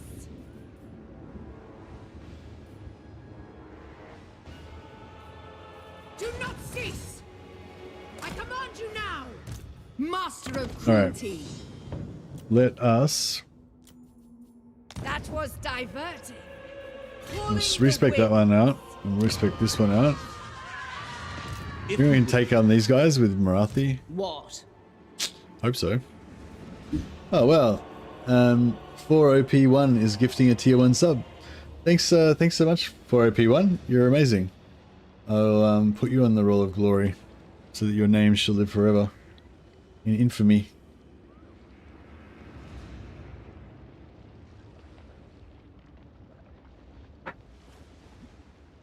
Yeah, thanks so much for the sub, man. Appreciate it. And welcome, Slothazor.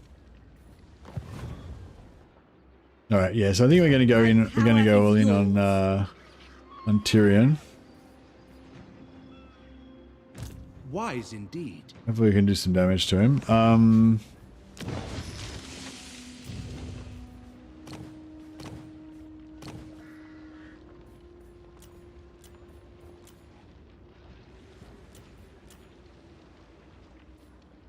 Dark Perceptive or Shadows Malicious.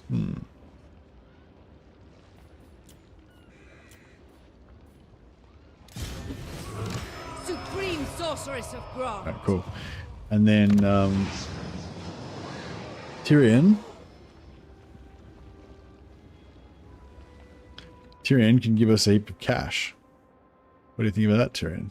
Your kind has spilt the blood of my people for generations. 5k? Very good. Actually, can we get him to... I can't get him to trade anything.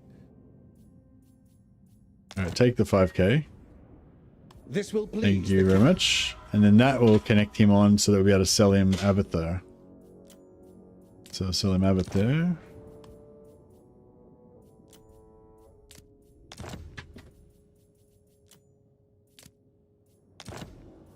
Let's get 2,000 for that. You have what... And then, of course, we have to declare war on him again. What about White Peak? We can do White Peak as well. People are displeased. Dark power.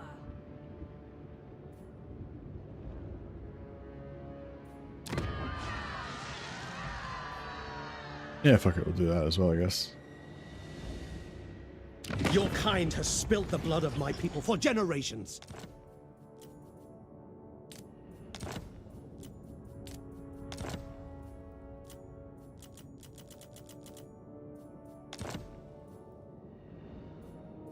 You have what you... Alright, cool. So we got like a 9,500 out of Tyrion just then. So... Cruel sorceress. Dreadlord of Nagaroth. declare war on him, which pulls in our ally. He doesn't have any allies because we broke his agreement. For the Witch King, it is mine. Tyrant of Nagaroth. Got that back, not even damaged, don't even have to pay repairs or anything. The Glory. portents are good. Siege lock these guys again. May their death be slow. They wouldn't want to... I was going to say they don't want to make peace, but yeah, nah, they don't want to make peace remotely.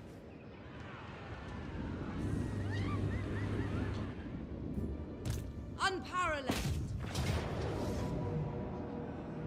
Power We'll just keep siege logging them for a bit more until we can get our... Oh yeah, we can get our Blackhawk back now, potentially. Yep, cool. Sorceress of Nagaroth.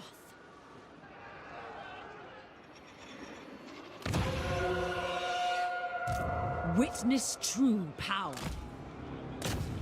Bring it down. Servant of Hecate. Fell sorcery. I command the winds. Sweet destruction. My skills are yours. Alright. What do you seek? Mine. All mine. Supreme sorceress of Grant. Right, so we got all of our territory back again. Damaged public order a little bit. Now we're gonna get a rebellion here.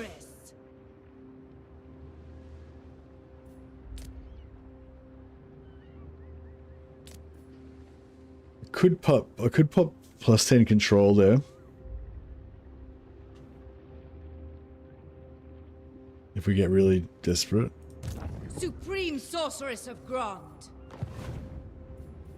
I admire your darkness. But yeah, we're basically gonna have to take on this fight here.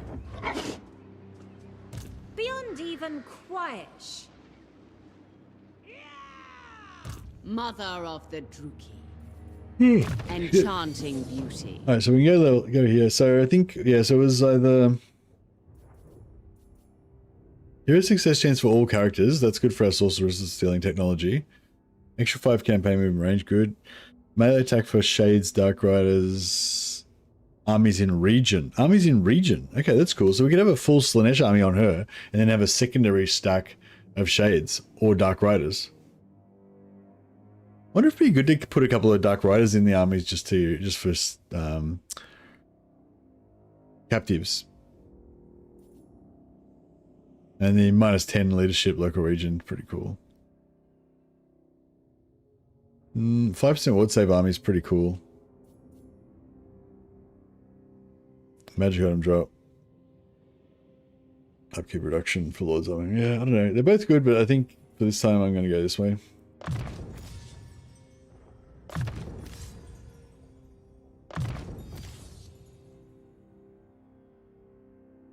Magic item drop faction wide is nice. Yeah, true. But, you know. You gotta choose. You gotta make choices.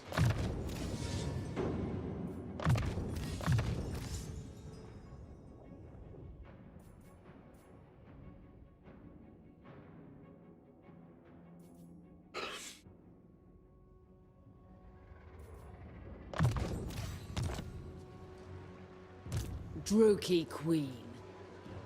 This is level 3? Unwise. Alright, cool. So we can take that at tier 2 Is it straight away. time? For the... Marathi commands you. Fight. Yeah, I don't know. I found it's a bit of a hard choice, but yeah, I think for me, but I think the movement, the movement kind of seals it, and the movement's the sort of the key, probably the most important consideration for me out of those. But I do really like the -10 leadership local area and What is your dark purpose? Feel my rage. and the other stuff as well. Oh, hell. Ugh. Man, I wanted to stay in stream for ages for you guys today, but yeah, I think I'm just didn't get enough sleep. I'm just gonna keep yawning all the time. Might have to go and have a nap and come back later or something, and see how we go. Maybe we'll do this one last battle first, though.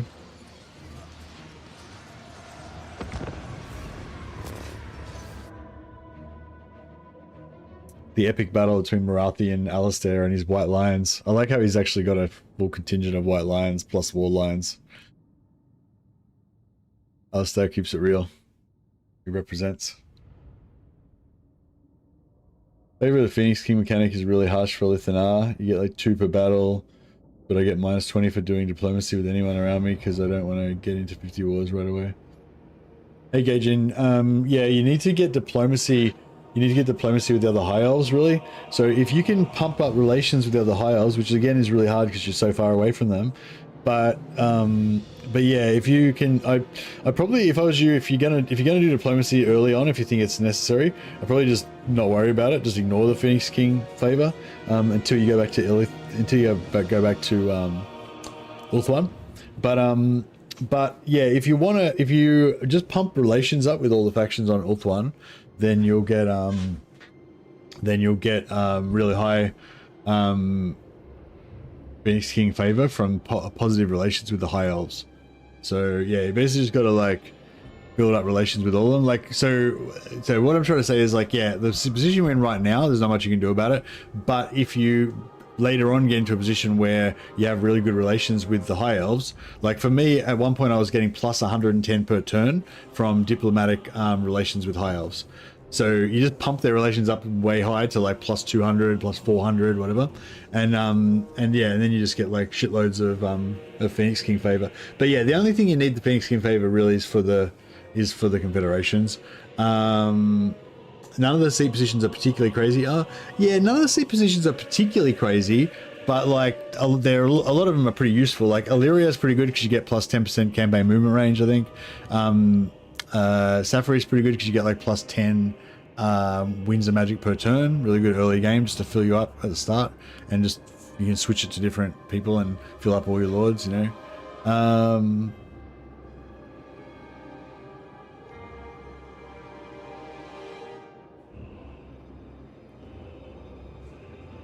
Yeah, once you're at 0, that you can't lose anymore. You know what I mean? So you can just like do a heap of diplomacy with evil factions right now. Just get it back down, keep it at 0 because you already got fuck all anyway, right? And then yeah, and then once you get serious about it, just pump relations with all the High Elves. Get like, you know, you get 20, 30 a turn, 50, 60 a turn, and then it'll just go up really fast once you're ready to do it. But yeah, you need to really just pump high relations with all the High Elves. Is the key thing.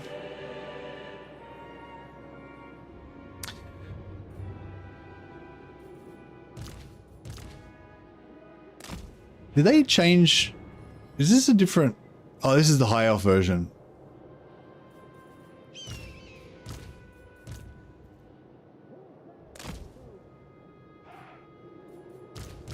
Battle ready.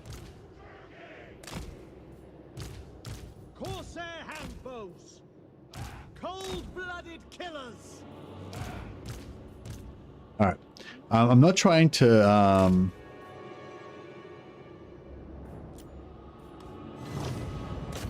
Oh yeah, I've got to remember to recruit that Black Ark as well, because it's available now.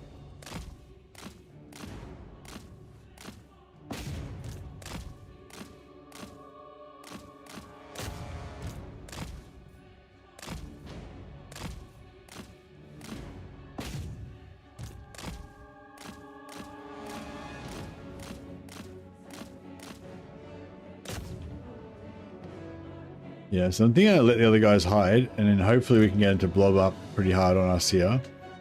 And then we just utilize this to smash.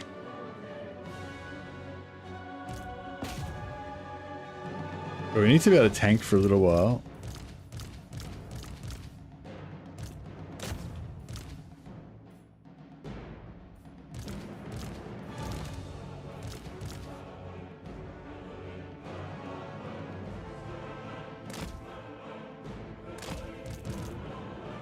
Alright, we're in.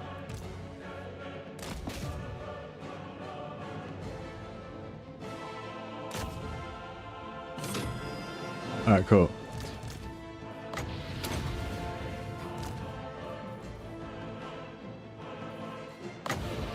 Alright, that should, the Pit of Shades should knock them all down, plus it'll knock us down, so we won't take as much damage from melee.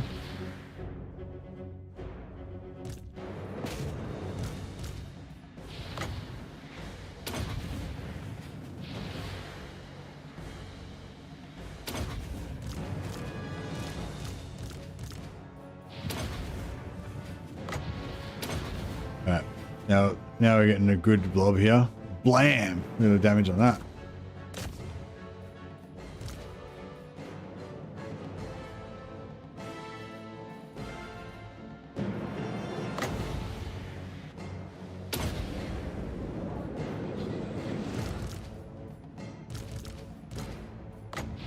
Buff us again.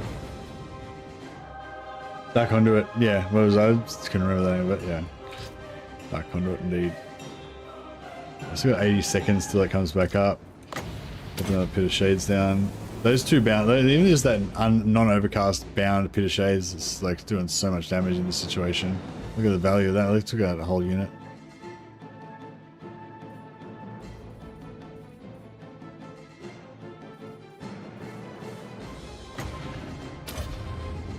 I can actually drain my own health and turn it into magic. She's got regeneration, so we can do it up to a certain point.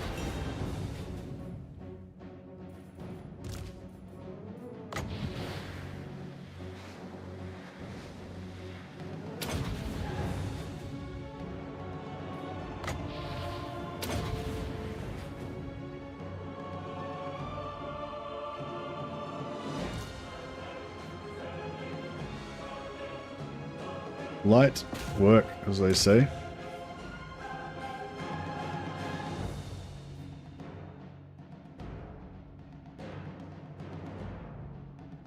Alright. We can probably bring our guys in now. I may as well, I'll wait till the debuff. I'll wait for the last one of these, and we'll bring in archers.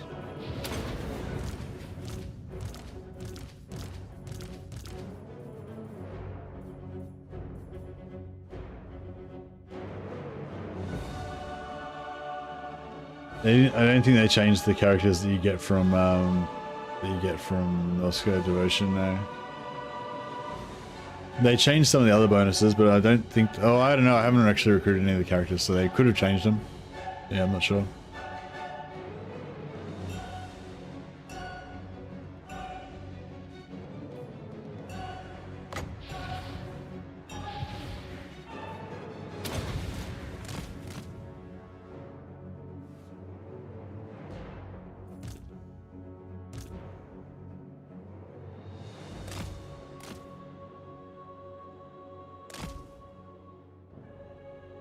Man, I can barely keep my eyes open. Sorry, guys. I'm gonna have to go to bed after this. I think. Have a nap. Maybe I'll get back up in a few hours.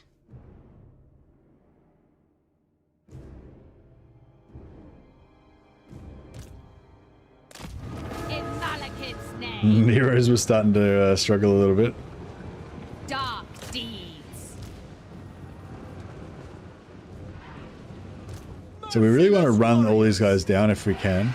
Onward! Time to kill.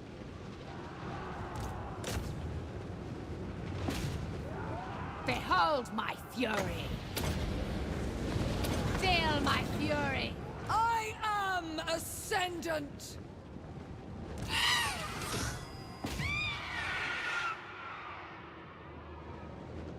Shades! Carnage awaits! Druki!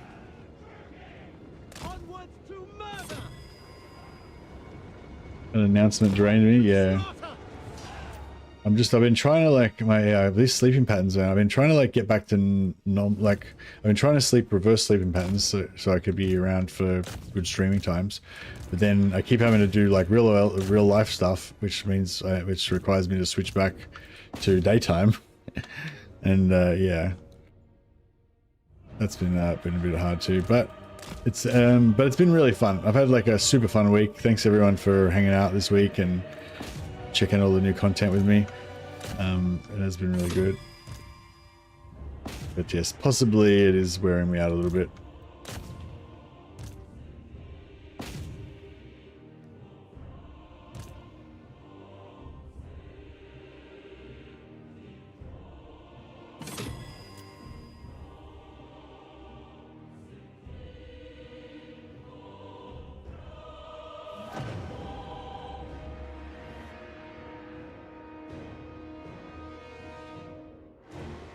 Thanks for the streams lately, Messi. Get some rest. Good bless, man. Yeah, no, thank you. Army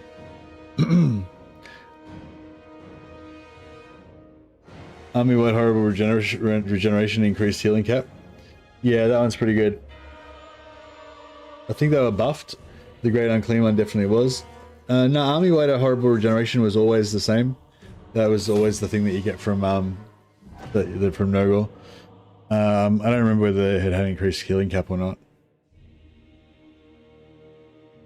Throg also increases healing cap faction wide. Oh, nice. Him plus Burble Smoke would be sweet, yeah. Although you don't really need Burble Smoke because he's got all his units of trolls that regenerate anyway.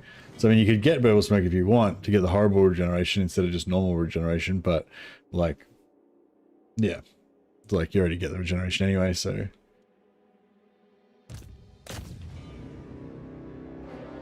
But yeah, I suppose Nogor does suit Throg the best though, I guess.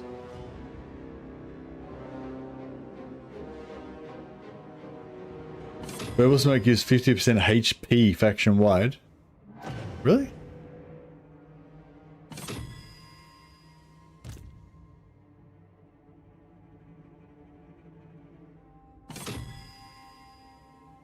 Alright, I think that's enough. We've killed a bit.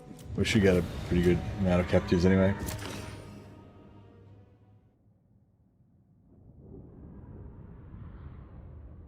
%50 on HP, oh, not on units. Yeah, cool. Purple is 30% HP. Oh, okay.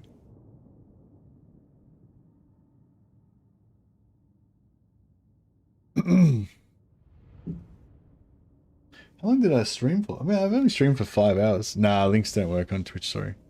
It blocks them automatically. Maybe if you change to Bantalard, you'd liven up. Yeah, I might have a little rest and then play a bit of Bantalard later on or something. Or play a bit of Warhammer later on.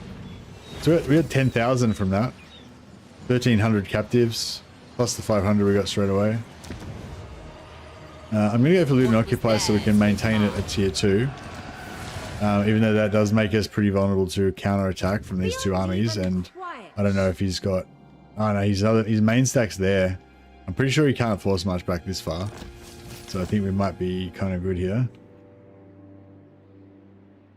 But yeah, now we've got 32k, so we can go crazy, like we can recruit our asses off here until we can eventually just brute force that and then push through there. While we come around this side at the same time. I really want to peace out with Noctilus just temporarily. Anything more than just your... Yeah, I don't know. I mean, I could region trade him. Wand of Caradon. Pretty nice. Yeah, I think I'm gonna go have a nap and stuff. I might be back in a couple hours. Yeah, I feel like I just need to have a little rest and then refresh my brain a bit, and then I'll be good to go. But maybe not. Maybe I'll be out for ages. We'll see how we go. Where was another hero? Where's another hero that we can... Oh, this hero there. Did I rename her? Yeah. Hear their screams. Sorceress of Grond. 4OP1. Maybe we'll call her AOP.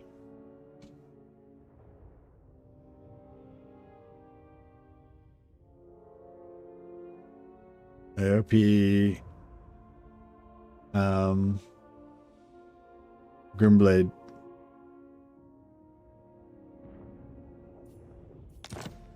Boom. Thank you again. Thanks everyone for your support. You've all been amazing. Love it. Been having a great time, and you know, all that stuff. Yeah, been having a great time. I'm excited about the updates, and yeah, I've really enjoyed having this week off work and you know, focusing on all the streaming and stuff. It's been really cool. And I will see you guys quite possibly in a few hours from now once I've had a little bit of a rest. Otherwise, I'll definitely be back tomorrow, but I suspect I'll be back today actually. So yeah, we'll see. We may see each other again soon. All right, I'll oh yeah, thanks to everyone for the host as well. Thanks to Lawmaster Sotek for the massive host, and yeah, thanks to everyone else for the raided us and stuff as well. I kind of remember all the raids we had today, so I'm a bit out of it. All right, let's see if we can chuck the host on to somebody else. I'm sure there'll be somebody else streaming Warhammer stuff to keep you guys company while you're exploring the new content.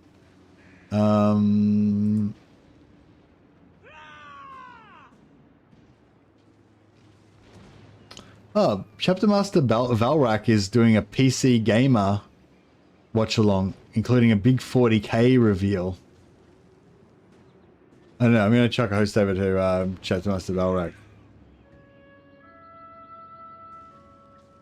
See if that's any... I might go and check it out briefly as well and see if that's anything related to Total War or not. And I'll chuck a raid over to Radiant Ash on Twitch. Alright, catch you later guys. See ya.